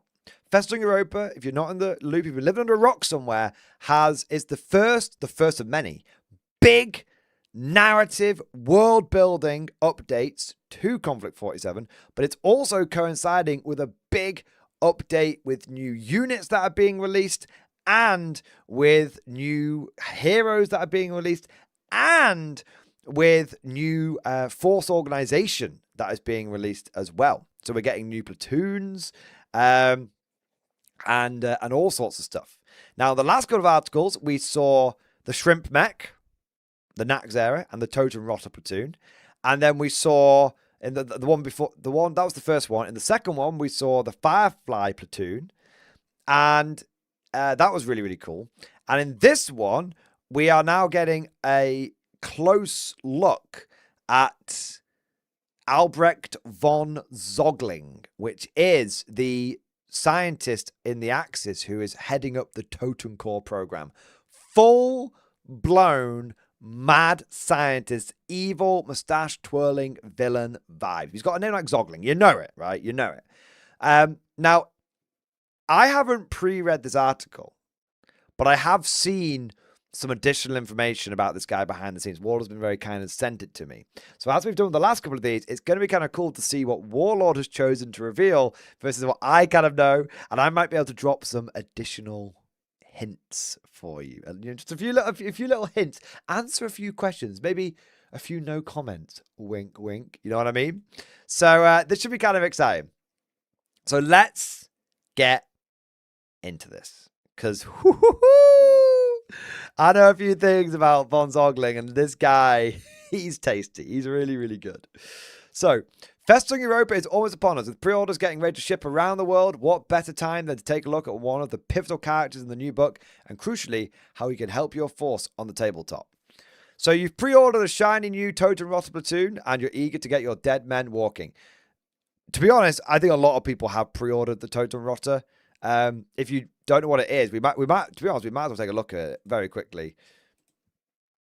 It's the new starter army if you want to go down the whole Nazi zombie vibe for the Axis.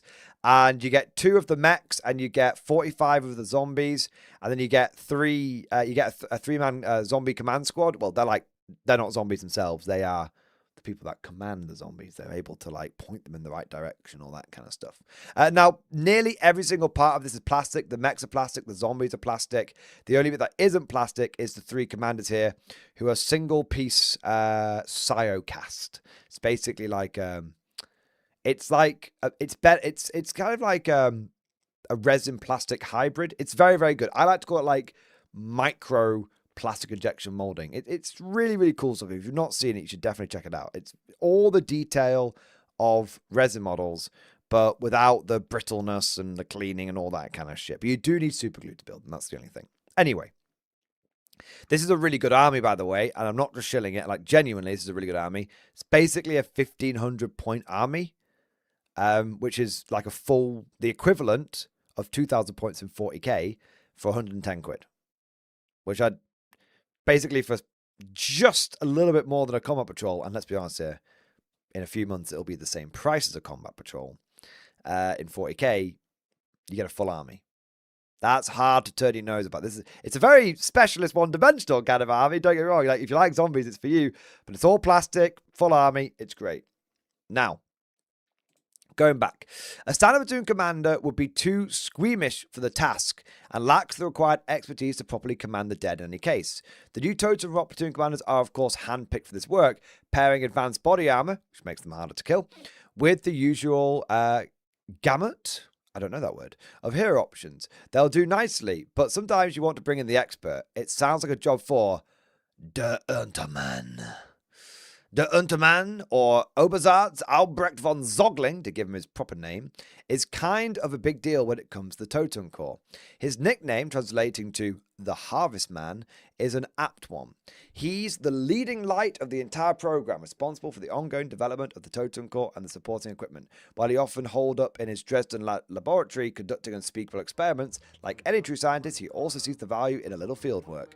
Whenever he gets the opportunity to observe his creations in action, von Zogling will take the field to direct them, gathering valuable data and fresh specimens.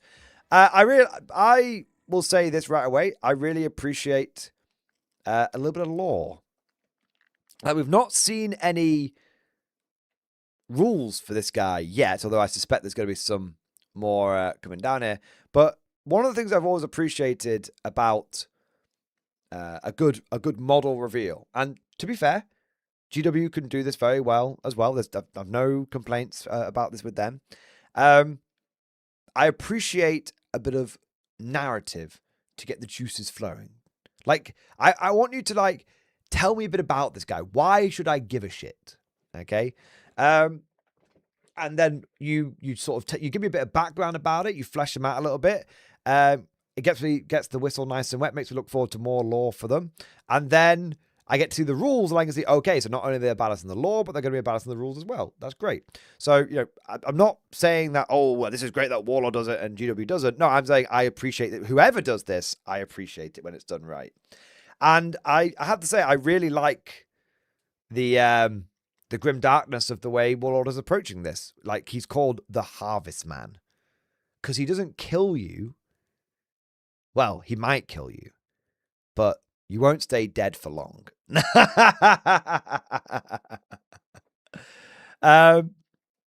We'll be doing a pronunciation guide for some of the conflict voice ever trickier names in the not distant future. In this case, it's closer to von Zergling than von Zogling Don't ignore that load-bearing umlaut, Ed. I still don't know. I need help with that. So it's von Zergling. Oh, that's the umlaut. Is that how you say it? That's it. That's actually really cool. We'll be doing a pronunciation guide. That's actually that completely caught me off guard. Albrecht von Zergling. It's still good. It's still great. Yeah. This isn't some pasty-faced lab coat we're dealing with here, though. Der Untermann. You got to say it like in the gravelly voice every time. Revels in the carnage wrought by the Totem Core, and will often get stuck in himself to get his hands on a particularly valuable enemy corpse. As the battlefield is a dangerous place, von Zogling has taken pains to make himself a dangerous man, skilled with gun and blade. However, he has also elevated himself, literally, with his battle harness. Equal parts weaponized carriage and mobile surgery. That's amazing. A multi-limbed frame. The multi-limbed frame allows him to strike out his foes in all directions, while also carrying enough surgical equipment and stores of his signature serum to reanimate any particularly promising victims. I mean, it's very Dark Mechanicus.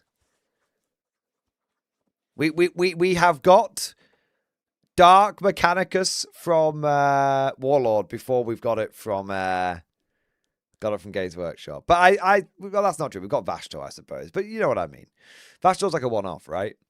This is probably my new favorite artwork. I love this. I want to make this my desktop background. Yeah. This is very, very, very cool. Yeah. Toten Stahltruppen, Toten Schreckwolfen, Toten Ursus. Now there's, yeah. My. Yeah. I think you mean Dark Mechanicus will be very von Zergling. That's true, Lower Decks. Yeah. I know, the Dead Ursus is, I mean, it's going to be unfathomably hard to kill, isn't it? I actually am terrified of what rules Warlord are going to give these things. Because, like, Ursus are already quite hard to kill. Anything that...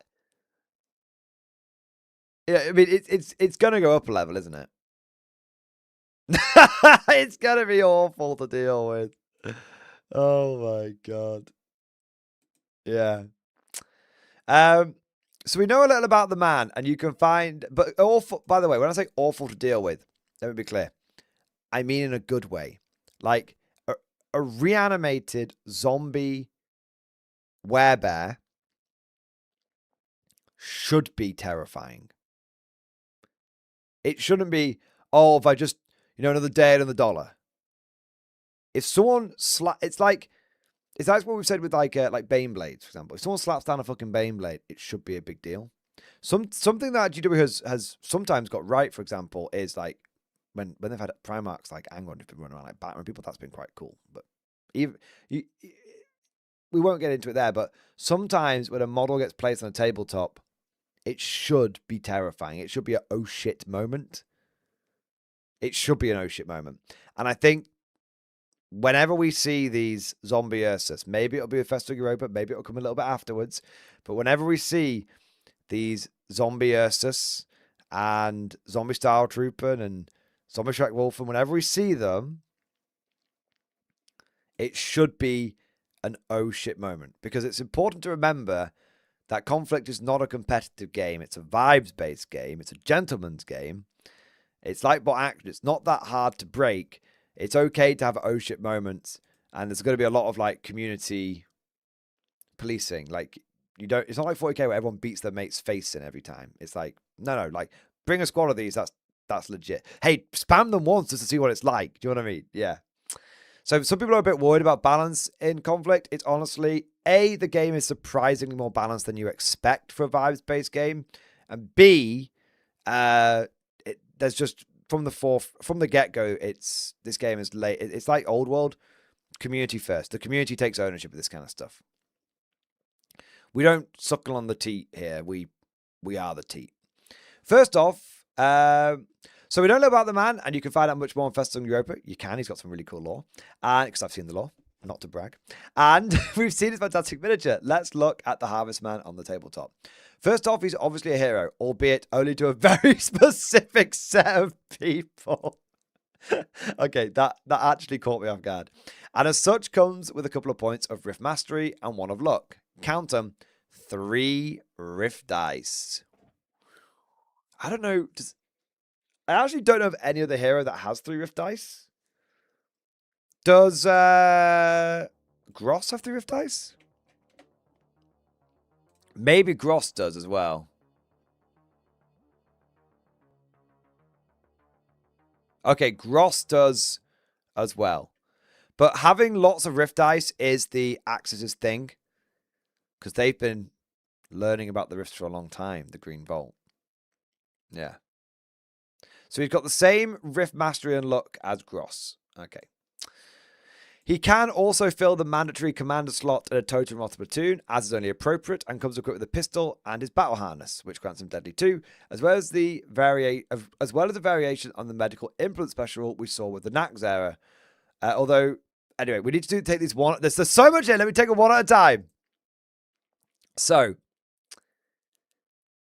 he can fill the mandatory slot, commander slot in a Totem Rot platoon. So this means you can still take him as a hero in the platoon if you want to and have a Totem Rotter commander. Or if you don't want the Totem Rotter commander and you just want Von Zergling, you can take just Von Zergling. So it's not like either or. You can have both if you want to. It just gives you the option to save a few points if you want to. As is only appropriate, he comes equipped with the pistol and his battle harness, which grants him Deadly 2. So he probably, I'd have to check, but I think that means he has 2 attacks in close combat. As well as a variation on the medical implement special, which we saw in the Nax era, although his benefits only the Totem Core bodyguard, 0 to 6, that may accompany him as a personal retinue. That is the biggest bodyguard unit we've seen to date. Gross had 4 blokes to accompany him. Drugov's got 2, and Paul Slammer Sandrills has only got himself for now. But Bertie's on his own as well. But I think he is anyway. That's a 7-man command squad. Litigation to action, 3 attacks because of the pistol. Pistols don't have assault anymore, mate. So I don't think they give you tough fighter. They might do in case this particular one might do, but a difference between bot action version 2 and bot action version 3 is they change pistols having assault. Yeah. So I think he only gets 2 attacks. I've got the rules in the back end. I can double check that for you. Yeah. That's a big squad. Woohoo, baby. Now let me remind myself what these medical implements do. They might do litigation Jackson. I'm gonna check, dude. I'm gonna check it now. So I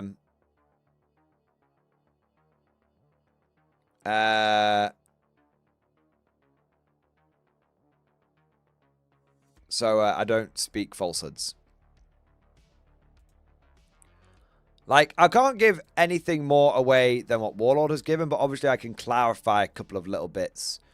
Like that. That's only like a little bit. So,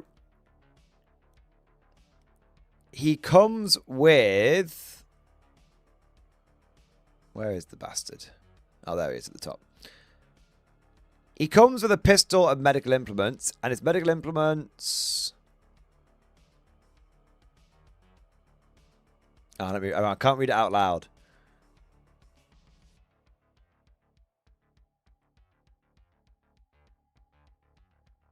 Okay.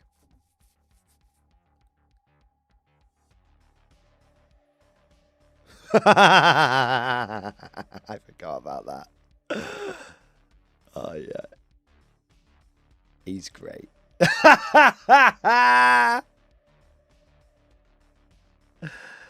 Oh, man. Right, 1 minute.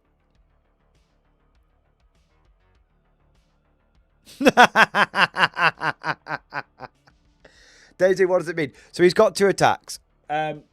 Pistol, I don't think it's only a regular pistol as well.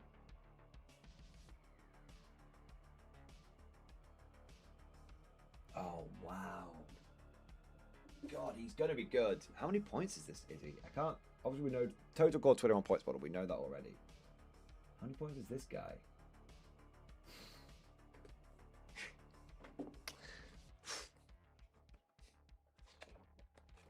Twin Son's got its money run for its money.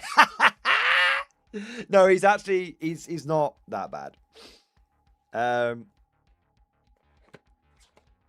Twin Lance, sorry, not Twin Son. Yeah, so he only has 2 attacks in combat. The pistol's not that big a deal.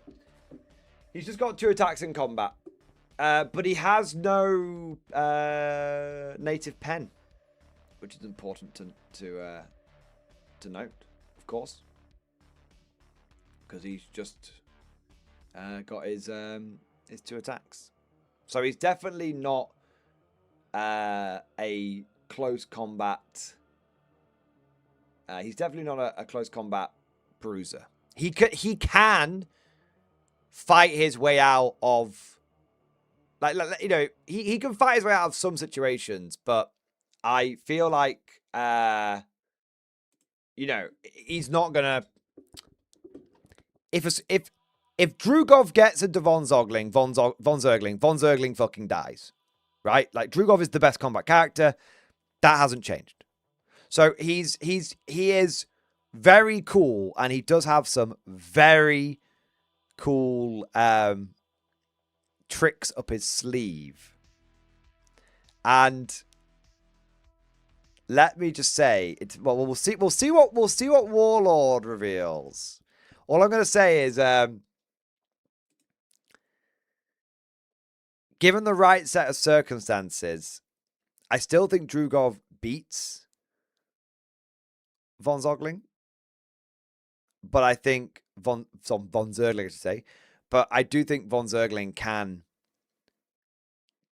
tear a chunk out of him. Yeah. So, the specialist medic thing as well. Yeah. So, so let me just double check that. Okay, so it's a bit back and forth. So, he's also a specialist medic, granting himself at any nearby totem core a chance to shrug off incoming fire. So, the specialist medic is a unit in game. Well, it is a unit you can buy, I should say.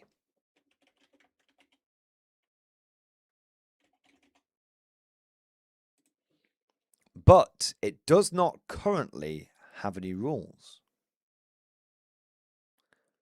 But this article seems to hint, indicate, titillate that maybe we might be getting some rules for it. I couldn't possibly say. But the point is, you guys can go and check what the medic rules are in Conflict 47. You can then go and work out what a specialist medic might do for Totem Core. Right? On top of this, he's 6+ damage value, fearless veteran who quite appropriately causes horror. Horror means that if he charges you, you have to take a leadership test, or you can't do reactive fire. Overwatch. And he has a tasty active enhancement, which gives him another way to return fallen models to his own squad, and makes it easier for nearby Totem Core squads to use the Dead Rise again. Does he?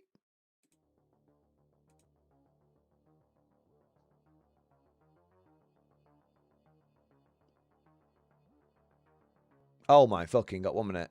I think I missed this when I read it before.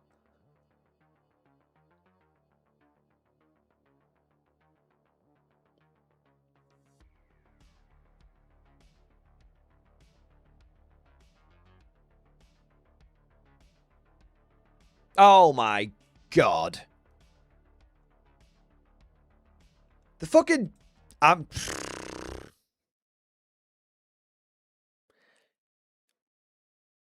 These fucking zombies aren't going to die. I actually have to read it again. One minute. I actually have to read it again. Because I might have been able to break it. I might have already broken it.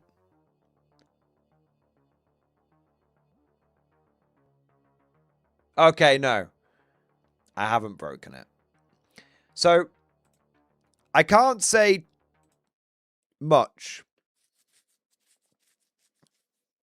But it says here, another way to return fallen models to his own squad and makes it easier for nearby Total squads to use the dead rise again. So, basically, he is just a force multiplier for Total. He's very specialist.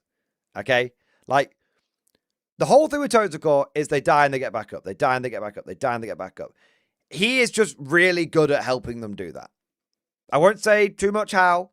He just, like with the Naxera, it's very specialist in what it does. Von Zogling is also very specialist in what he does. Yeah.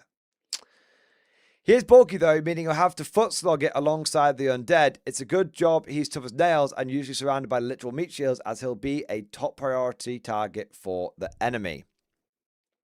Oh, cool. So this, I don't know if you've seen this picture before, but this is actually one of the pieces of artwork from, photography from the Festung Europa. So you're getting a little sneak preview here, guys, which is kind of cool. I like that. I don't know if you've seen it before, but it's cool. You can see the shock troops. You can see the shrimp mechs everywhere. More zombies appearing. The green energy behind the door. Woo! Is that the green vault? Not literally. Or maybe literally it is. Yeah. Look at that. You get a closer look at some of the flamer mechs and stuff from a different angle. Yeah. Really, really, really cool picture. Yeah. The Harvestman is a fantastic choice if you plan to include any number of Totem Core in your force, and he really shines in command of a Totem platoon, meshing perfectly with the Naxera and the platoon's special rules to turn your Totem Core from walking tar pits into a surprisingly flexible tactical force. Just don't plan on doing too much shooting. Yeah, it's... Yeah. Yeah. So, Warlord has... What are my thoughts on the article versus the actual rules of Von Zergling? They have given a little bit away, but they've definitely played their cards a little close to their chest, being like, oh, he's got this kind of thing, and oh, like, this roughly does this. Ooh, wink, wink, wink, wink, you know? This article definitely does not show off everything that Von Zergling can do. It's made to There's a lot more. intimidate the enemy. Well, This there's a lot. is It's a weapon of war. when you okay, they've given you a good idea of what he can do, but they've given you a good idea of what he can do.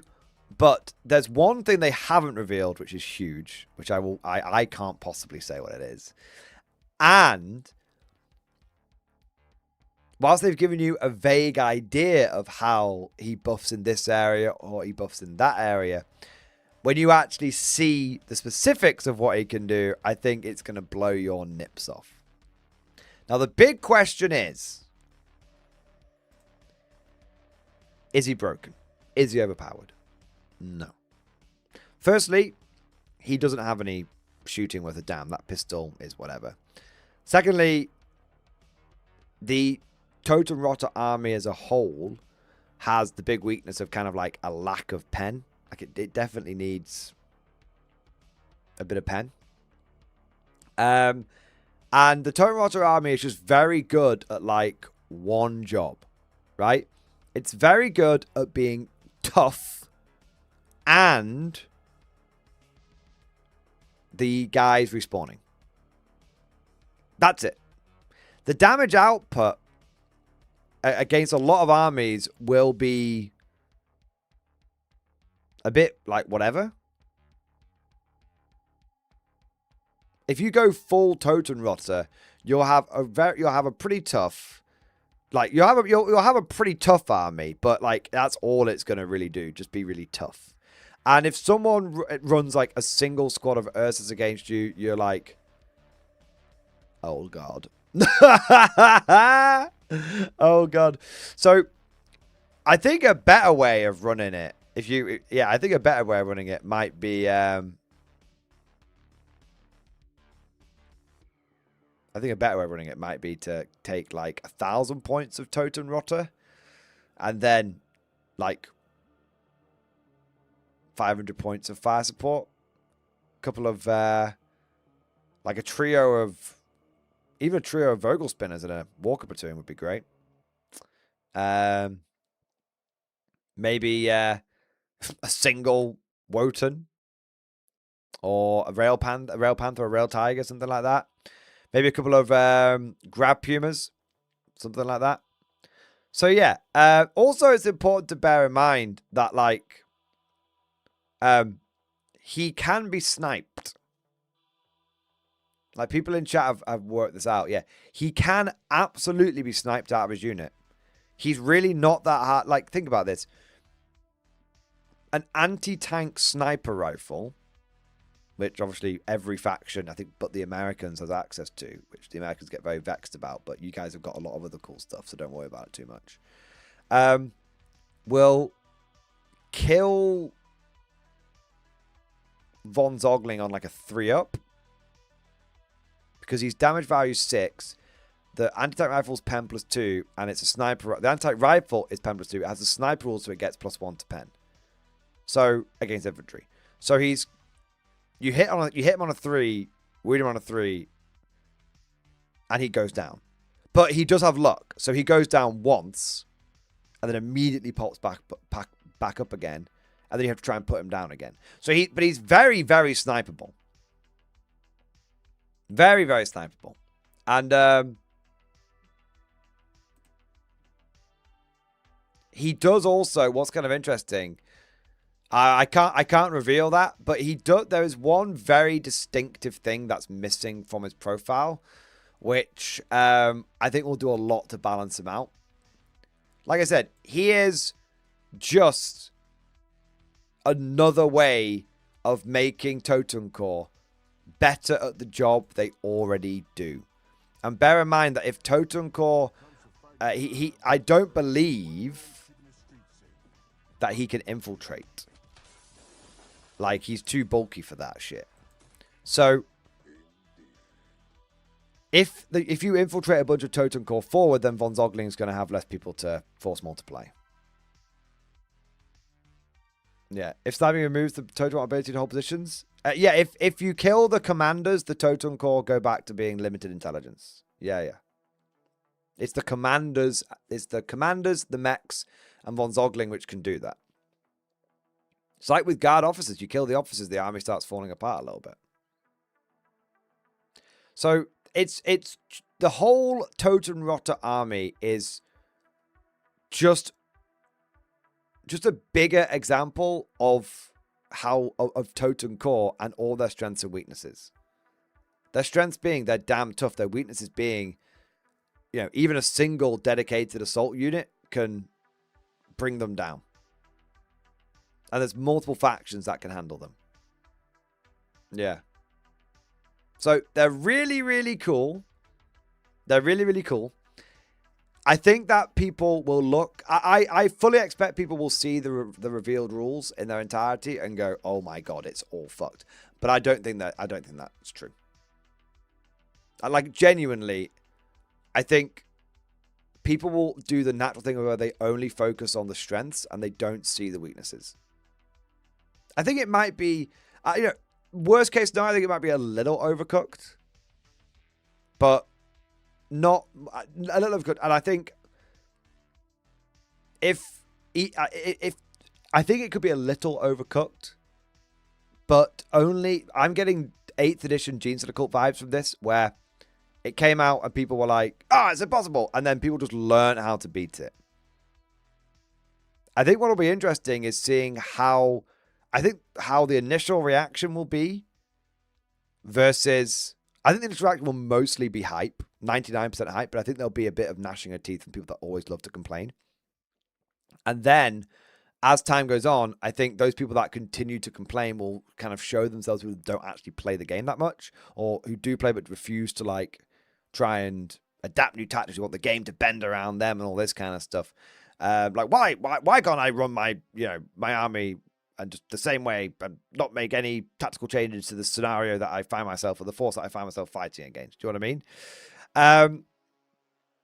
And so I think those people over time will end up sounding sillier and sillier. Although I do expect that there will be there might be some tweaks, but we don't mind a bit of tweaks. We don't mind a bit of changes, just not giant knee-jerking ones.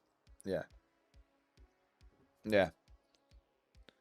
But I like I said, if you're a Soviet commander and someone throws down a Totem Rotter platoon against you and you've got a single squad of Ursus in your army, you're fine. You got Drugov in your army, you're fine. Now, there are some factions that at first might struggle a little bit with the Totem Core. I'm feeling there could be an element of... there could be an element the Brits might struggle with them a little bit at first. Because of... they're mostly a shooty faction. The Brits do need a little bit of close combat. But the way I think the Brits try and deal with... well, the Brits are getting some new tools that will help them deal with the Totem Core. Yeah. I'm not quite certain to what extent just yet, but Brit players, I would definitely hold out hope. Interestingly, like genuinely interestingly, I think that Japanese will be in a really interesting really good place to deal with the Totem Core. Because the Japanese are so... Japanese's one weakness is that they're quite fragile to shooting armies. Totem Rotter has no shooting, or very little shooting if you go all in on it.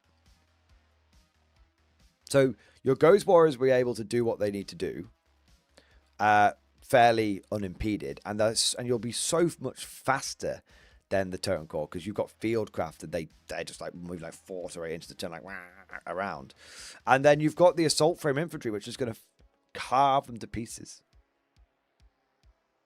Yeah, out of all of the armies that will be totally fine with dealing with the Totem Core army, it will be the Japanese. Which I don't think anyone saw coming. Even slightly. Yeah. I don't think... I literally think the only faction that might struggle into them is the Brits.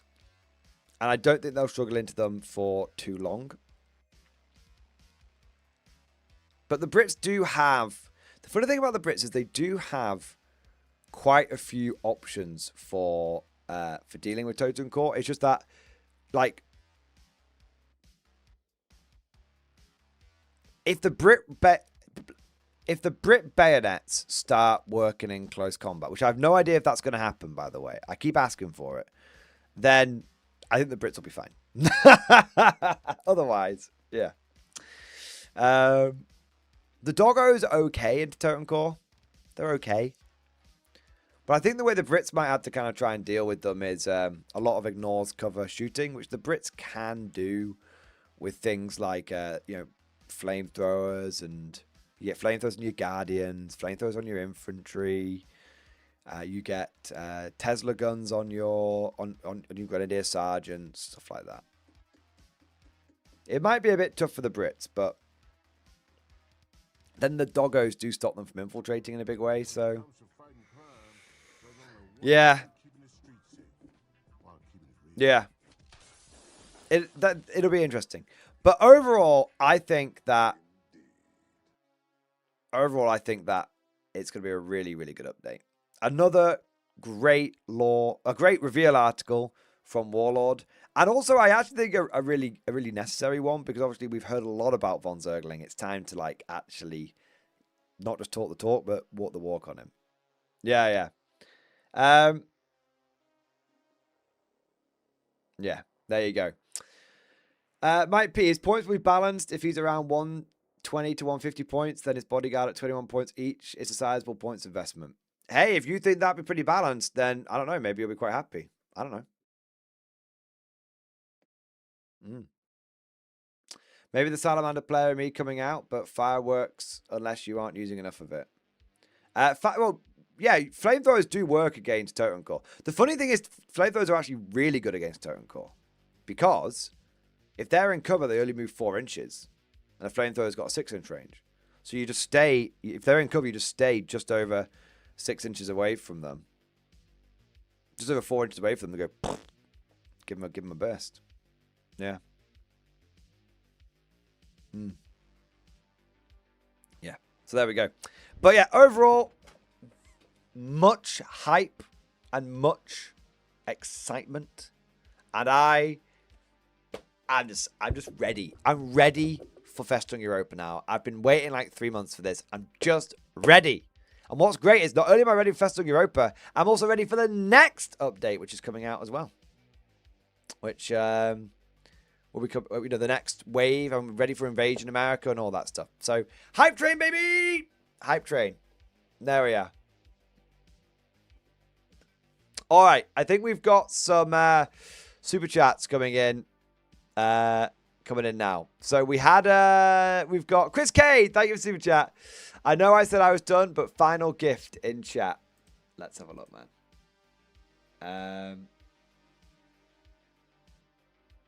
Let's have a look.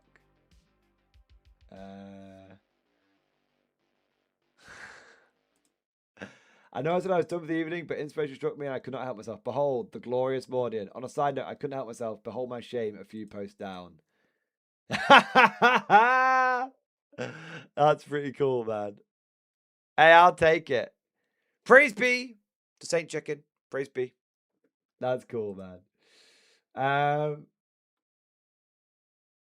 Yes.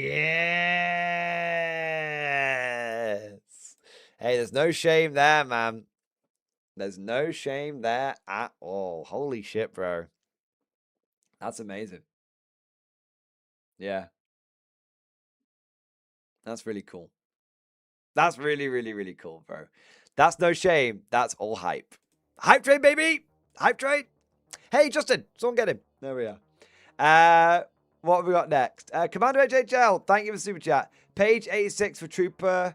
Wall 58th. Dear Fearless Leader. What are we looking at here? This is what I meant. The bottom right photo of the book spread.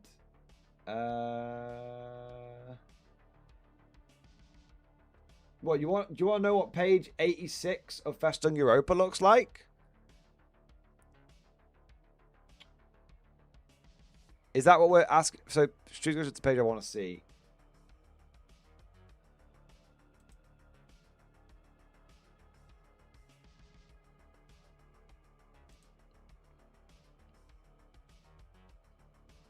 Wolf 58. Which page of Festung Europa? Which page of Festung Europa do you want to see? And I will show it to you because I'm allowed to show it to you.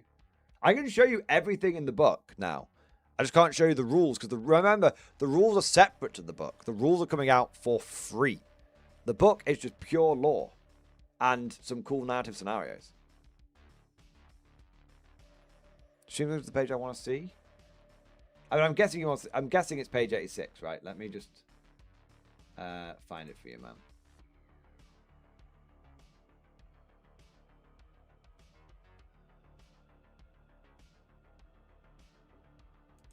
All right.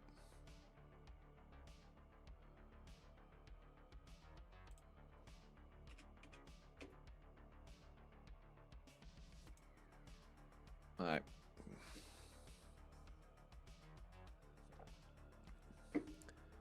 So 158. Have you haven't confirmed to which page you want to see, man? I'm guessing it's page 86.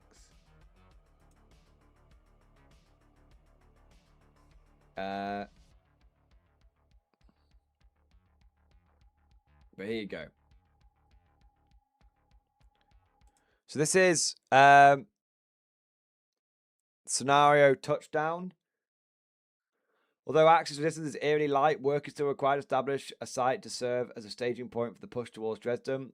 A stretch of autobahn has been identified as ideal for use of the airstrip. Additional troops even now bound for the landing zone east of Leipzig. Time is of the essence to secure the site and silence any anti-air defenses.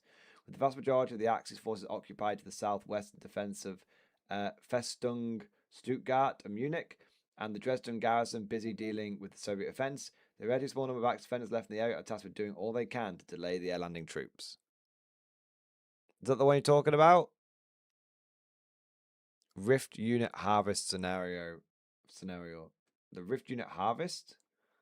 Let's have a look.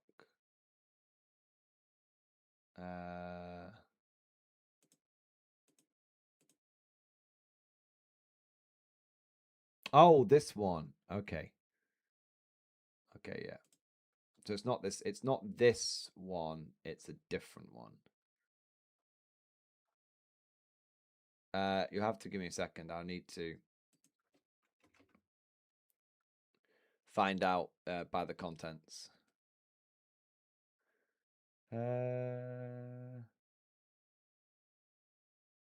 Scenario Harvesting the Dead is probably the one that we're looking at.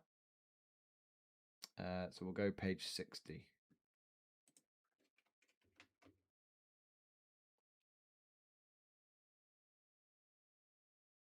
Yeah. It's Bertie, man. Good old Bertie. Yeah, this is it. I'm pretty certain this is the one you're talking about. Yeah, there you go. It's that one. Okay, so what do you want to know? Do you want to know the scenario? Do you want to go through the scenario, or do you just want to have a closer look at it in general? Page 63, next page. So the scenario starts on page 60 and goes all the way to page 63, and then there's a little story. Yeah. There you go. So Rift Unit Harvest Variant. If the defender's army contains any infantry or artillery units of damage value 7+ or higher, then you could make the following modifications to the scenario representing one's Ogling's directive to collect research specimens from the battlefield and return them to Dresden. When any defender's infantry or artillery units of damage value of 7+ or higher, unless they have a competition special rule, is destroyed, mark its found position by placing an objective marker on the spot the last model is removed. Alternatively, you could leave the model in position and lay it on its side. The attacker's unit may take control of the objective by ending its move within 3 inches of the objective, and there must be no enemy units within 3 inches. It remains in the attacker's control until they no longer have friendly within 3 inches of the objective. The attacker earns 3 victory points for each of the objectives they control at the end of the game. The defender earns additional 2 victory points for each of their units with damage value 7+ or more without competition systems that withdraws from the battle zone via the attacker's deployment zone edge. There you go. So, yeah, you've got a few. You do need like all the pages if you want to try and like play the scenario. But yeah, there you go. I hope that helps, mate. There you are. Hope that helps. What do we got next? It's a me, Marco. Thank you for the super chat, man. I'm back from the work call. Bring back the ASL in 11th edition. Armageddon Steel Legion. Dude. It's fucking stupid that Armageddon Steel Legion weren't as... So, a lot of people are making a big deal about the Armageddon Steel Legion not being in the trailer. Also, Virax said they're not coming back. But it is important to note that basically GW reused a lot of animation assets in that trailer. Like, they reused the commando from the Kill Team animation.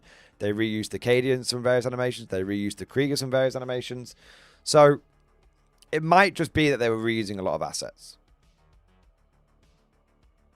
It might be that... Look, I'm holding off on the beef until we know for sure. If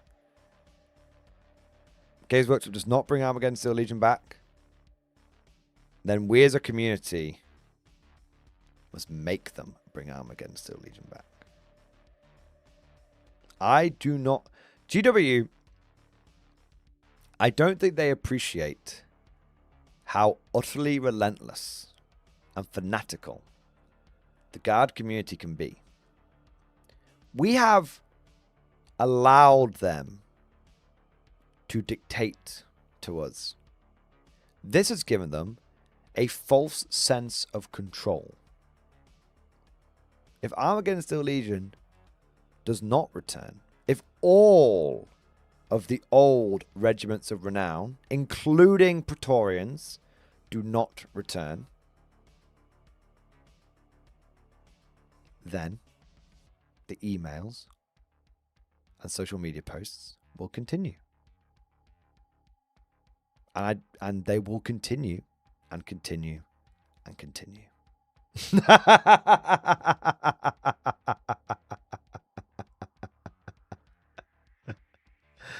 I mean, they grossly underestimate how many fans were obsessed with Yarrick. Look what happened when they said he was dead. Yeah. Look at the Warhammer. Look at the Warhammer TV trailer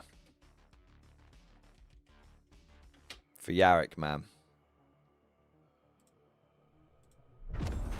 Right. Return to Armageddon. 140k animation. It has got 876,000 views in 1 day. In the entire world, in the entire of YouTube, it is number 24 trending for gaming. Do you understand how much gaming content is on YouTube? Not tabletop gaming, just generic gaming. Maybe from Jacob. Yeah. Like, in 1 day, it has got almost, I mean, it's going to break 1 million views easily. I mean, to be honest, 800,000 of these is me rewatching it over and over again.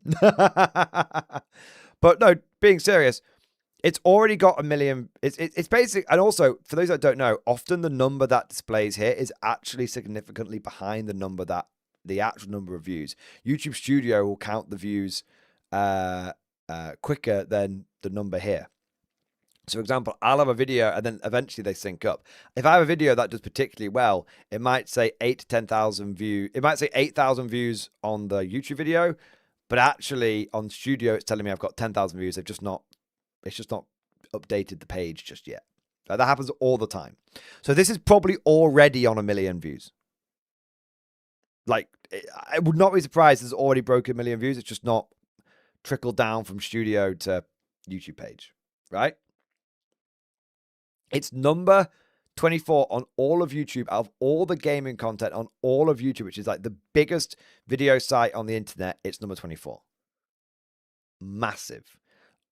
It's like, compare it. They've put it as the main trailer on their website, on their page. I mean, fucking hell, Warhammer. Why the fuck do you have an Aussie Ark bone bastard here? Why is this not a Space Marine? You fucking... Anyway. Look at this in comparison to what else they put out.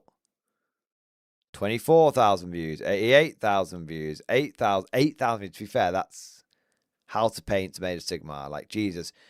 GW's own How to Paint fucking ASMR videos aren't doing that well. Dawn of War 4. Is that a full episode? No, it's just a little trailer. Okay.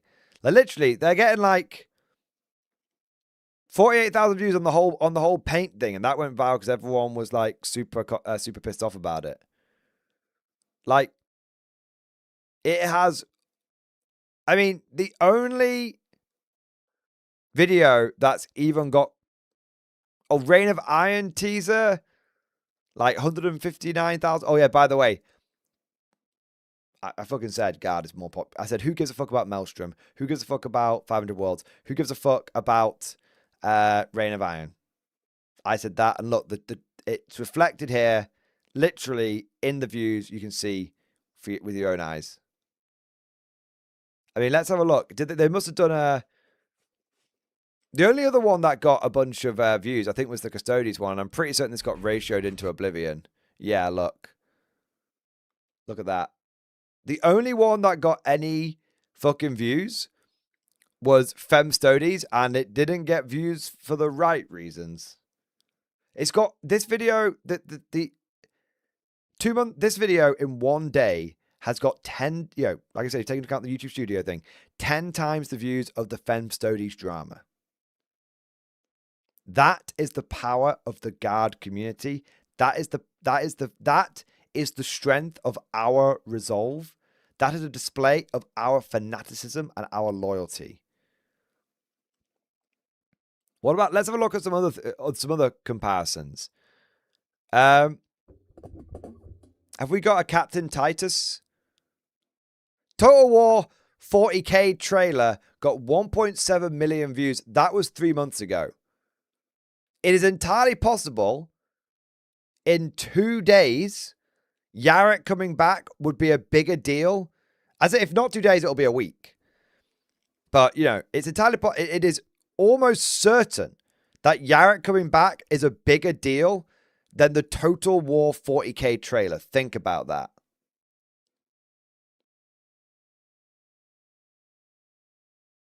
Bigger deal than Maelstrom. It's already on track to beat Dawn of War 4 trailer. I want to see I want to see if the Titus reveal. Titus Returns, 2.1 million views. It's on track to get more views than Titus.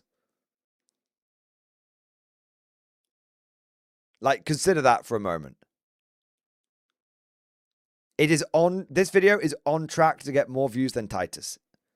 Like, Yarrick coming back is a bigger deal than Titus. I keep telling you guys, we are the Emperor's true finest.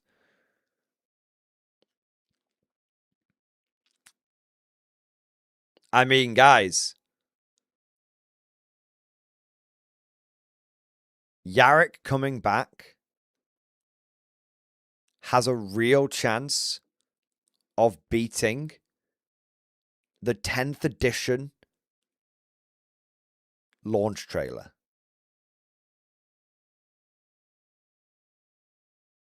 Like, it's all in one day, it's already got a third of those views.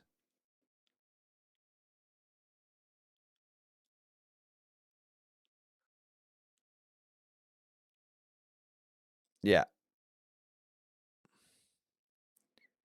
In one day, look at it. It's already here.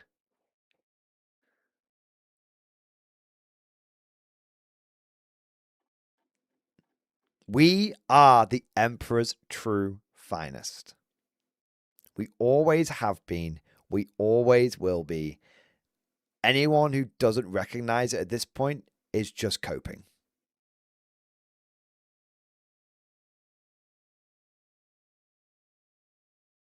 It's just that fucking simple.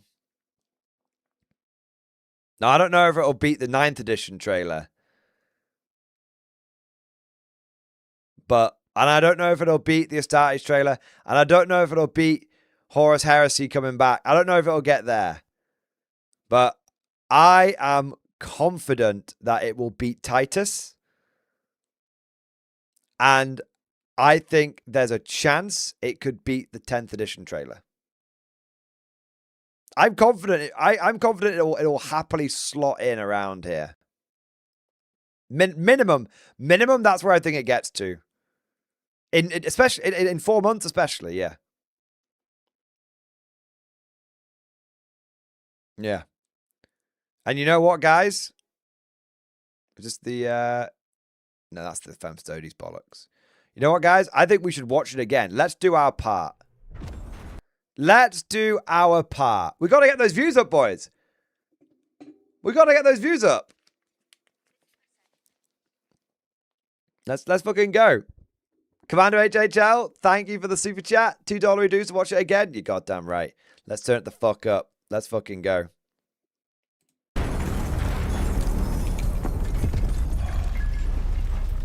Are we ready?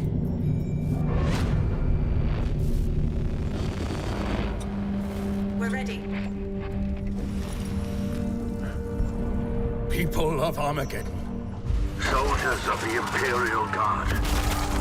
For decades, we have defended this world.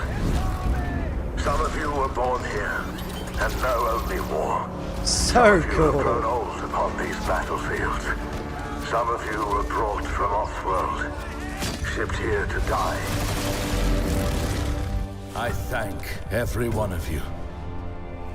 But look at what's become of our world. Graveyards that reach from horizon to horizon. Cities cloaked in ash and dust. All in Industry in ruin. The next wave of greenskins will soon reach our world. They come in numbers the likes of which we've never seen. We're expected to die in duty. To hold the line. We cannot. The fuck he just say? There is no victory to be had here.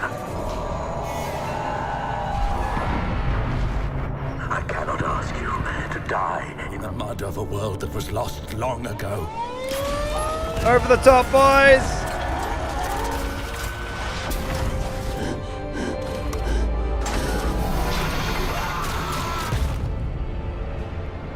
Flee. All of you. flee. Make for the evacuation transports. Get off world if you are able. Run for your life. That's right. Cowards die in shame.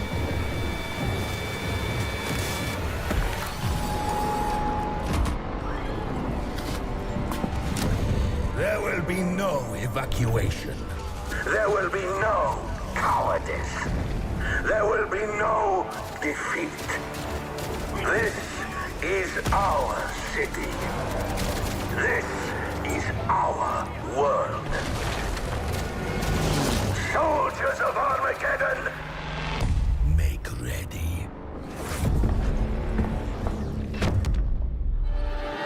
Sorry, one more time. I love the speech. There will be no evacuation. There will be no cowardice. There will be no defeat. This is our city. This is our world. Soldiers of Armageddon! Make ready.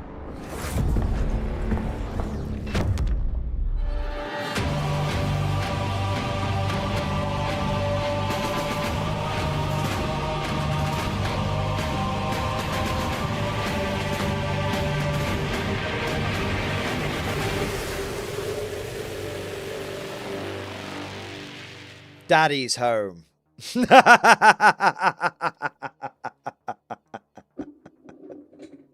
There we go, man. Dad's back with the milk. Absolutely. Absolutely. Yeah. Yeah, man. So said, are they view botting? No fucking way, man. You know what?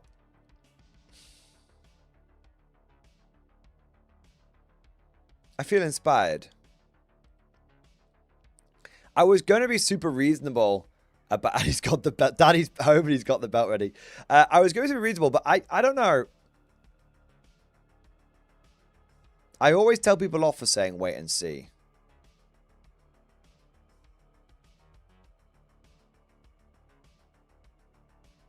Maybe we should start the Bring Back Steel Legion campaign sooner rather than later.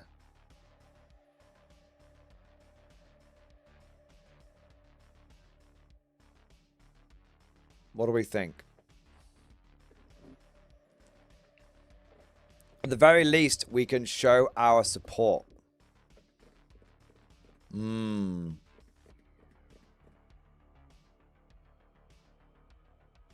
At least wait till Adepticon.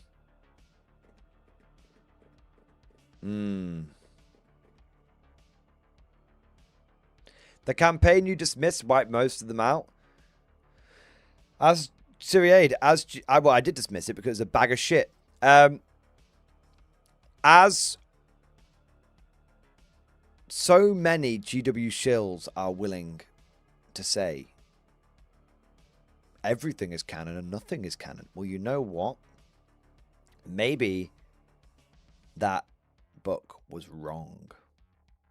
They said Yarrick was dead. Maybe that book was wrong. Maybe that book was heretic propaganda. Maybe we can change things. You can't have Armageddon without Steel Legion.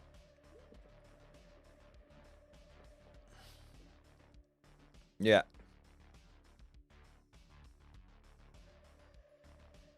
I've just thought of a name for the campaign. Hashtag for the Legion. FTL. Also cool for Faster Than Light, right? Hashtag for the Legion. I feel that sounds pretty good. I don't know.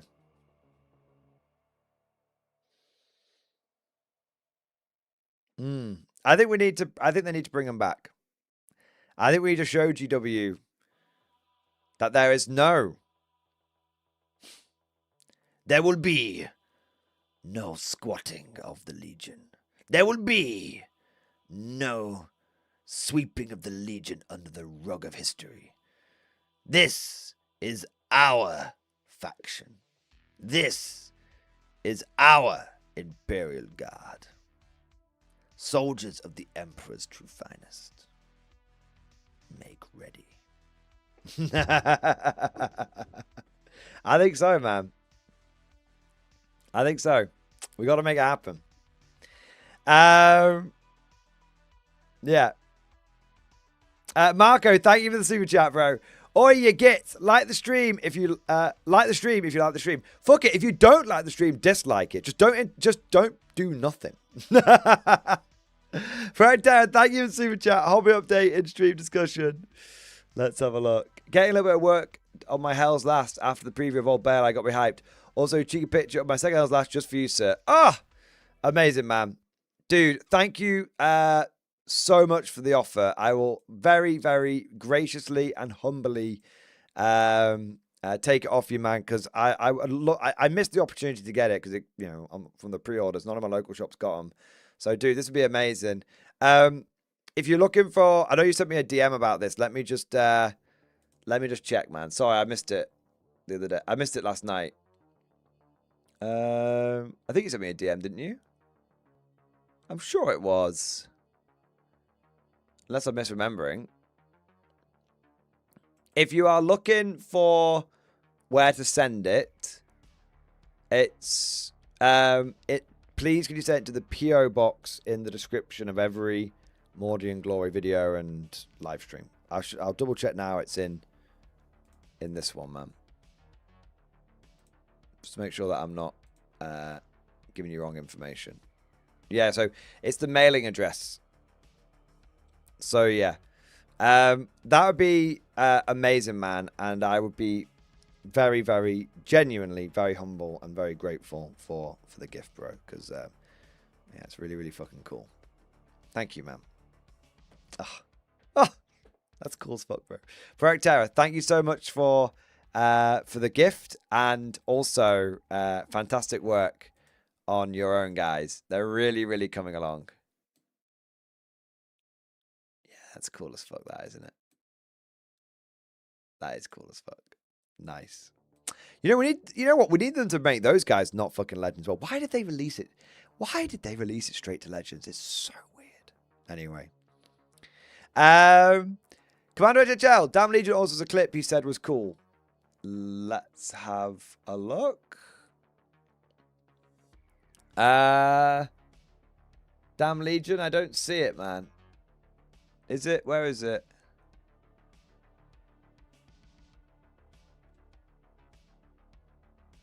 I can't see extreme discussion. Go back through regular chat now. Scorch 2 trailer. It's got guard. Oh, okay. 1 minute.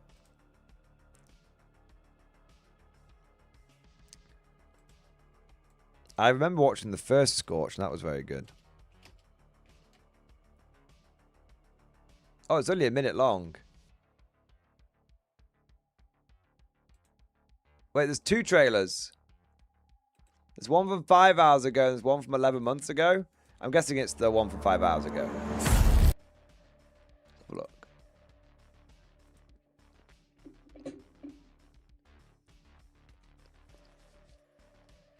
Let's have a look.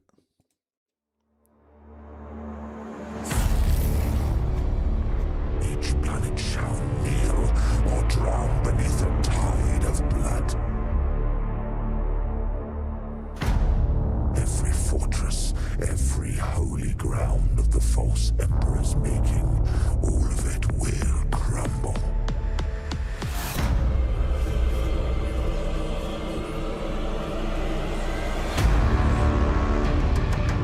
Iron Warriors.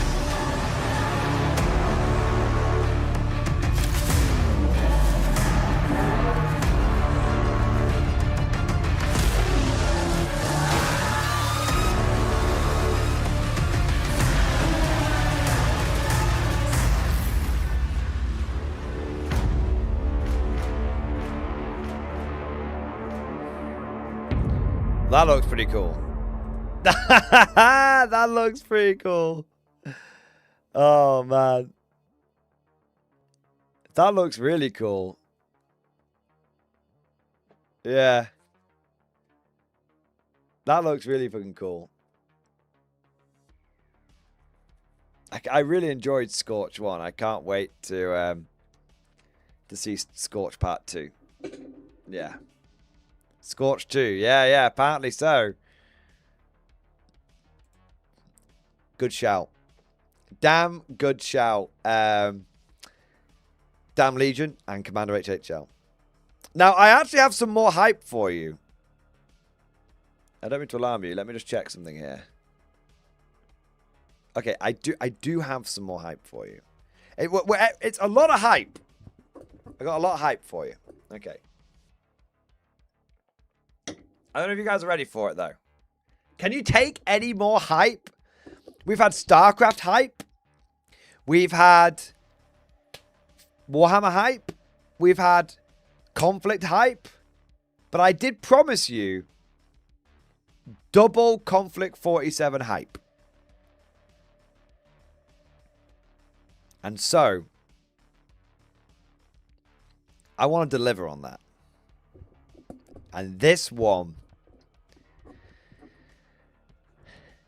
in many ways, is a much bigger deal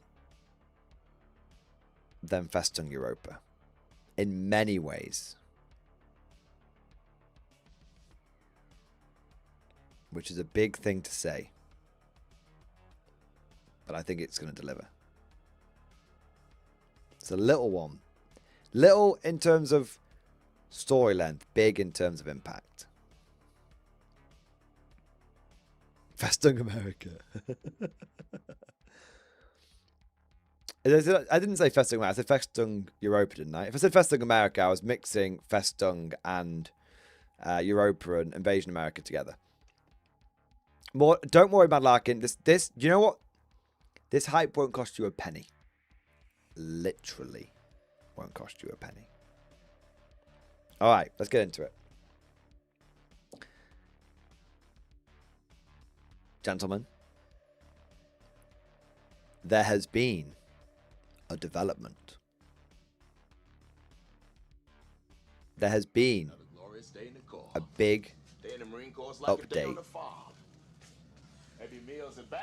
And I think it's a cause for hype. Not beef. Hype! Hype! All right. Let me take you through it. Let me take you through it. Because this is... Sometimes you guys ask me why I shill so hard for Warlord. I'm going to give you an example. So a few months ago, there was a little bit of an incident with the Conflict 47 Soviet Starter Army.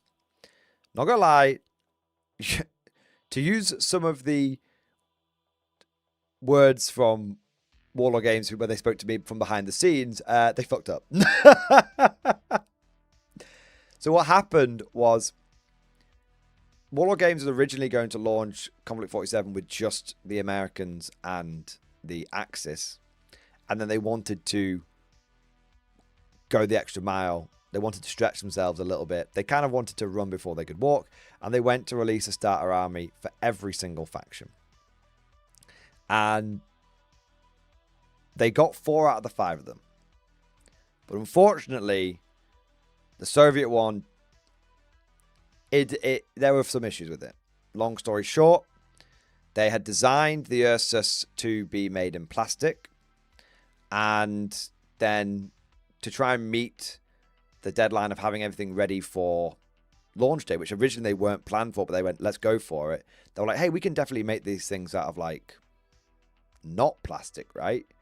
And so they'd done some 3D printed examples and they were okay. And they were like, they thought they could make it out of the Cyocast, the Warlord resin, which is like the plastic resin hybrid.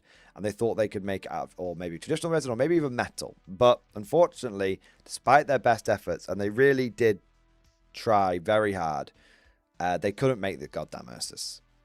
And so they had to let people down on the pre-order. And obviously, not only was that a big pisser for the people that had pre-ordered through Warlord Games, but it was also a big pisser for the people that had pre-ordered through third parties.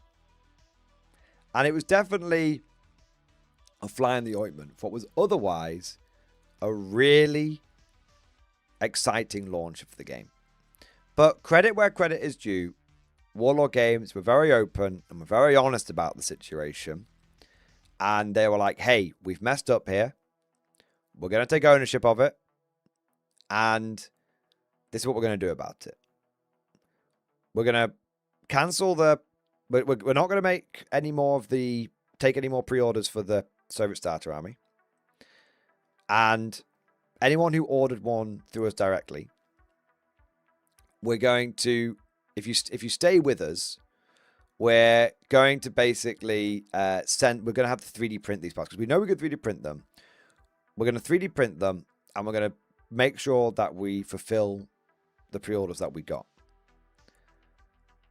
And what we're going to do on top of this is bring the Ursus forward, because originally they weren't going to come out until year 2 of Conflict 47, but we're going to bring them forward so that they come out as soon as possible. They're going to be one of the earliest plastic kits that we as early as we possibly can. They're going to be one of the first or second wave of plastic kits after the launch.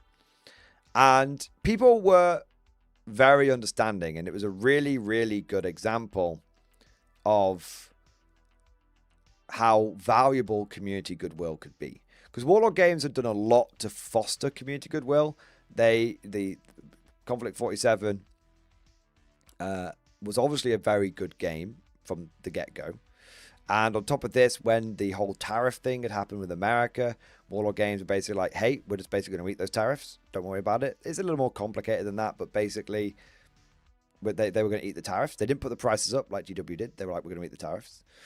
And they'd been smashing it. They'd just been generally making lots of good waves and trying to do right by their customers on various fronts. So they had to definitely cash in some of that community goodwill. But it was a good example of how, hey, treat the customer right, don't gouge them, no FOMO, all this kind of stuff. And if you do have a fuck up, people won't be instantly on there to jump on you and shit on you. I mean, put it this way. I don't even think Discourse Miniatures made a video about the Soviet Starter Army. I didn't see a Soviet Starter Army scandal just got worse video. I could be wrong, but so that goes to show how far goodwill can go. All right. And Warlord started making promises. I keep saying this, promises made, promises kept. Firstly, they said if things came in plastic, the price would go down. And they have done. Look at the metal totem core versus the plastic totem core. You get 3 times the plastic totem core for only £7 more than when you got like, so you get 30, is it 30 or 45? I think it's 30 plastic totem core for £37 versus 12 metal totem core for £30. So triple the amount for £7 more. Promises made, promises kept. The price on some of the Mark II power armor for the Soviets came down as well. right? So they said when things start coming in plastic, price will go down. They stuck to that. They said that they were going in light of the fuck up on the Soviet Starter Army. They were basically going to bring the Ursas forward, and they've done that.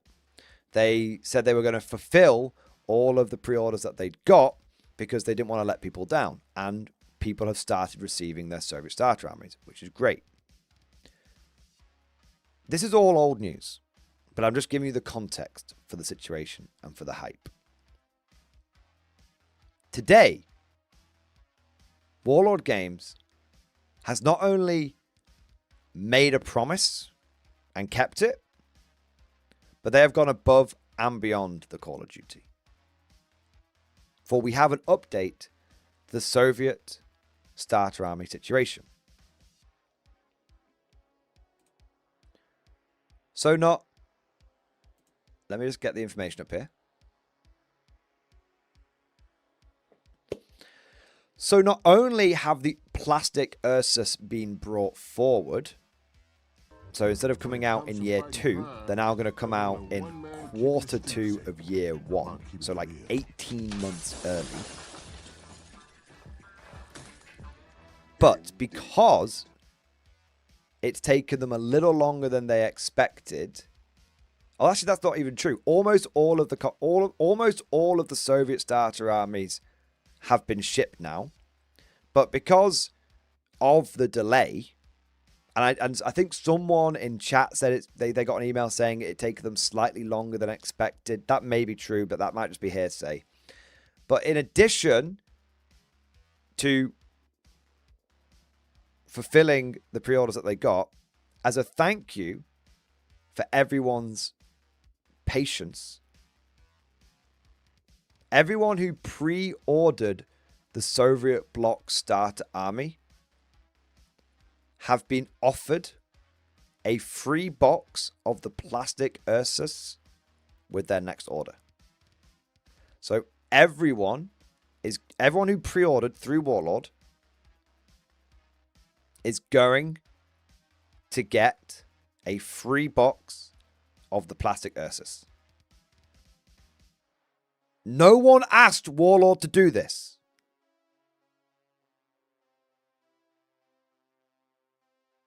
How fucking cool is that?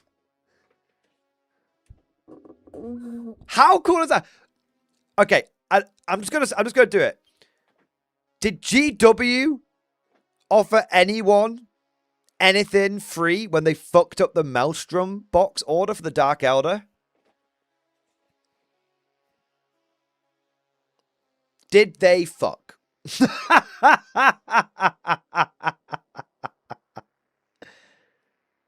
Right? Warlord, they did make a mistake.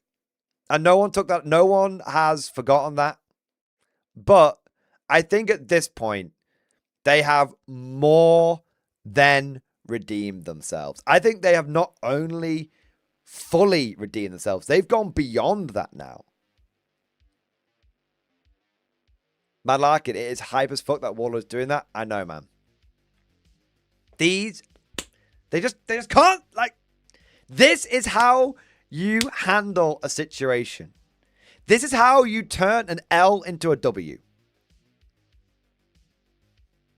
Like, how, if you're someone that kept your pre-order now, how much of a turnaround is this going to be? How, like, you're going to go from being, oh man, I've had to wait ages for my pre-order to, holy shit was the wait. All negativity is going to go away. Unless you are the most despondent of people, all the negativity is going to go away. It's just, you're not going to be sat there going, oh, I finally got my box. You're going to be sat there smug. All the people that have been like, oh, I'm seeing everyone else with their toys playing, I haven't got... You're now going to fucking walk into the gaming club with a big old raging hard-on, head the size of fucking balloon, ego tripping because of this. People are going to be jealous of you now. It's like I'm fucking jealous of you. The number one warlord shill is jealous of you guys who have stuck with the loyalty. Yeah. Look at the reaction from chat, man. Yeah. Macon, that's it. I normally buy from Amazon to get a cheaper price than direct from Warlord. Between the rebate, the coins, and this quadruple A service, I'm buying direct from them from now on. Bro. Yeah.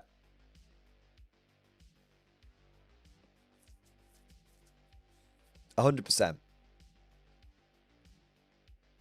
Like, yeah. This is how you get the community on side. And this is how, this is just... I always refer back to this because it was a real like lightning bolt moment for me. I remember the first time when I first started getting interested in Warlord games, and you know, from a creator point of view, and they invited me down to take part on the open day of the like content creator tour, and I was chatting to a guy called Kieran. Big shout out to Kieran. He's a great lad. And I said, I was looking around at the way they did things. Like it was such a novel experience. Like you got to see the complete behind the scenes of Warlord games. Like they were a complete open book, right?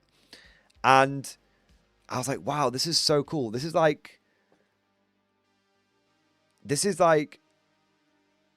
the way. This is like the old ways of doing wargaming. And Kieran said to me, no. And I remember, like, he pulled me up on this, but in a good way. Like, in a way that made me actually respect him in a big way. He pulled me up and was like, no, it's not wargaming the old way. It's wargaming the right way. It's so true. It's not that this is the way it used to be. This is the way it should be.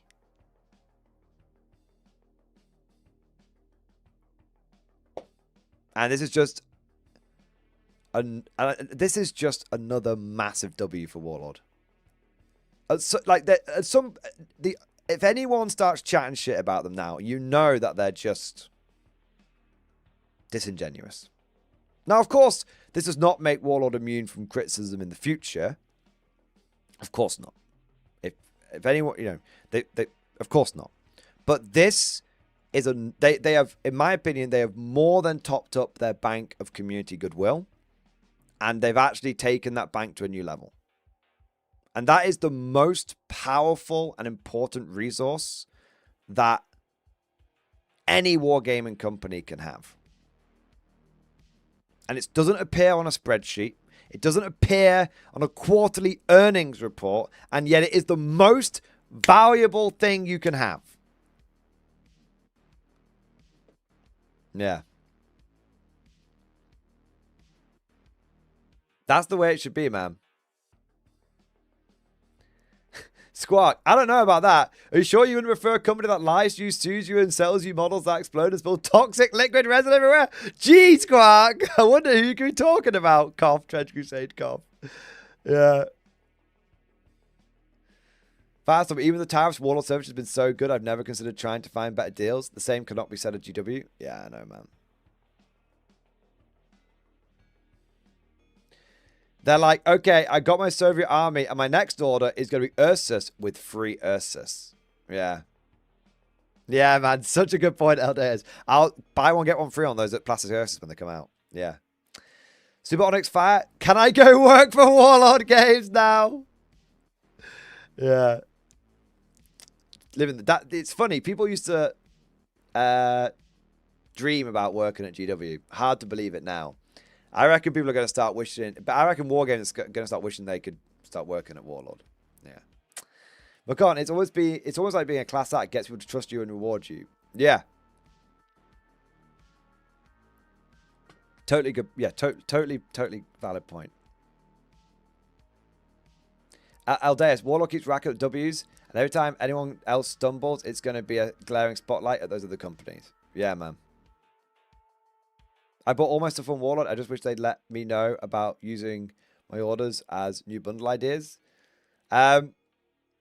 Oh wait, so wait, you buy your big bundles and then you should take pictures of them and send them to the customer service. You never know, man. You never know. Yeah. So look, basically, Soviet starter army messed up. Warlord didn't cancel the pre-orders and leave people flapping in the wind. They fulfilled the pre-orders of those that had faith and were loyal. They also brought forward the plastic Ursus about 18 months earlier than expected. And for all those people that kept the faith, you're getting a free box of plastic Ursus. You might have to contact Warlord on how to claim your vouch or whatever. I'm not sure of the process, but yeah. What a great hype, feel good story. What a redemption arc, man. It's like a movie. What a fucking redemption arc. So yeah, I had to talk about this. The moment I heard about it, I had to talk about it. It only seems like a little thing, but to me, it's a really big thing. And to me, it validates all of the ball washing that I've done over the last 9 months. If GW gave you a free unit, I would die of shock. Yeah. Oh no, you'll get a free unit of... I can't say that. When it comes to fighting crime, there's only one man keeping the streets safe. Oh man. While keeping I don't want to sully a hype video with such a blasphemous topic. Anyway. Indeed. Yeah. Yeah. I bought Mad Larkin. I bought a box of Muscle Boys and 2 2 weeks later, those bundles dropped. I bought the American Power Armor Squad and Command and 2 bazookas. Then they put that bundle up. Mad Larkin. They're goddamn. They're spying on you. It's like, what did this motherfucker buy next? All right. Write that down. Write that down. Yeah, man. So, yeah. I am, in the best possible way, jealous of all of those people that kept the faith with the Soviet Starter Army.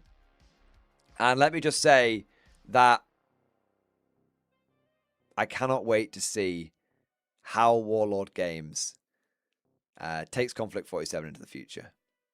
This arriving at the same time as Festung Europa coming out, and soon we're going to be getting the sneak previews of what's coming in Q2.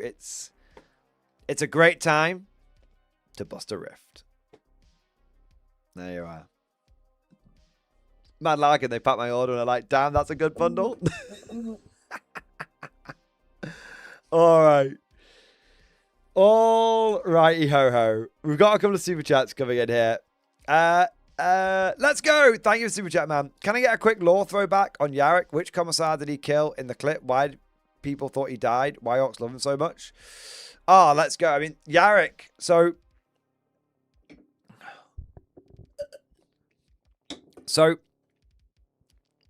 the thing is,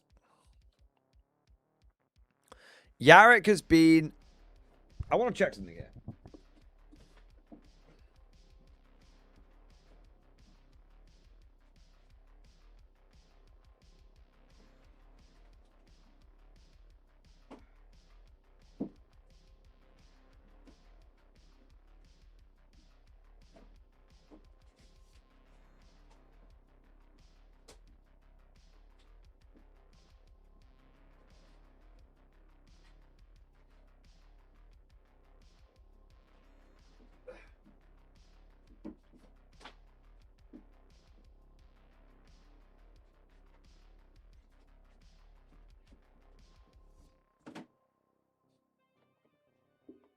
I'm just checking. Yeah, I thought so. So Yarrick, Commissar Yarrick has been... So Commissar Yarrick is literally the Imperial Guard character. Lord Solar Macarius was this random fuckhead that was dreamt up in 9th edition, at the end of 9th edition, that no one gives the fuck about. Goddamn AOS looking model, pencil pushing motherfucker. like, but Yarrick has literally been with the Guard since 2nd edition. This is the 2nd edition Imperial Guard Codex. And in here, you have got Commissar Yarrick. Right there. And it goes through how he protected Hades' Hive. And then, in 3rd edition, we got Codex Armageddon, where once again, Yarrick featured very heavily for the Armageddon Steel Legion, and you had all of the lore of the book as well. This is a little expansion. You got Speed Freaks in here. Like, look, Commissar Yarrick down there. That's like a little summary of him. His main stuff was in the Codex and stuff. But yeah, this is where you actually had the first Salamander rules, Black Templar rules. I mean, I don't mean to alarm you guys, but the guy's literally on like the cover. I want to find the Steel Legion rules. There you go, right? The guy's literally on the cover fighting Ghazghkull. Yeah. So Yarrick has been. I mean, 40k is about 40 years old at this point, right? Yarrick's basically been there for 30 years. He is our longest. He was there before Creed. He was there before Strachan. I believe. Strachan might be in the 2nd edition codex as well, to be fair. But he was there. I'm just going to check. I think Strachan came out in 3rd edition, though. I'm pretty certain.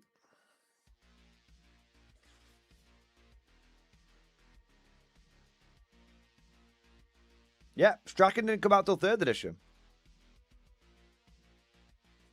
So he was there before Marbo, before Strachan.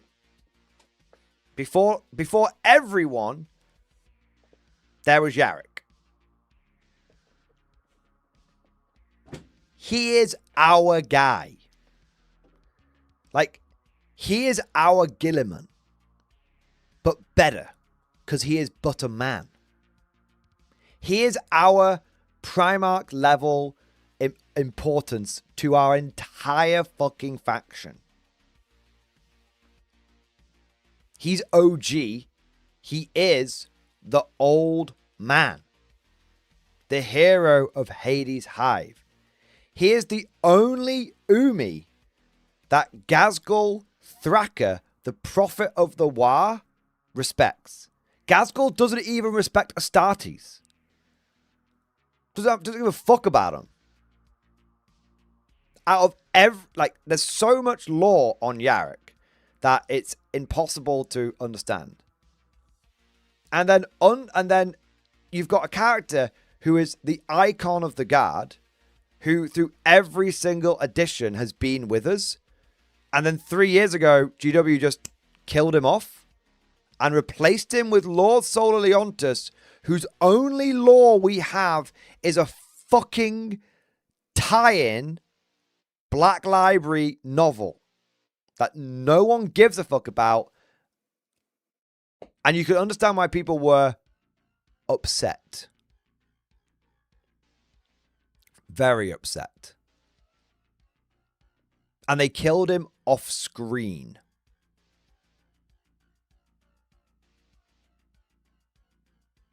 Like, it was... Like, Yarrick is... That's why people are upset. Now, to give you a quick lore rundown on, like... By the way, when they killed him, they literally just put it in 9th edition codex. Yarrick's dead. Killed off screen. Yeah, they Sopranos'd him, man. They whacked him.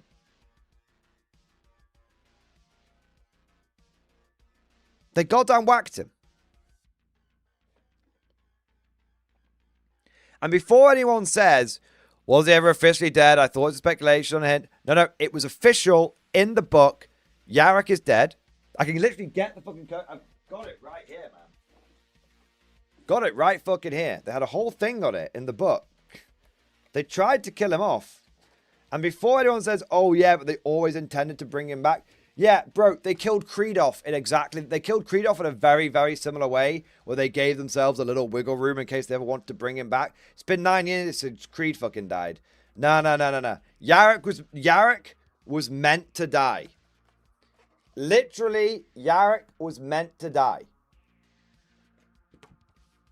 They never intended, I'm telling you right now, they never intended to bring him back.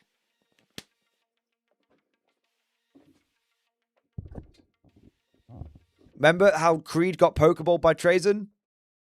Just exactly the same thing. GW likes to give themselves a bit of wiggle room in case they need to, you know, in case they needed to bring him back. I agree with Matt Larkin. I truly think they intend to get rid of him, and community backlash forced them to fix it. Also, they straight up said in a live stream, Yarrick is dead and not coming back. Yep.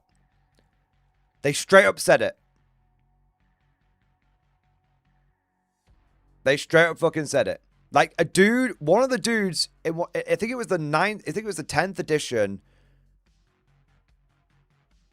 It was one of the 10th edition, early 10th edition reveal streams. Early-ish. Like, yeah, I think it was like 2 years ago. Like, actually lost his cool with the Warhammer community chat because they just kept spamming, where's Yarrick? Where's Yarrick? Where's Yarrick? Where's Yarrick? And they were like, guys, can we talk about something else? Where's Yarrick? Where's Yarrick? Where's Yarrick? Where's Yarrick? Where's Yarrick? Where's Yarrick? Where's Yarrick? And they had to actually be like, he's dead. There was a body. He's not coming back. They actually had to like put a lid on it because the chat wouldn't move on. So I'm with Mad Lark on this one. I fully believe they tried to kill him off, and community backlash was just like, no, he's fucking not.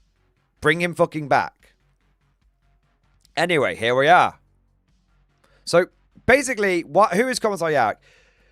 He was a commissar stationed on Armageddon during the Second War for Armageddon when Ghazghkull Thraka invaded the world. Basically, the governor of Armageddon was called Von Strab, and he was a feckless governor, as so many are. And he basically, long story short, Von Strab basically abandoned the planet to its fate. He had this whole plan with maybe a bunch of virus bombs, but long story short, he abandoned it. Yarrick basically rallied the world and rallied the defenders at Hades Hive. At every other point, Ghazghkull had stormed across the planet, wiping out any army that tried to stop him. At Hades Hive, which wasn't at the time even a particularly it wasn't even like the main hive. It was just one of the hives in Armageddon. Despite Yarrick being massively outnumbered, undersupplied, everything, through not luck, but sheer grim determination and effective use of die-hard tactics, Hades Hive held out against orc attack after orc attack after orc attack. Every war boss that Ghazghkull tried to put in charge of the operation failed, and Ghazghkull had to keep killing them. Until eventually Ghazghkull finally got so sick of the situation that he actually led the attack. And even then, the Imperial defenders held out. And when I talk about desperate tactics, this is the kind of grimdark lore that 40k used to have. One of the tactics that Yarrick would employ is have defenders retreat into a big hab block, like a high rise apartment complex, fight all the way, retreat and fight all the way up to the top of the hab block, getting as many orcs to pour into the building to follow them up the stairs. And when they had nowhere, after they fought for a floor, retreated, fought for a floor, retreated, fought for a floor, retreated, fought for a floor, retreated, until they got to the very top and there's nowhere else to retreat, the last defender, the last man standing, would operate the demolition charges, suicide bomb the entire fucking building, and collapse it, killing all the orcs inside with it. Full blown, that kind of level of grimdark. That was the level of fanaticism that Yarrick demanded and inspired in his guys. And Hades Hive held out long enough the Space Marines come and save everyone's ass. Basically, the Blood Angels came in. The Blood Angels basically did like a multiple company drop pod assault into the heart of the Orcs when they were like most exhausted from the fighting of Hades' Hive, and basically broke the Horde. And Ghazghkull was sent packing from the planet. And even though the Space Marines, of course, stole the glory, I think Dante was there, and Dante was like, "Who's this Yarrick bloke?" And Yarrick basically got the respect of the Astartes and all this kind of stuff. Now Yarrick knew that Yarrick was very perceptive, and he, after fighting the Orcs for so long, and fighting the Orcs so desperately, leading from the front lines, he knew that Ghazghkull would come back. Everyone else thought the Orcs had been defeated. He knew Ghazghkull would come back, and he tried to like get the defenders of the planet to like take the threat seriously, but they wouldn't believe him until eventually Yarrick was like, "Okay, I'm gonna go and track Ghazghkull down. I'm basically by force, by pure respect, because no one could really say no to him at that point. He gathered an army and was like, we're going, load up into like a bunch of troop ships, got a whole fleet together, like we're going to go and hunt down Ghazghkull. Now, unfortunately, that didn't work, and Yarrick actually got captured by Ghazghkull. And obviously, everyone thought Yarrick was going to get killed, but Ghazghkull actually let Yarrick go. And the reason why Ghazghkull let Yarrick go is because he was like, he said, good enemies are hard to fight, and this is the best enemy I've ever fought against. Like, we as orcs need to have good enemies to fight against that will become stronger and stronger and stronger. By letting Yarrick go, he will make Armageddon the best fight it can be.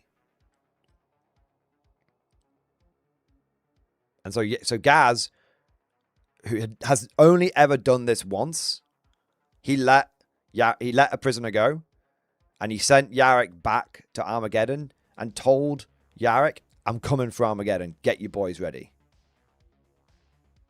So and then the third war for Armageddon happened, and is in many ways still ongoing to this day. Batman versus Joker style. Exactly. Now, one of the most iconic moments of Yarrick, and I'm coming back to the beginning here a little bit. During the defense of Hades' Hive, Yarrick didn't have his power claw. He had a las pistol and a chainsword, like any good commissar. And there was a breach in the defenses, and the orcs started pouring through, and the war boss at the head of the assault, obviously orcs lead from the front, Yarrick took him on in single combat. A lone commissar took on an orc war boss in close combat. And he fought, obviously he's massively outmatched physically, but he's a good swordsman. He fought really, really well. But the orc war boss actually beat Yarrick, and using his power claw, he snipped Yarrick's arm off. And all the orcs, Yarrick sank to his knees. And the orcs thought that they'd won. But then, through his sheer force of will, his iron will that it's known, he gripped his chainsword. He pulled the chainsword out of his dead hand with his live hand, and the orc rose to his feet and in a single stroke cut the orc war boss's head off when the orc war boss was gloating and wasn't expecting it. And then he cut the orc war boss's power claw off, put his chainsword down, picked the war boss's hand up with the power claw, and showed it to the orcs that were watching the fight. And the orcs had never seen a Humi do this before. Maybe a Beaky, but never an Umi. And so they were like, this is game recognized game. The orcs saw in that moment, not a commissar, but they saw a fellow war boss. And so they fucking retreated. They were like, this Umi can't be killed. The orcs believe Yarrick can't be killed, because they literally saw him get his fucking arm cut off and stomped into the fucking ground, and he still didn't fucking die. And then, because of this moment, orcs are very superstitious. Orcs are a very superstitious lot. So a whole bunch of rumors started going on about how, like, Yarrick can't die. And, like, also, the orcs believe that Yarrick could kill you with just a look, with his evil eye. So Yarrick had one of his eyeballs replaced. It wasn't even damaged, guys. He had one of his perfectly good eyeballs replaced with the Bale eye, which is basically a hotshot las pistol in, like, eye form. That's what his eye lens is. That eye lens doesn't make him see better. It's a fucking weapon. Because the orcs believe that Yarrick could kill him. Yarrick could kill them with a look. So Yarrick was like, Yarrick knows orcs. He understands the mind of the orc. So he was like, if they believe that, we have to make that true. Because that will make them fear me more. Because he's a commissar. He knows all about fear and how effective a tool it can be. So then when Yarrick still leads from the front, even in his old age. He's like 200 years old.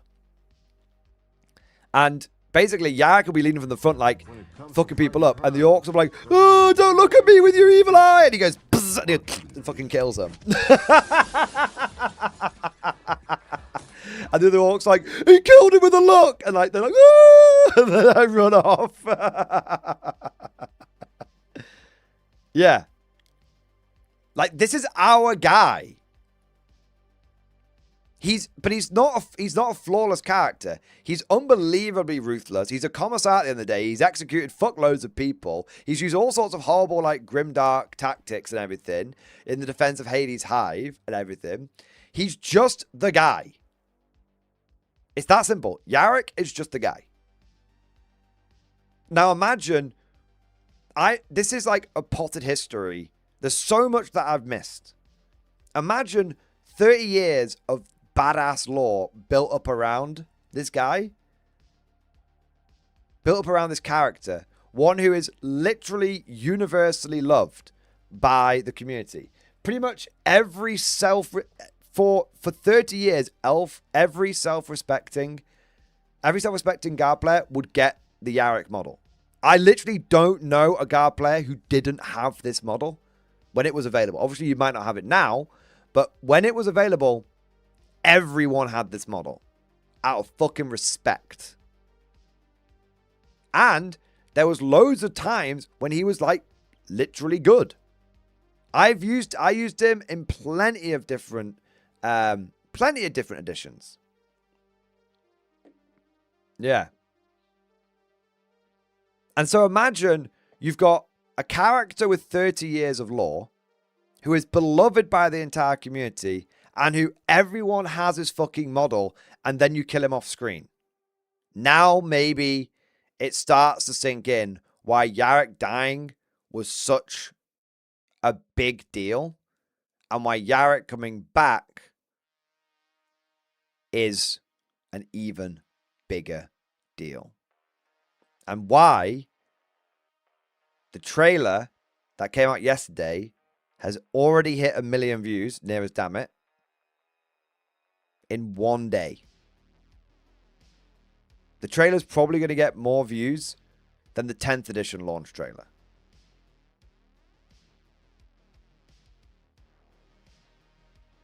Want to explain what he did with the power claw that took his arm? Oh yeah, he has the power claw now. Why? Because Yarrick understands orcs. He's not a fool. He is a brutal commissar, and in many ways, you know, as stubborn as any commissar should be. But Yarrick understands orcs. Orc figureheads and leaders have power claws. It's a mark of status. So Yarrick had the power claw grafted onto his arm. I'm sure despite the ministrations of many tech priests. So that when the orcs saw him, not only would he be instantly recognizable because he's the only Umi with a power claw, but again, game recognizes game. When they look at Yarrick, they see a boss. When Yarrick is the only human that orcs have ever respected, feared and respected. Like, they don't see him as a Umi. They see him as one of the lads. They don't see him as an enemy commander. They see him as a boss of a rival clan. He is the orkiest human. He is more orky than many orcs.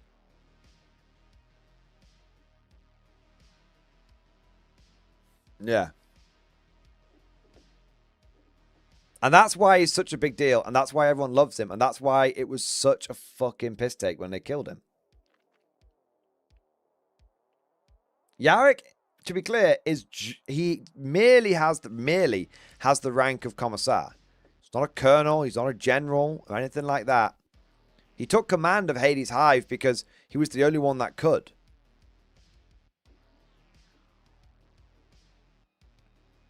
Even the Black Templars respect him.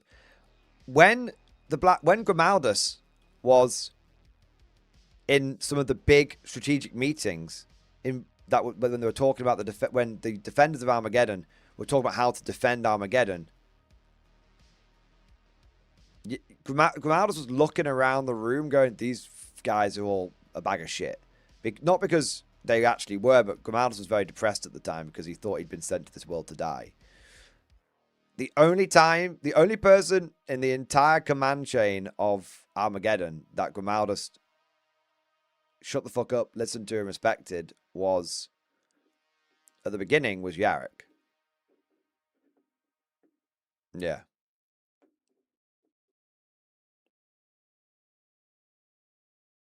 Yeah. So that is why Yarrick is such a big deal.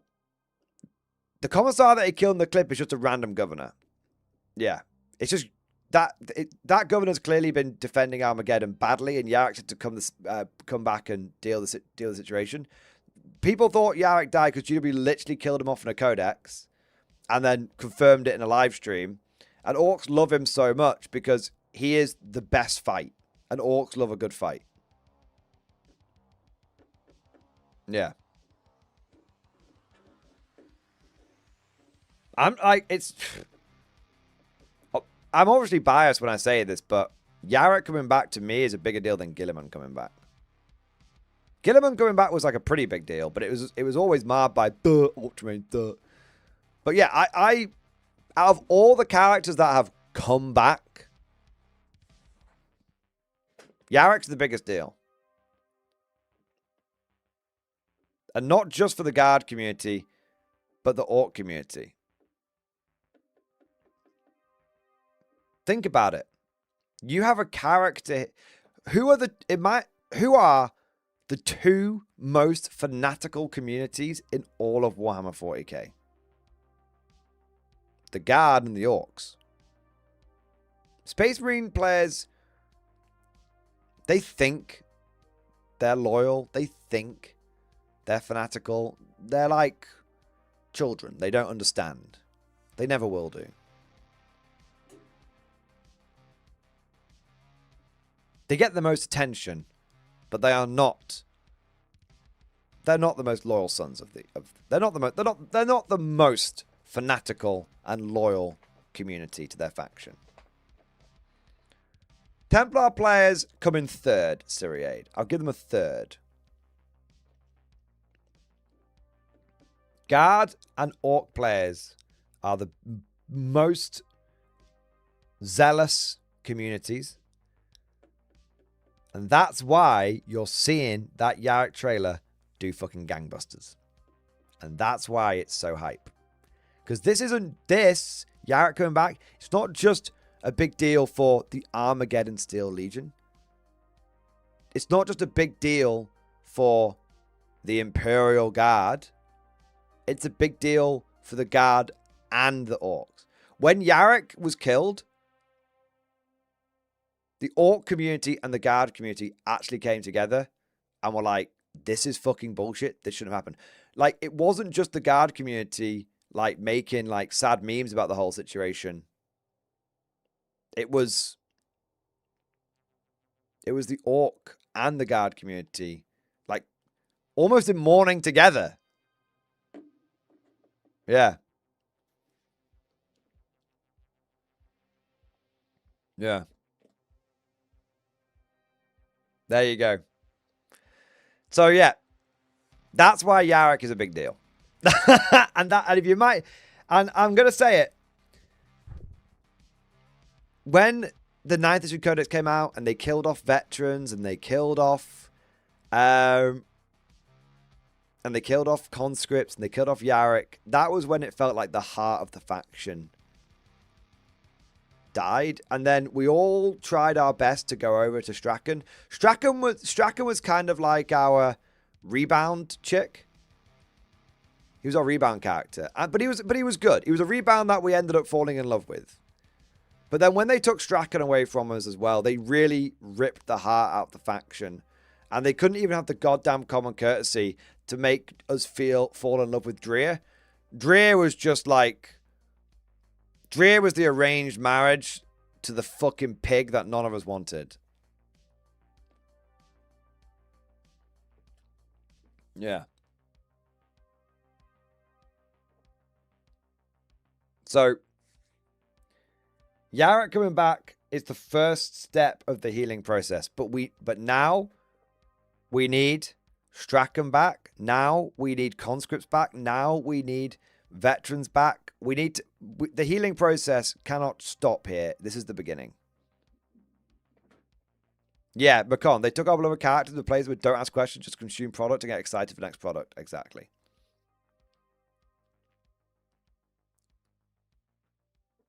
I agree with you, Cool German. I feel like we're all gaslighted to think Space Marine the most popular and loved, even Space Marine players.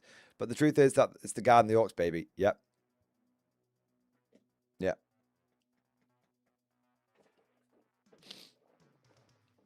So yeah. It has... Sometimes you don't realize what's missing until it comes back. I didn't realize how much I missed Yarrick as a character. I didn't realize like how symbolic he was to the guard and how much our faction has been just feeling so wrong until they announced he was coming back. I don't give a fuck about Minka, Lesk, whatever the fuck she's called. I don't give a fuck about Leontus. I don't give a fuck about Dreer. I don't give a fuck about any of that shit, man. Just give me fucking Yarrick, Strachan, and the boys back. Isn't it funny, though? We've had Dreer for a year. No one gives a fuck. We've had Leontus for 3 years. No one gives a fuck. We've had Minka Lesk for like 10 years. No one... Like, since the fall of Acadia. No one gives a fuck. We've had Lady Creed. No one gives a fuck.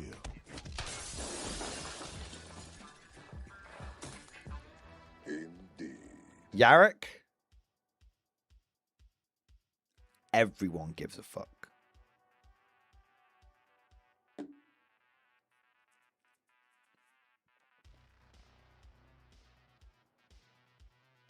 There you are. Yeah.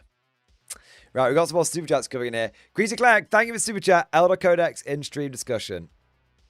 Oh, supplementary Craft World 3rd edition rules. Nice. This is cool. Also, you get the different craft. So you got Ulthway, Bale Tan. So you get... Is that... Wait, did you not get... That's kind of funny if you didn't get the... You didn't get the Aspect Warriors in the 3rd edition Codex. Alatok. Sime Han. And Iandan.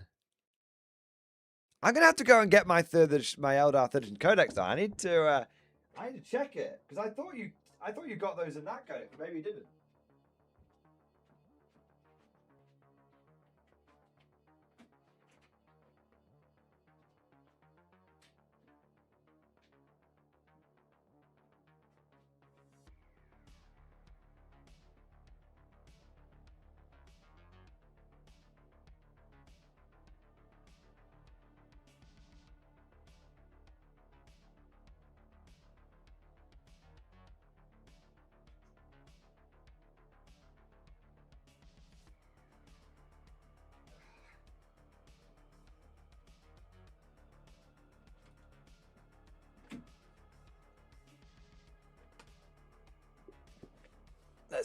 let's give a look.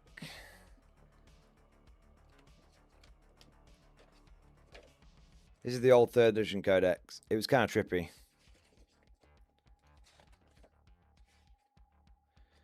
So you had HQ, you had the Avatar, Farseer, Warlock Bodyguard, Warp Spiders, Striking Scorpions, Howling Banshees, Fire Dragons, Wraith Guard. Oh no, so they were in here. But these were like the generic ones. And then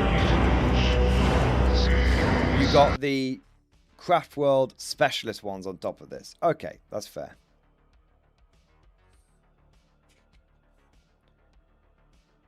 Man, these are so cool.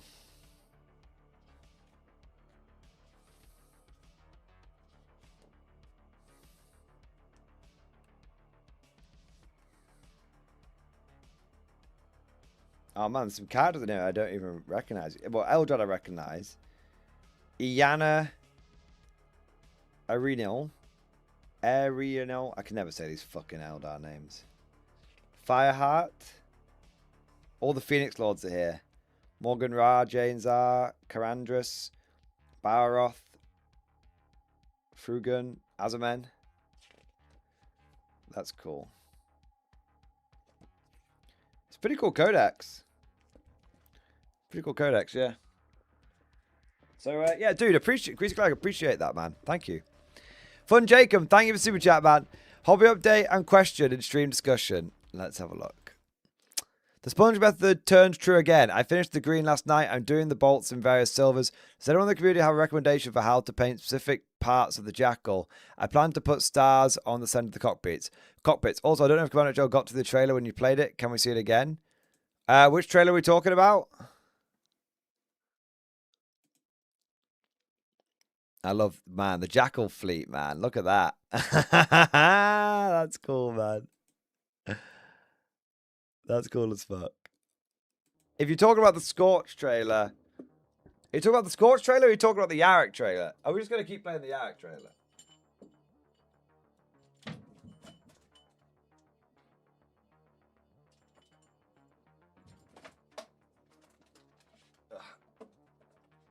Right. Fun Jacob. I can show you my... It's not a Jackal, but I can show you my... Guardian for my Brits. So I painted the lights. I painted my whole thing in like tan. But I painted the spotlights and the chest lights in yellow. Because they don't look like, on some of the old art boxes, they don't look like lights, but they look like lights to me. They're not painted like lights, but they look like lights to me. I did the little screws in black there and there. I did the weapon barrel. I did the weapon of the MMG in black, and then a little dry brush of silver. I did the ammo in Castellan green. Well, I actually used like Vallejo green, but it's the same color. Same principle on the 50 cal, black, and then the ammo boxes in green. I did the little cables in silver. Did the one up here, the one round here on each leg. Screws on the back here in black. A little bit of silver on the pipes just there. Screws black here, cable here. Flamer, I just did black with silver cables going into it. I've kept the flamer very simple. Obviously yours won't have... maybe you have the HMG or something. I can't remember which weapon it gets and which weapon it doesn't, but yeah. And then I did the power pack I did any energy bits in turquoise, and the power pack I did in copper. Yeah. So I hope that helps, man. Yeah.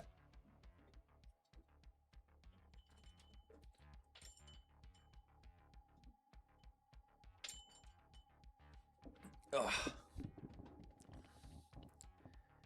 You want me to do the Yarrick trailer again? I might play it again, but let me catch one of your super chats first. Cosmic Dream, thank you for the super chat, bro. Make the octopus green. The octopus returns. You want the octopus green? It is angry though.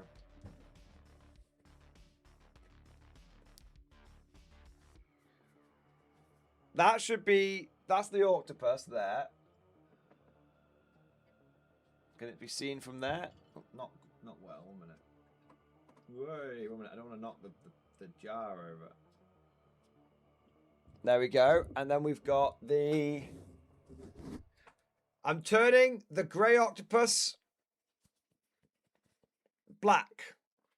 And the reason I'm turning it black is because it's for Commissar Yarek's Commissar uniform. There you are. There you are. Green versus black. Orcs versus Commissar. Gazgul versus Yarek. There you are. True2, thank you for the super chat. Dreer, who is Dreer? He had alter ego to Yarek. Dreer is a bad mistake that we could all hope goes away. Yeah. Ben Hall, thank you for the super chat. Commissar Kane's worst nightmare, he said to assist Commissar Yarek in the defense of Armageddon. So Commissar Kane probably, Kyrus Kane probably should have a model as well. Yeah. He probably should have a model as well, to be fair. Yeah. Yeah. It's a bit of a shame he doesn't. GW's just... Who thinks of this? Like, oh, yeah. We've got a really popular guard character. Should we make a model about him? Nah, let's just conjure up some bullshit guy that no one gives a fuck about. Great plan, boss. Yeah. Yeah, I get exactly, Macon. Yeah. Yeah, or Tyborg. Anything like, yeah. Anything other than the bevy of bullshit. The bevy of shit that they've, yeah. Guard has had some fantastic model releases, but they have butchered our characters. And I don't think GW appreciates... I mean, guys, it's so simple. For 10 years... For 10 years, GW, at every single turn, has tried to turn us from the Guard into the Astra Militarum.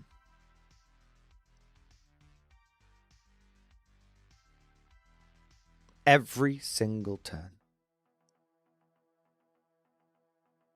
They took away our conscripts. They changed our name. Took away our conscripts, removed our hardened veterans, killed all of our Imperial armor books, killed all of our Imperial armor, one of the things we were most famous for. One by one, they took every single one of our characters and they killed them. They Thanos snapped them.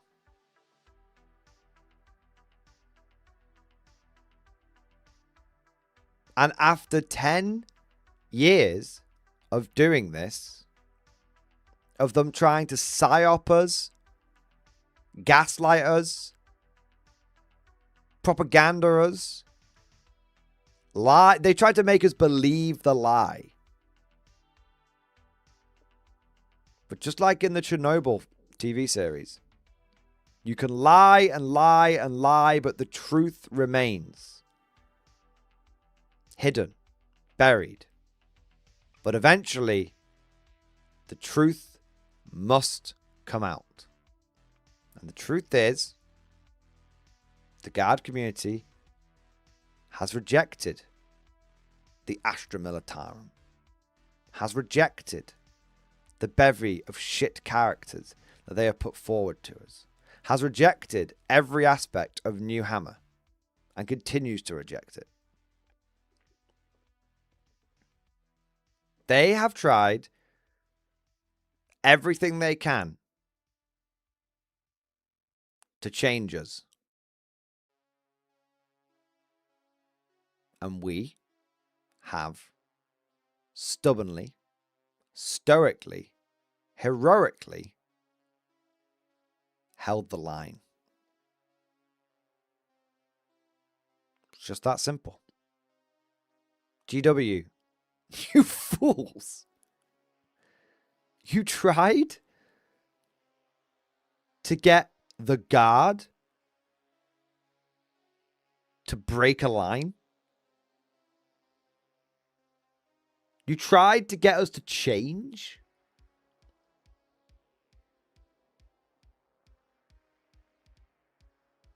Of all the factions, this is not the Leagues of Votan.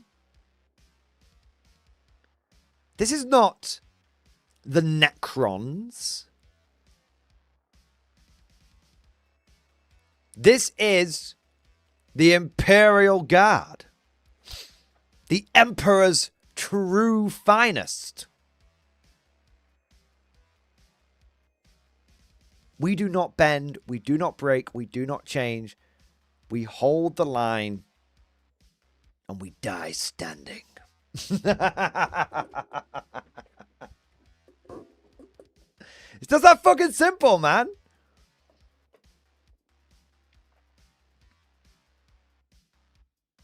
Just that fucking simple. It will always be that fucking simple.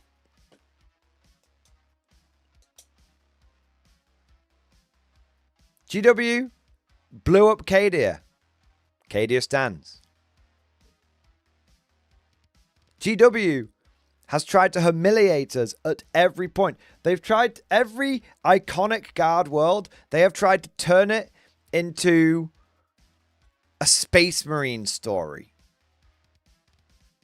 Do you know, in that latest trailer, was anyone calling for the Space Wolves? Was anyone calling for the Grey Knights? Did anyone give a fuck about the last time we returned to Armageddon? No one gave a flying fuck.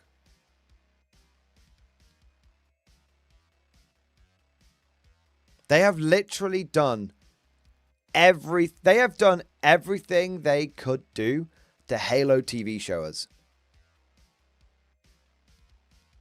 They have done everything they could do to, like, insert their vision, to tell the story that they wanted to tell. All this kind of stuff. The last...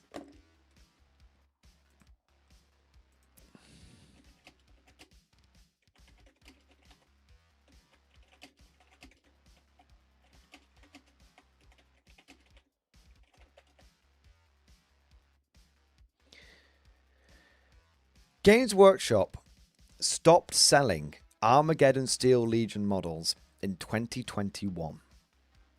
This was after several years of them cutting the range down.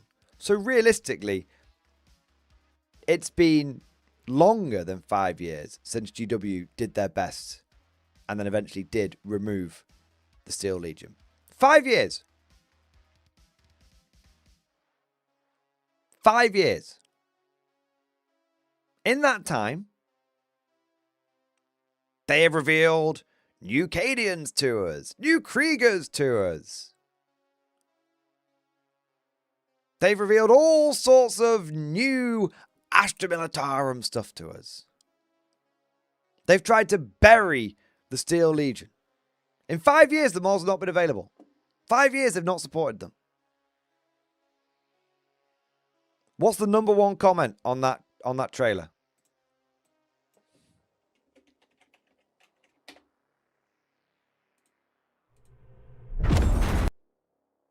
What's the one comment on that trailer? Give me the Steel Legion. Armageddon Steel Legion. Armageddon Steel Legion. Armageddon Steel Legion. Armageddon Steel Legion. No Steel Legion. Where's Steel Legion? Steel Legion. Steel Legion. Steel Legion. Steel Legion. Steel Legion. Literally, all the top comments. I want Armageddon Steel Legion. They've forgotten the Steel Legion. There's only 2 guard regiments. Steel Legion, am I a joke to you? Except the Steel Legion. No Steel Legion. Where's Steel Legion?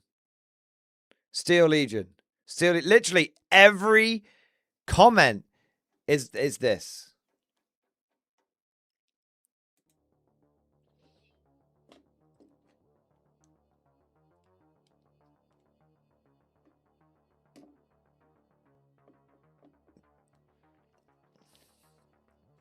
Games Workshop just doesn't fucking get it. But they're going to learn. They're going to fucking learn. Like, one way or another, we're going to get us. One way or another, we're going to get our Steel Legion. It's that simple. GW, one way or another, we're going to get our Steel Legion. We're going to get our Destroyers. We're going to get our Helens. We're going to get our Talan. I'm going to get our goddamn Praetorians back. It's not up to you. Exactly, Macon. The Guard is unified, and the Guard cannot and will not be denied. Don't underestimate my autism, GW. You've been warned. They have severely underestimated the autism. In the time that we've been chatting shit, that trailer's got 12,000 more views. It was on 876,000 views. It's now on 888,000 views. That's like what, like half an hour? Maybe an hour? And again, remember, those views are always behind. Every channel worth a damn out there is talking about Yarrick. This channel's half of them. Yeah. Yeah, and either they can make money out of our desires or lose out on it. Yeah. There you go, man. All right, you know what? Go on then. Go on then. One more time. See, unlike GW, I will give the people what they want.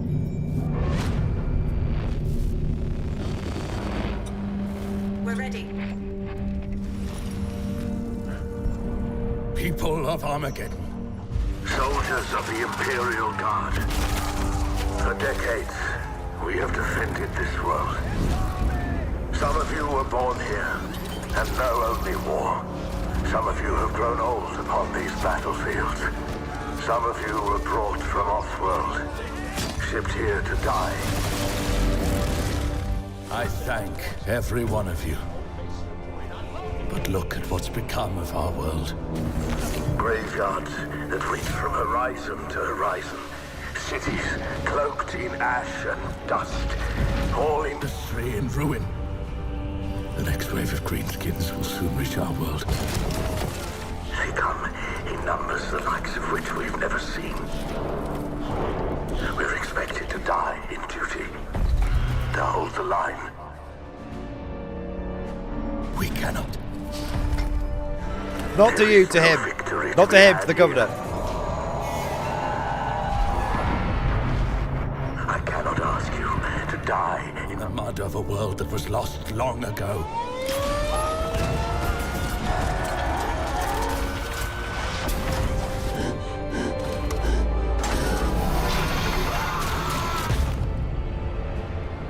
Flee, all of you. Flee. Make for the evacuation transports. Get off world if you are able. Run for your life. I love Yarrick's speech, man.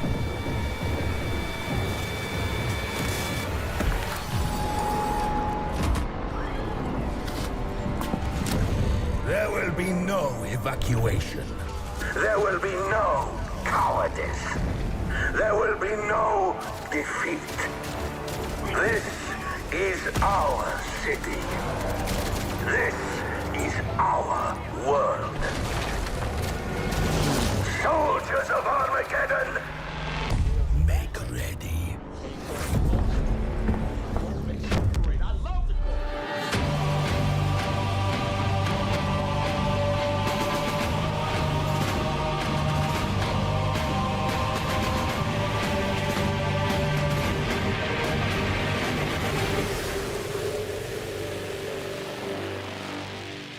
Nice. So good. It literally just... Yeah. Literally, you know, like just... Yeah. It's been 3 years since I gave a fuck. God, it feels good again. Multi-variety hour. Thank you for super chat. Maybe 11th box will be still Legion versus Orcs. Also, first stream. Hi, Moddy. Hey, Multi. Great to have you here, man.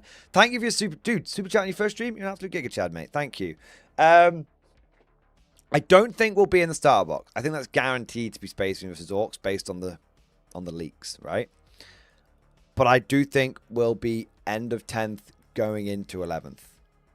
If we're not the first... We won't... Orcs and Space Marines will get the first codex. I think... The first and second codex. I think we'll get the third codex. Weirdly, we'll either get the first or the third. Because apparently a lot of the stuff we're going to get is going to come at the end of 10th. But then... You know, GW kind of blurs the lines between edition starts and ends now. Like, they don't call it Warhammer 11th edition. They just call it Warhammer the game. But we know it's 11th edition, right? This whole, like, trying to make it live and all this kind of shit. But we could be, like, the first Codex edition. If we get ours, like, technically it's the end of 10th edition, but we carry the Codex into 11th with us. That would be strange because... We only got ours a year ago. But at the same time, we also all hate our current codex. So, I was really sad when the 8th edition codex went away. I was really sad when the 9th edition codex went away. I will not be sad when the 10th edition codex goes away. I feel about the 10th edition codex the same way I feel about the 6th edition guard codex.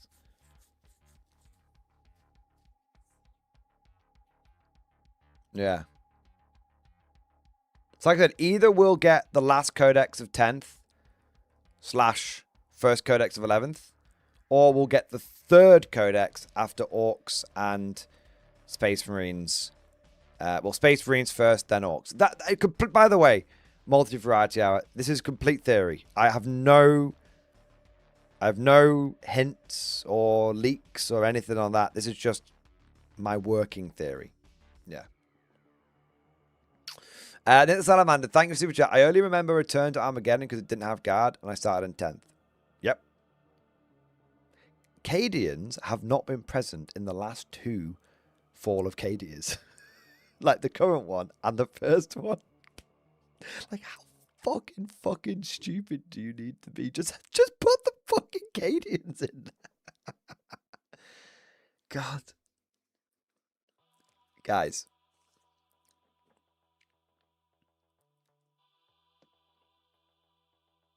I would say GW should hire me to fix the guard, but I don't want to work for them. Games Workshop.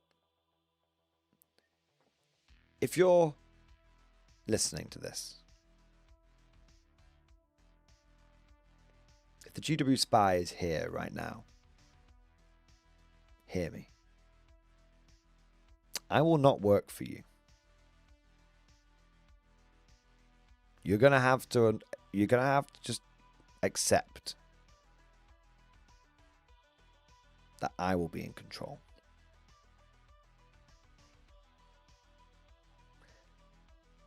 Grant me emergency powers.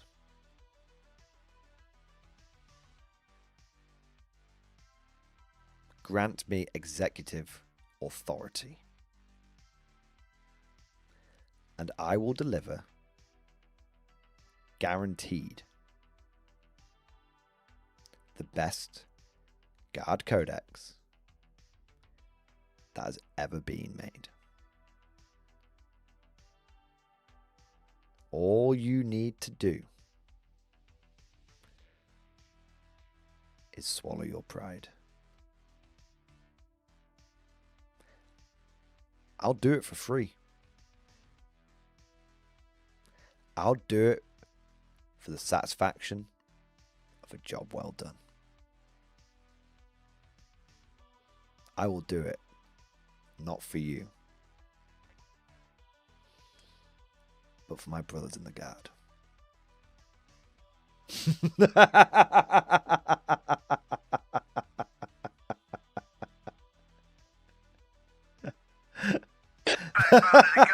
Ready to serve.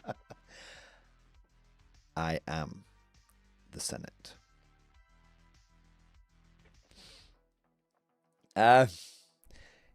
Dear Tim, thank you for your offer, but the best we can do is putting you in charge of Codex Tau Empire. That's fine. I will write the best Tau Codex. It will be 1 page long. It will be a single paragraph that will say, at the turn of the millennium, a Tyranid hive fleet labeled Hive Fleet Justice entered from the galactic east. The Tau Empire was consumed, and their nation lost to the sands of time.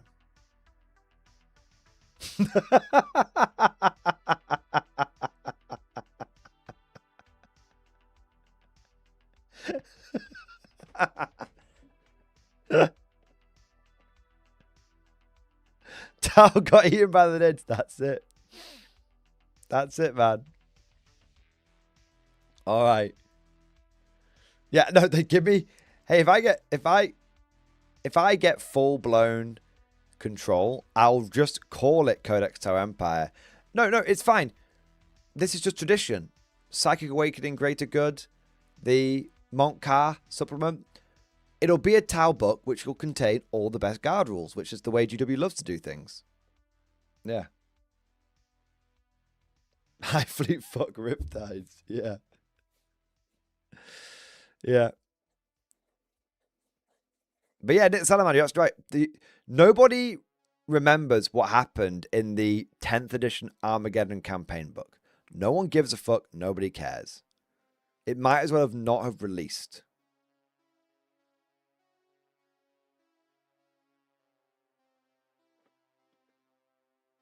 No one cares about Pariah Nexus.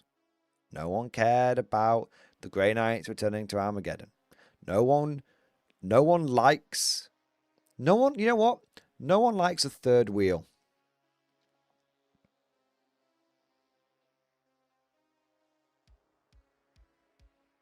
That's why World Eaters being on Armageddon at the same time as Orcs and the Imperial Guard is so stupid. World Eaters, you are literally the third wheel on Armageddon. Can you kindly fuck off and leave the fighting to the grown-ups?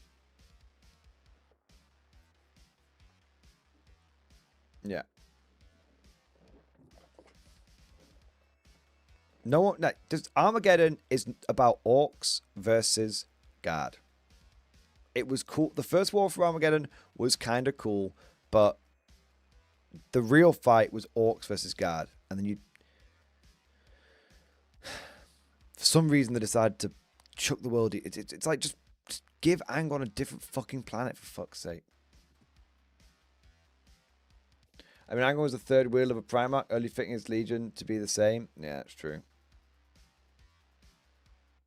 Yeah.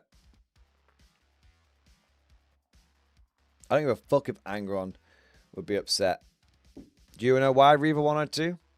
Because I've sent that guy back to the warp more times than I can count. Stupid bastard comes flying into my fucking army, munches a bunch of guardsmen, and then gets fucking clubbed on the head by a Lehman Russ fleet. Guy's a fucking idiot. I killed him with fucking Marbo one time in a tournament.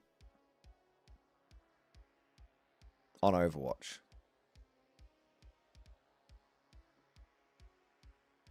In the official archives, the official history of my tournament reports, Marbo mogged Angron.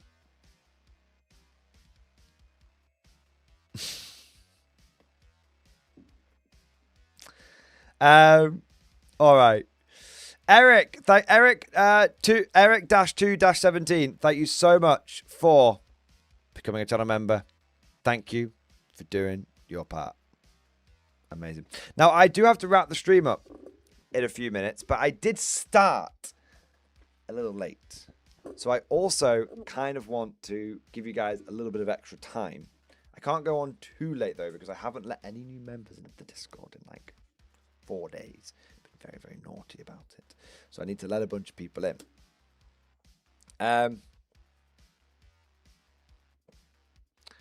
But I do want to show you guys something. I've been talking about this game for like a couple of... We're going Goblin mode.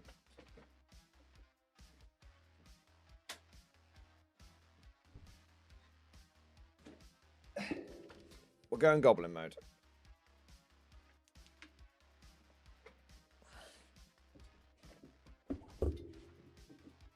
So, I haven't done this in a long time. Cosmic Drew, fuck off with the worm. Alright, thank you for the super chat. All this worm talk's getting in the way of going over the top. Alright. Let me have a look here.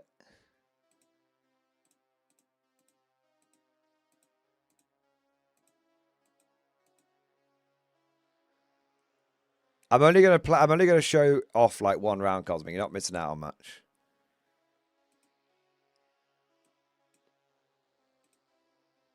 Oh, it's got an update. I might not be able to. Oh, it's quite a quick update. There you are. All right. Every time I watch the Armageddon trailer, it makes me want to play this game, so I'm going to show you. Basically, the main stream's ended. We're just going to keep going for like another 20 minutes or so I can show you guys a cool game that I've been playing. I think it's...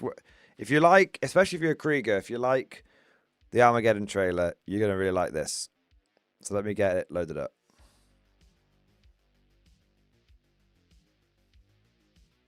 I won't be doing a full thing. So don't worry. If I do a proper community playthrough, I'll let people know. I'll play whichever team's got available slots.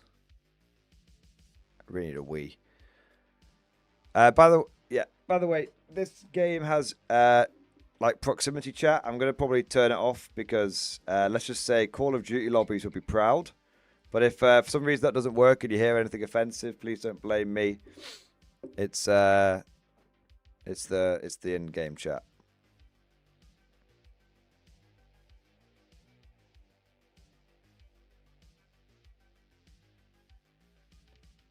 It is eventually loading. Give it a second.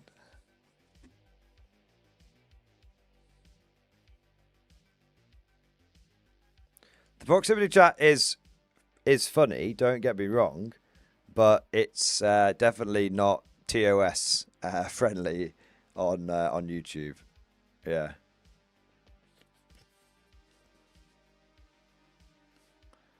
It's for some reason it's taking a little while to... Oh, there you go. Take a little while to load, but it just did an update, so there we go. Right, let me see if I can there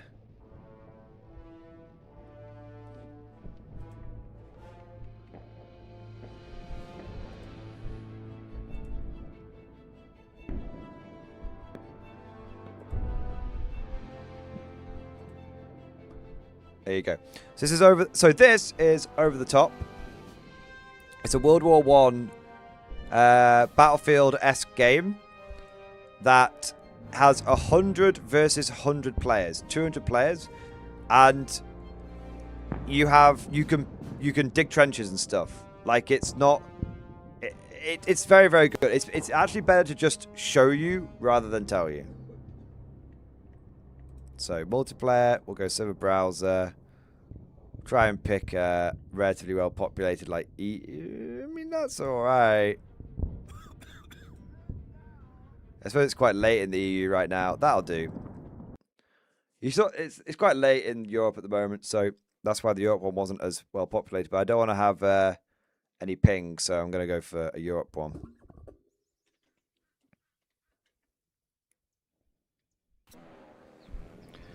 I'm streaming and playing at the same time, so it might be a little laggy. We'll see if we can, if it'll be alright. Okay, so we have to play as the Entente because there's too many players in the Such Bars, I think. Oh no, we can play as the Germans. Okay. So I play as Germans because I have got my favourite rifle for the Germans, which is... I don't know what it's called, actually. Oh, there you go. The Gewehr 1898. I actually think it's better than the Gewehr 1888. Of course, it's 10 years later. I actually want to see how different it is. It's a lot more accurate, but it has a bit less damage, but that doesn't really matter. It still kills you in one shot. It doesn't have much drop off. I really, really like this weapon. It's really cool. Okay, so select spawn. Let's spawn on A.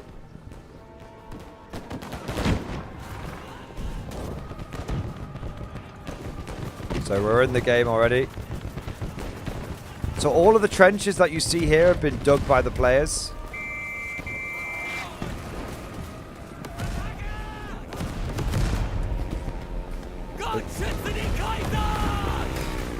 I'm probably just going to die. I'm going to put my gas mask on. So I can go through the gas.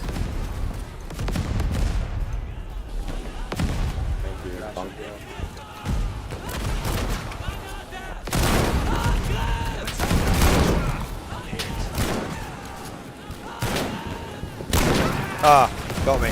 God, down again. There you go. So you can basically kill people in like one shot. I'm going to spawn on my comrades here. Oh wow, that's a lot of gas. That's a lot of gas. Right, we'll try and go for a bayonet charge now.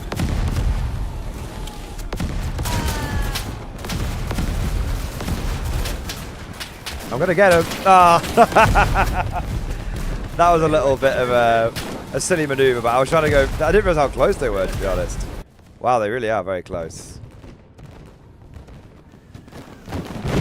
Alright.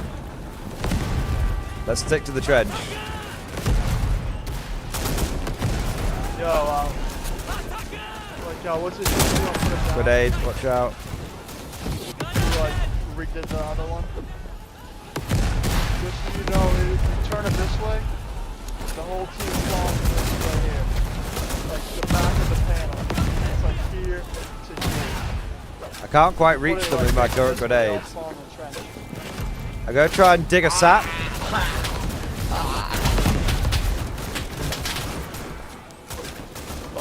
Medic. Medic. He's standing on top of me. Alright, I might be able to get my grenade in now.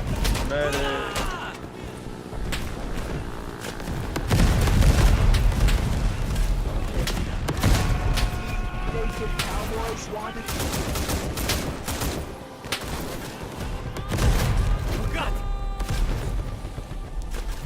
I'll try and dig a sap trench to them.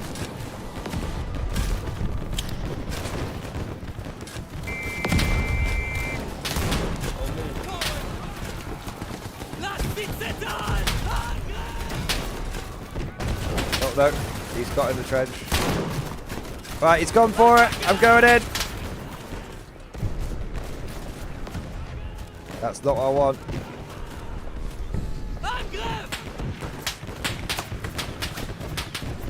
Oh no, I'm lagging.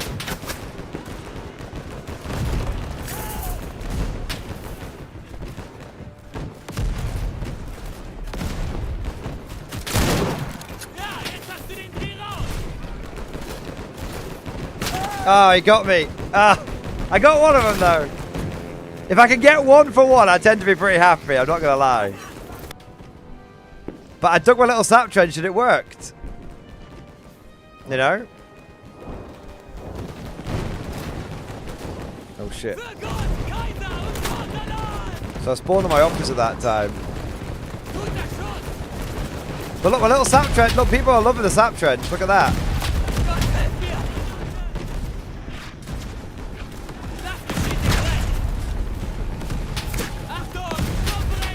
Oh, there's a tank there.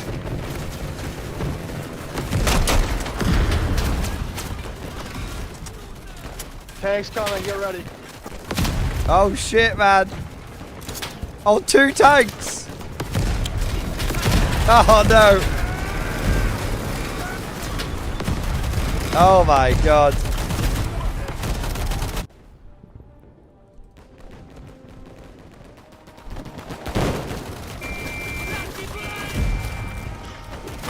Oh man. You can kill. Oh, they got us. Oh no, we got the tank. Cool, I damaged it, so I got some points for it. But they took out our spawn here. Do you see? So now, oh no, we're alright, we can spawn it again. Wow, look at that.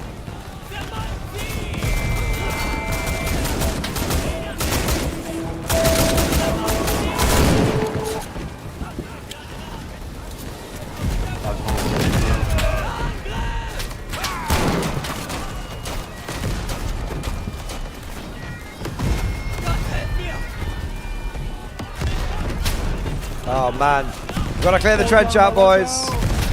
I'm gonna get him. I'm gonna get him up. Get up, man. You're all right. Oh no. Yeah, this is nuts.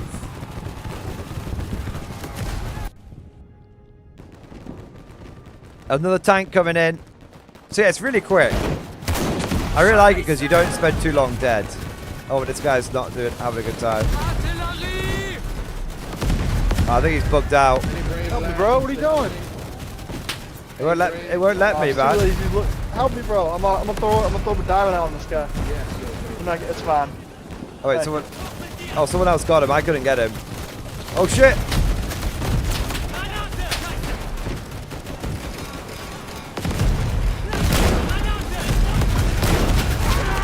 Oh, I didn't even see that guy.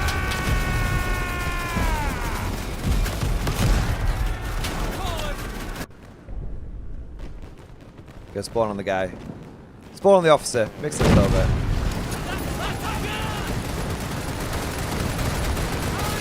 Going for a flanky sweep. Oh wait.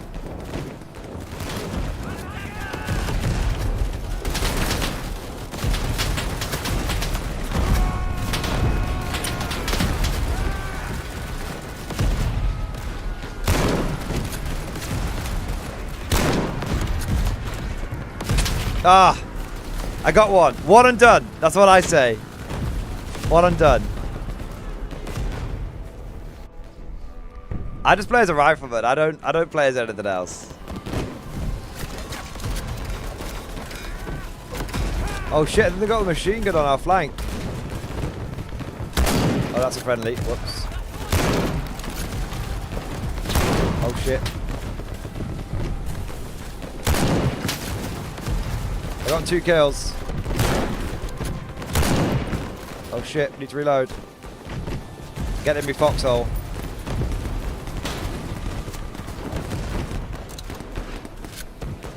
You keep saying left. There's nothing on the left. Fucking hell, Commando. All you do is distracting me.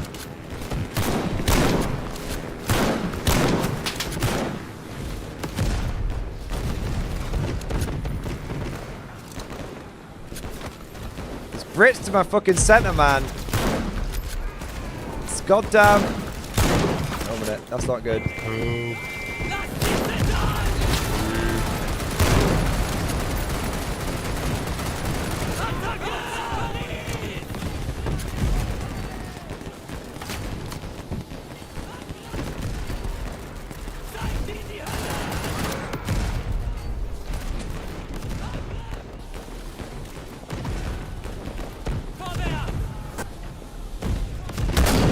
Ah, nearly. Me and this guy are holding this fucking foxhole, man.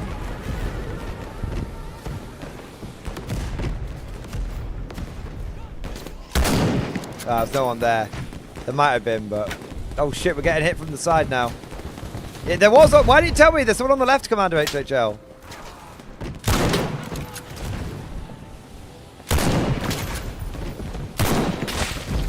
Oh no! Hands! Hands, no! Our right flank is weak.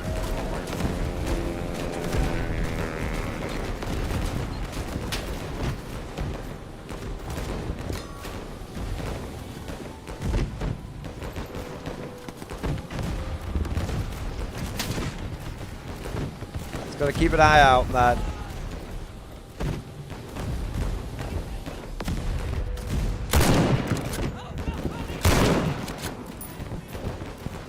When you find a good spot, sometimes it's good to just stick to it. If you got a good angle, you know.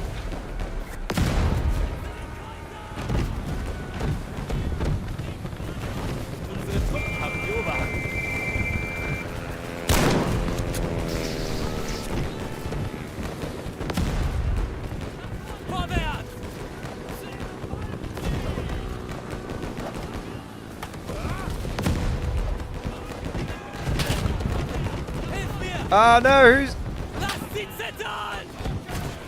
Oh, Townsend! Townsend's with me, yes!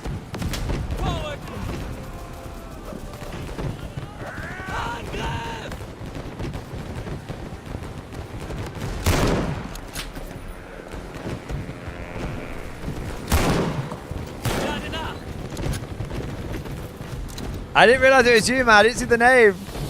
Oh no! My legs! They got my legs! Did you die as well, or was it just me?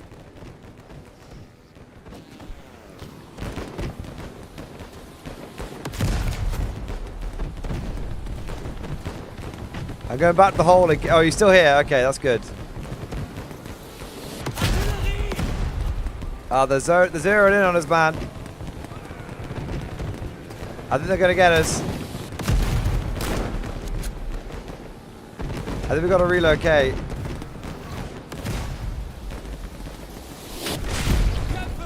Alright, I'm getting the fuck out of here. Mayday, mayday.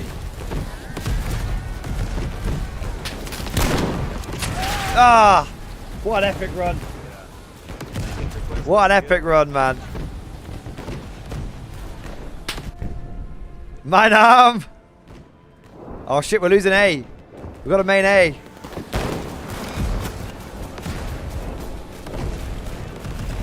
And my brothers, look at this line.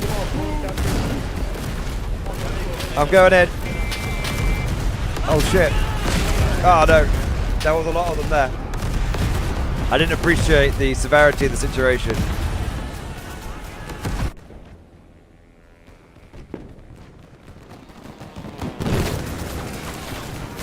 Oh shit, look at that. I've got my down. Come on, come on, come on.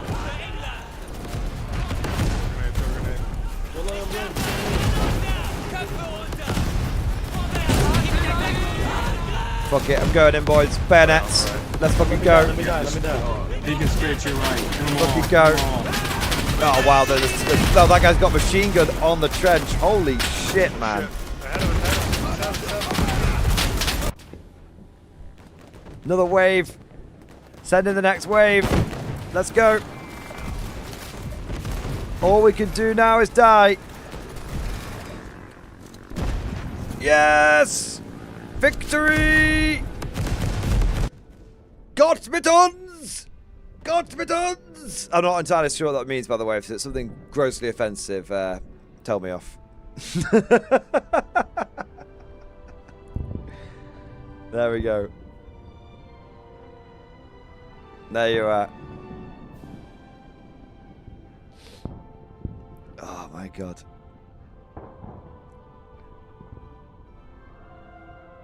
It's a cool game, this, isn't it?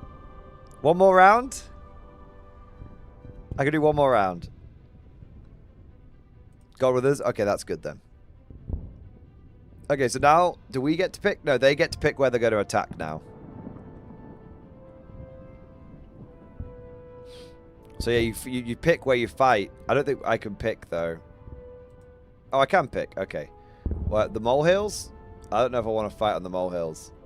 But I'll just go with what the most people vote for, because I don't know the game well enough. I'm a sheep. I just do as I'm told. Good soldiers follow orders. That's how it works.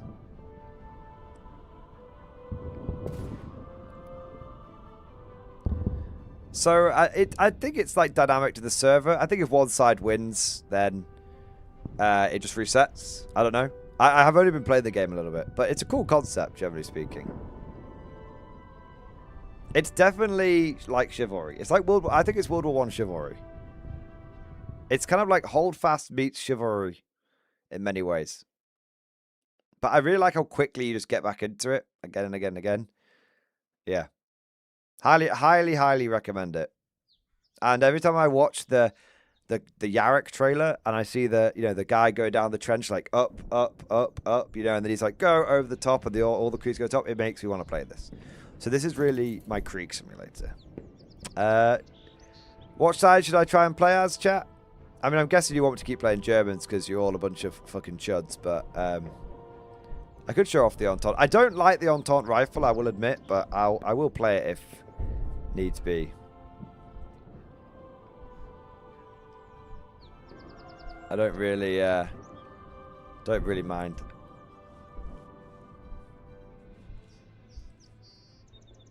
British? Okay.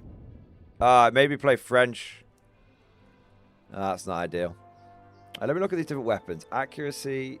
So technically this one is way more accurate, but it's only got a 3-round clip. I literally hate it. But fuck it. Alright, fine. Yeah, we'll play as French. Just to show it off. Oh, we're on the defensive. I do like playing the defenders.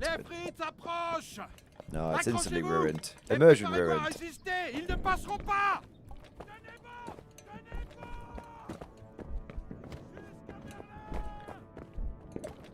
My little pots and pans are rattling as I'm running around.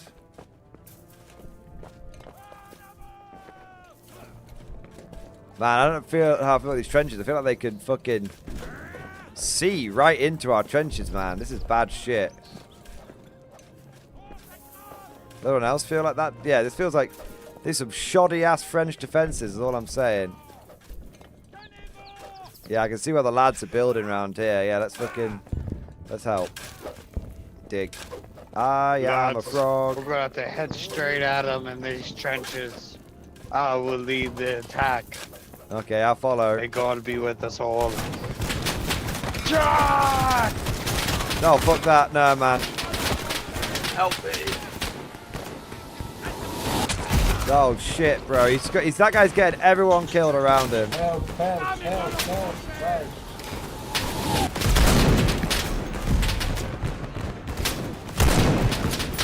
Shit, man. Almost too accurate. Right, I blow my load because I got the stupid French rifle. I always hope one of these shells hits me.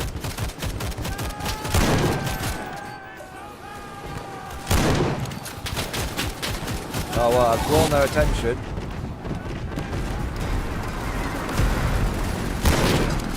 Fuck it now, thank God. Oh shit. I got a bot. Not a big deal.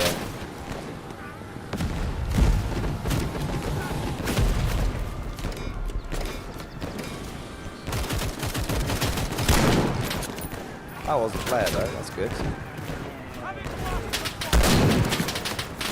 Oh, yeah, they really want me now. I got knocked in the head by something.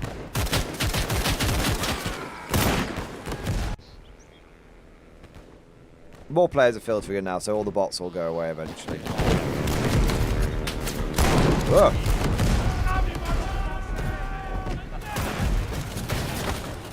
I have to admit, I'm not. Whoa, fuck here now. Oh shit.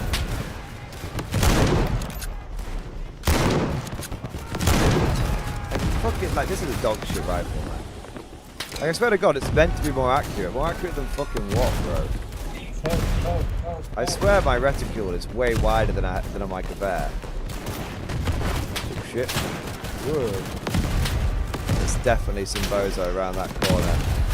I'm not even going to try and fucking... Oh, man. He went round to the side, he got me. So, you do get other classes. I don't really play as them, though, to be honest. But one of the ones you can play as is Armoured. And it's, in my opinion, the ultimate pussyo maneuver to play as an armoured guy with a pistol. Because this is a World War I game while we're playing Call of Duty. But I'll show it to you guys just to, so you can all lambast me thoroughly. Look at me, I've got a dinner plate strapped to my front. Oh yeah. Oh, I'm super armored. Oh, I'm slow. I'm already tired. I've skipped cardio. Oh, I've got I've got a semi-automatic weapon, like a massive bell end.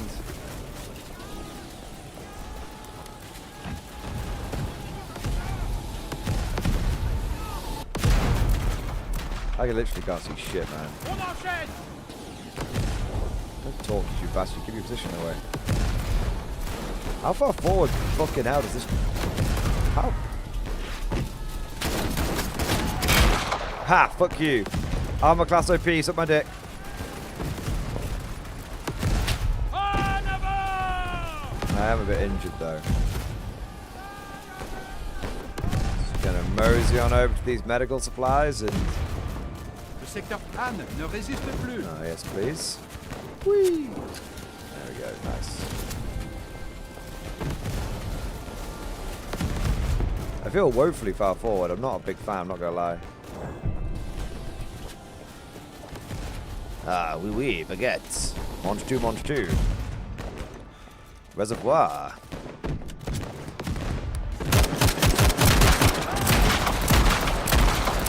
Can't hit shit, man. Stupid pistol. I feel like that guy in the... Fuck it out. Where are you? Oh, they fucking stabbed him in the back, I reckon. We're coming in behind him. Lol.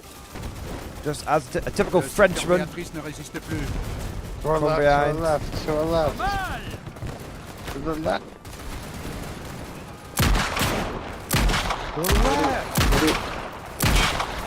Oh, God. What the fuck is this gun?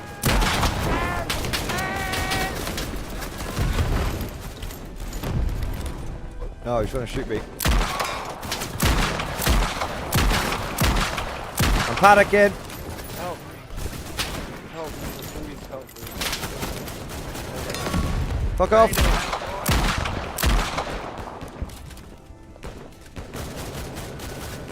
No, I'm not helping you, you knobhead. Ah! I'm a knobhead too. So yeah. So, that's why armor's bullshit, because you saw how much harder I was to kill. And you saw how I could basically just like spray and pray. Yeah, so armored bullshit. Right, I had enough of that now. It is cool though, like you said, being at the front. You do get a little carbine. I don't think I've played as an engineer. How many shots does that get? 5, 8, 3. I think it's the same weapons. I'm just gonna. I've not played this guy. I'm just gonna try him out. Can't spawn on B or B. I cannot spawn on B. I don't want to spawn on C. It's too far away. And D's covered in gas, frankly. But I should probably just stop fucking around so much. Hopefully it'll spawn me with my gas mask on. No. Of course not. There we go. Fuck you, spawn can't be knobhead. Wait, I'm still alive? No, I'm just... Go on, get me up, you con. Yeah. Oh, I'm getting back in the hole though.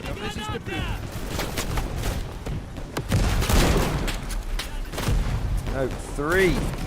Oh, wait, 4. Maybe. Oh, I don't know. I don't even know. I don't know what.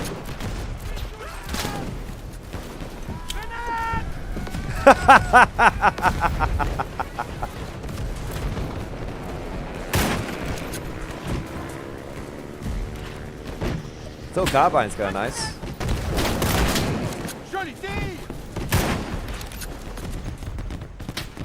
Yeah, I'm not against this little carbine. Seems alright.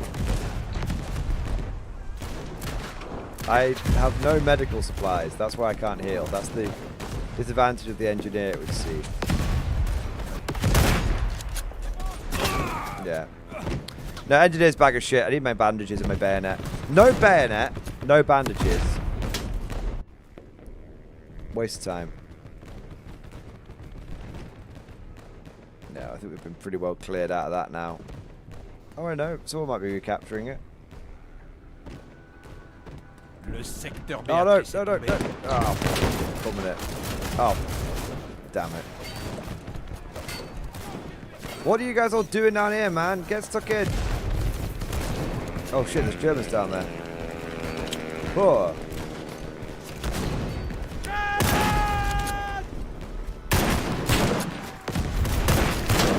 Got it. Hit shit.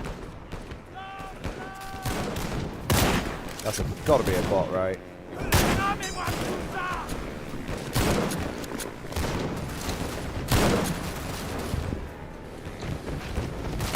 Oh shit.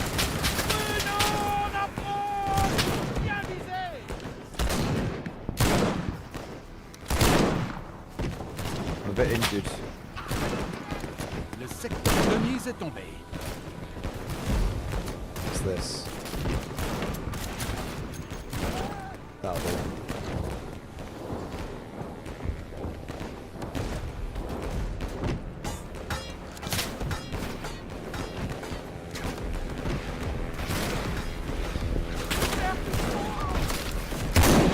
Oh shit. Fuck off. Lol. Behind you, behind you, behind you. Oh shit. No, you stop it, German. Haha, I'm invincible. No, no, no. Oh, no, no, no. I'm changing back to rifleman. À vos ordres, mon capitaine.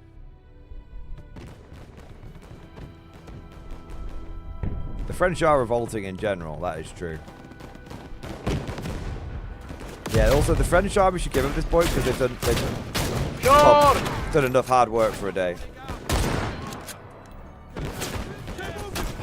Oh my god, I've been saved. Well, have I truly been saved? Oh wait, that's much better. Le secteur Cécile ne résiste plus. You were friendly. You look friendly-ish. Fucking hell.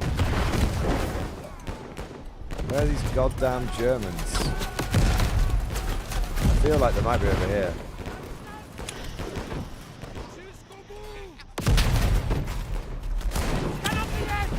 That's not the direction I want that to go. Secteur Cécile est tombé.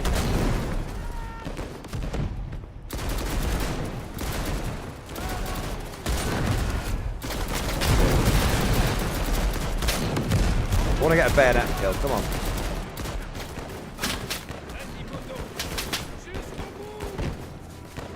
Ah, that's not Le secteur happening. Béatrice est à nous. Not with that attitude, anyway. Oh, I fell to my death! Ah, how embarrassing. Alright. I swear the standard label is better.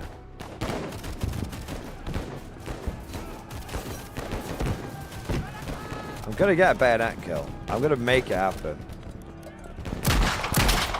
Oh shit. Oh shit. Here we go. Oh god.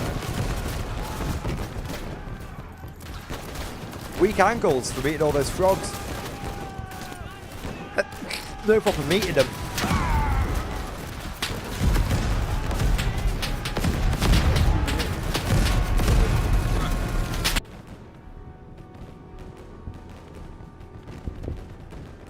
This is a good place. Alright. It might be necessary to shoot the enemy. Look, my rifle's a lot more accurate now. I swear to God. Oh, hello.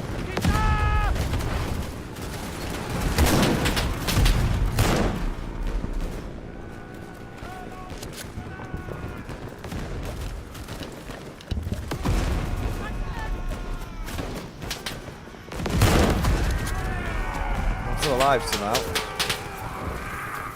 Casual grenade to the face. Wait, is that a baddie? Go and do it. Ah, it was. I tried to aim, but it was too slow.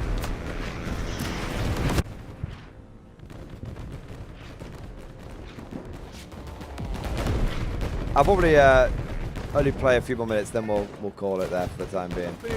Because you guys have pretty much seen it now. Oh, thank you, sir. Oh my God, that's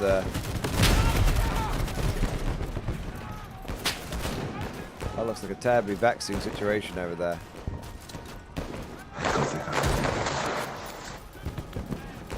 I'll get you. Oh no, you've already been got.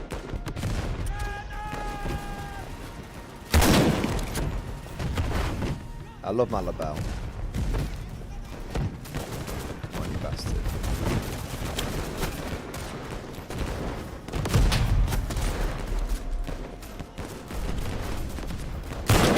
Ah, I hit the gun. I was definitely bang on, but he's got a little gun shield. Ah. I can't really be mad at the gun shield doing its job.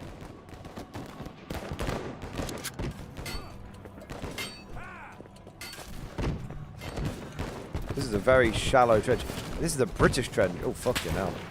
We've got to dig to him to rescue him. German, off. 20 degrees, 20 degrees. That was it. It's a very shallow British-style trench, Ben. We need to make this a proper deep trench. Oh, shit.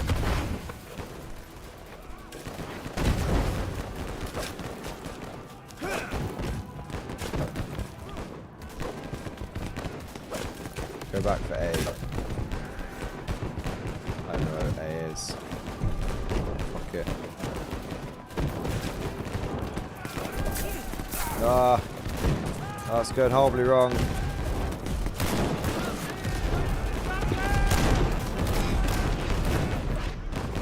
I'm gonna get this mythical bayonet kill. What's gonna happen?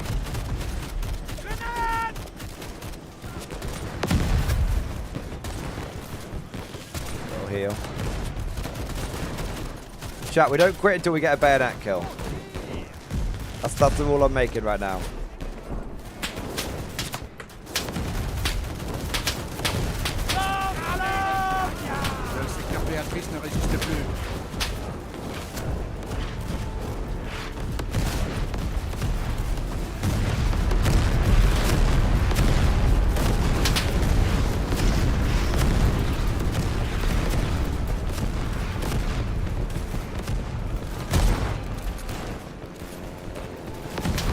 Shit.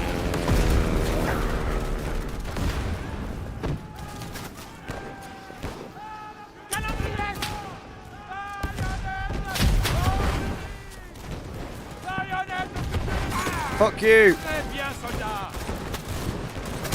Fuck you.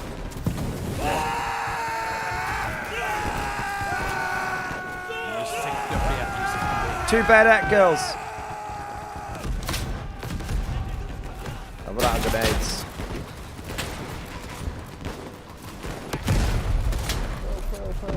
Oh, he hit me with his fucking spade, man. There you go. Two bayonet kills. I got you. Wait a minute. He might get me up. Will the glorious... Oh, come on. Glorious bayonet charge continue. Yes. Oh, shit. Yes. Yes. The glorious bayonet charge continues. There was one over here. I did see him. Ah! I had a sliver of health. A sliver. 3 bayonet kills on a single charge. They don't like it. They don't like it up 'em, sir. They don't like it up 'em. I'm following this guy. I'm going for one more.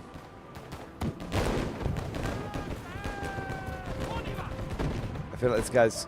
He knows what he's doing. I don't think I'll be able to peek that. I think I'm going to chase that high and I won't be able to get it. But... I'm going to try and find it.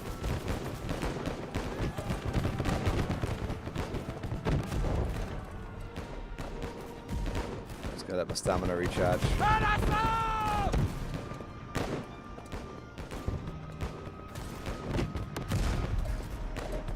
Oh shit.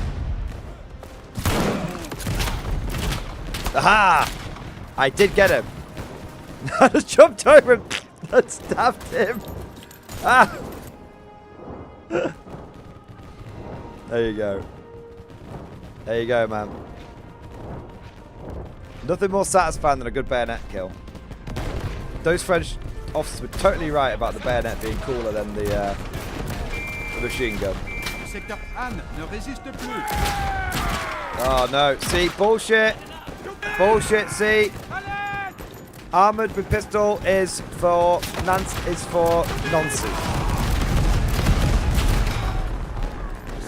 No one's gonna come and get me up.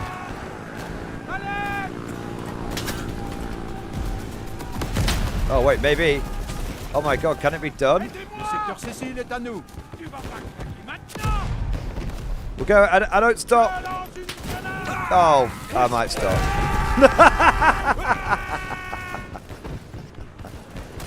Alright. I don't even know where we're meant to be attacking right now. Alright, I'm not going to go for a bayonet kill. I'm just going to go for a nice rifle kill, and then that'll be it. See if we get a nice rifle kill.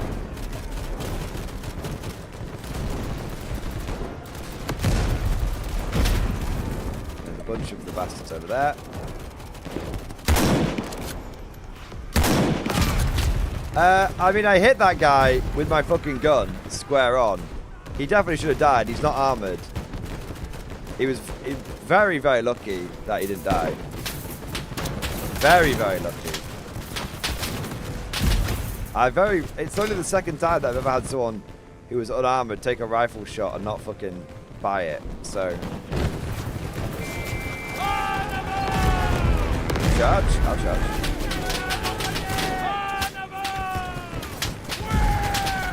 Is France a republic at this point? It definitely is, isn't it? Help. Oh no.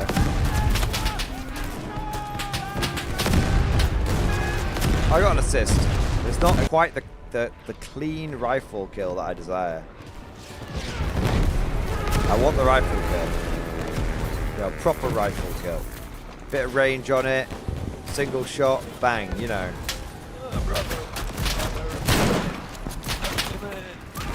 Ah, oh, that was terribly played. Thank you. Oh, bonjour, Monsieur Officer. That was terribly played for me.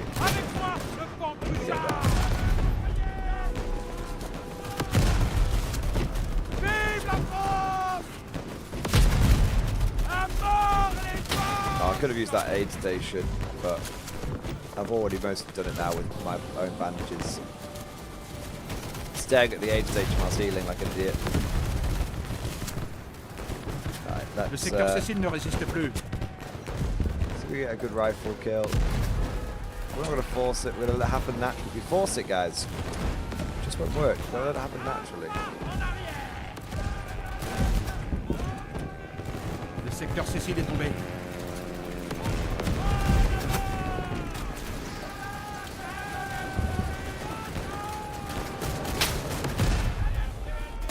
This looks a bit close.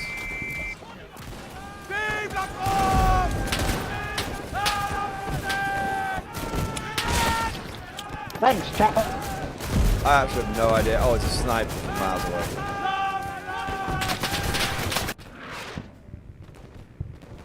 Secteur Anne est à nous. This new Logonga video game looks great. It's true. Come on, where are these? Where are they? Where are they? Come on. Oh, there we go. A lot of opportunity here. Oh shit, that's a machine gun. I'm not. Oh no. Come on, Norbert, get me up. Come on. You can clearly see up. Right. I want one rifle kill. I've gone from not being able to get a bayonet kill to getting lots of bayonet kills than not being able to get a rifle kill. It's terribly vexing. It's over the top. Oh, bloody hell. Can I get you up? I want to get him up, man. Ah, there we go. I'm going to like Desmond Doss. Ah, that would have been my sought after rifle kill. Yeah, pure chance all. It's over the top. It's very good. Le secteur Denise. Oh, there's many of them.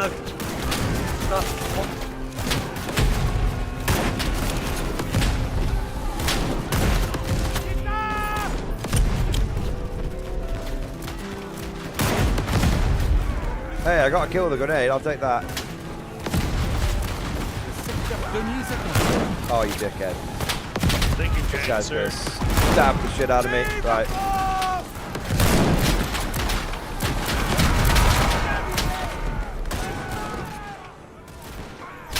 I'm very lucky I survived that. Or did you give up? Oh, what? I don't know that. I did not appreciate the severity of my situation. Stab! Stab! Stab! I stabbed him! What? He must have some perk or something. Normally a good bayonet kills them and a good shot kills them. I'm telling you. Something fishy going on here. Not really. You can see he had like lost nearly all his health. I must have stabbed it in a not particularly vulnerable area.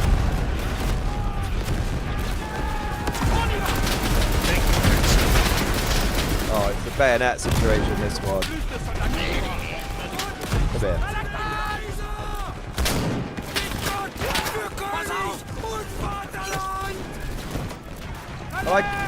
No, who killed who then?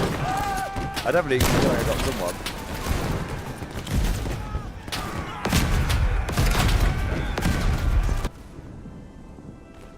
Oh, we're taking it back. Oh, you dickhead. Stop laying all the barbed wire down, man. Some dickheads. One dickhead on our side laid a bunch of barbed wire on the spawn like a fool.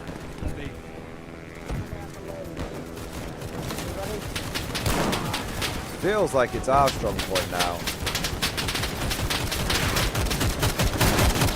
It is, good, okay.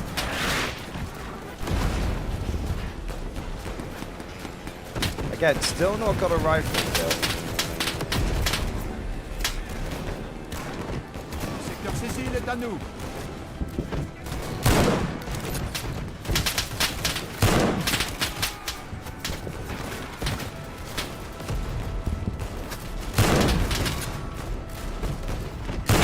Yes, that's what I wanted. See what I mean? I want a nice rifle kill, just like that. Oh, he's looking at me now. He's looking at me.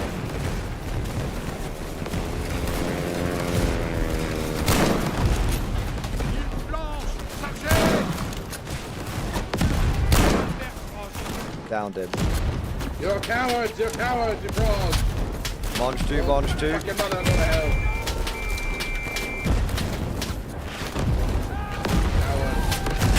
All of you frauds!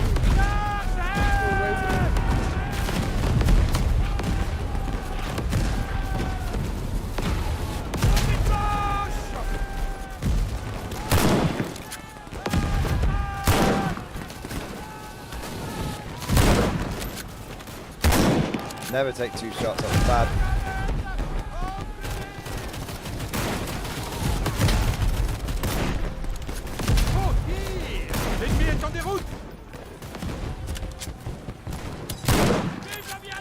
That's bad of me. I'm getting very desperate for a kill.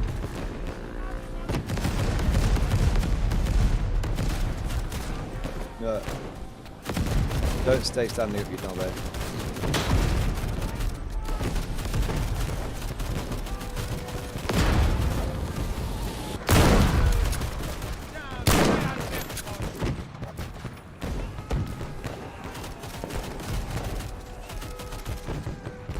That flamethrower is going absolutely ham.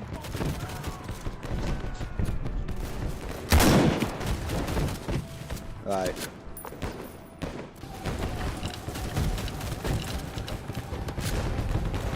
Right, the lines move forward. Clearly I need to as well. This is the last, well, we've only got 2 minutes left. We'll play the game to the end.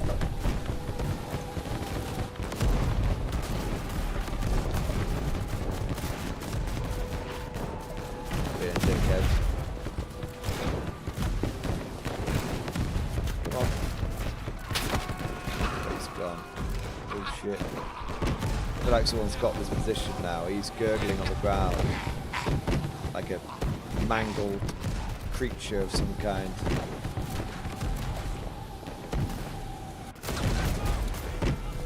Secteur Anne est à nous.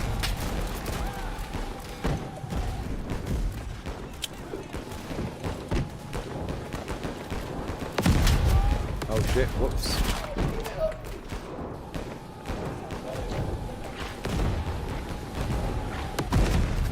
It's all gone. Oh, there we go.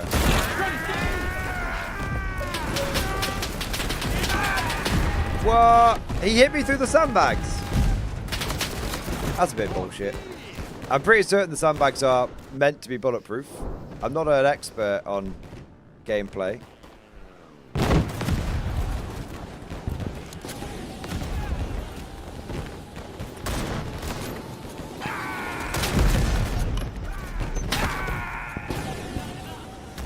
Oh shit. Ah. I'm not supposed to be that far forward.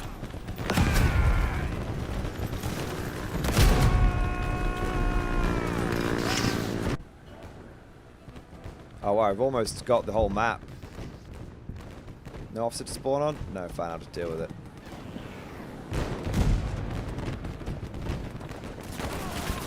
My god.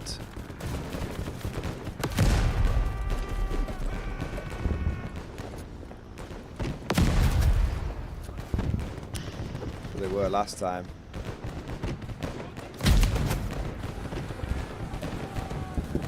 We were pushing on C. Let's do it. Push on C. On Charlie. Objective, Charlie. Vite, vite, derrière rouge. Fucking vite, vite.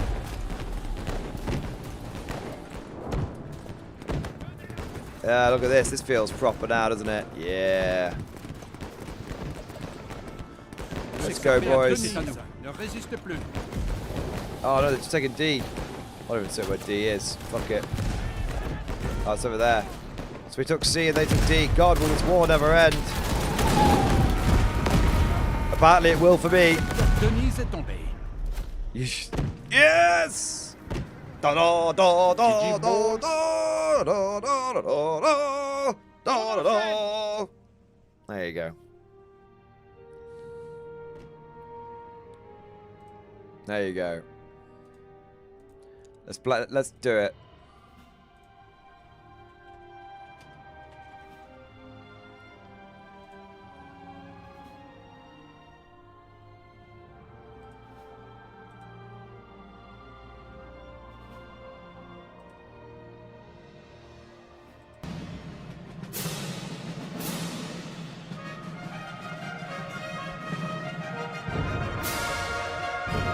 Victory song of the French.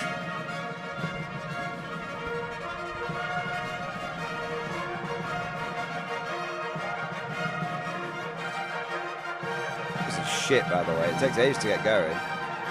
Come on, hurry up.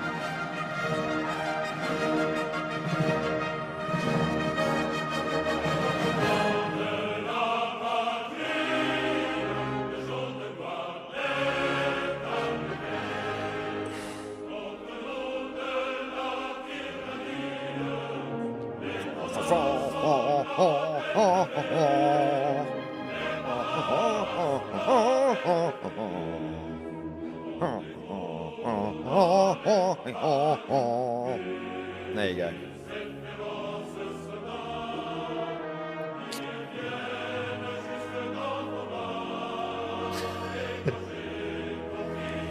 It's taking way too long.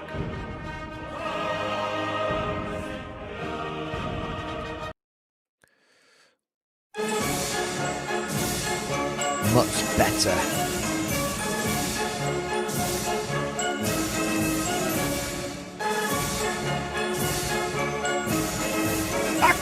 Achtung! Los mit rum! Schnell!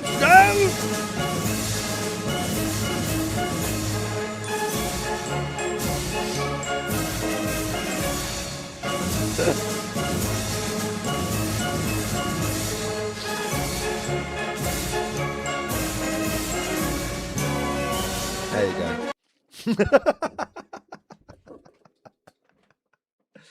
Oh my god. All right. When it comes to fighting I'm going to bed crime, now. there's only one man keeping the streets safe while keeping it real. But I hope you guys enjoyed that. Something a little bit different at the end there. And I hope you guys can see why every time that bloody Yarrick trailer plays, I end up wanting to play Over the Top. Now, I think it's a really fun game. And we should definitely organize some kind of like community night where rather than having like, what do you call it? Rather than having local chat, we have like just our voice chat or something. It would be kind of cool. Yeah. But yeah. Call of Duty, no, not Erica. Thank you for the support though. Alright. I hope you guys enjoyed that. Nice little fun ending to the stream there, but I'm absolutely shattered. I was going to stop the stream an hour and a half ago. Well, an hour ago, and I've kept going. So yeah. But honestly, I hope you guys enjoyed all the hype tonight. I hope you guys enjoyed all the good vibes. We had 40k hype, guard hype. Been a long time since it's been a long time since it felt like we've got guard hype, you know. A long time. It's good to have it again. But yeah. Thank you all for watching. Hope you enjoyed Dave's stream. Hope you enjoyed the little after party at the end there. And I think that's just about it. So, as always, thank you for your incredible support. Thank you to everyone who liked and subscribed and all of that. Chatted away. And, of course, everyone who went above and beyond all the super chats and everything. Absolutely fantastic. But on that note, thank you for watching. And, of course, as always, see you guys next time.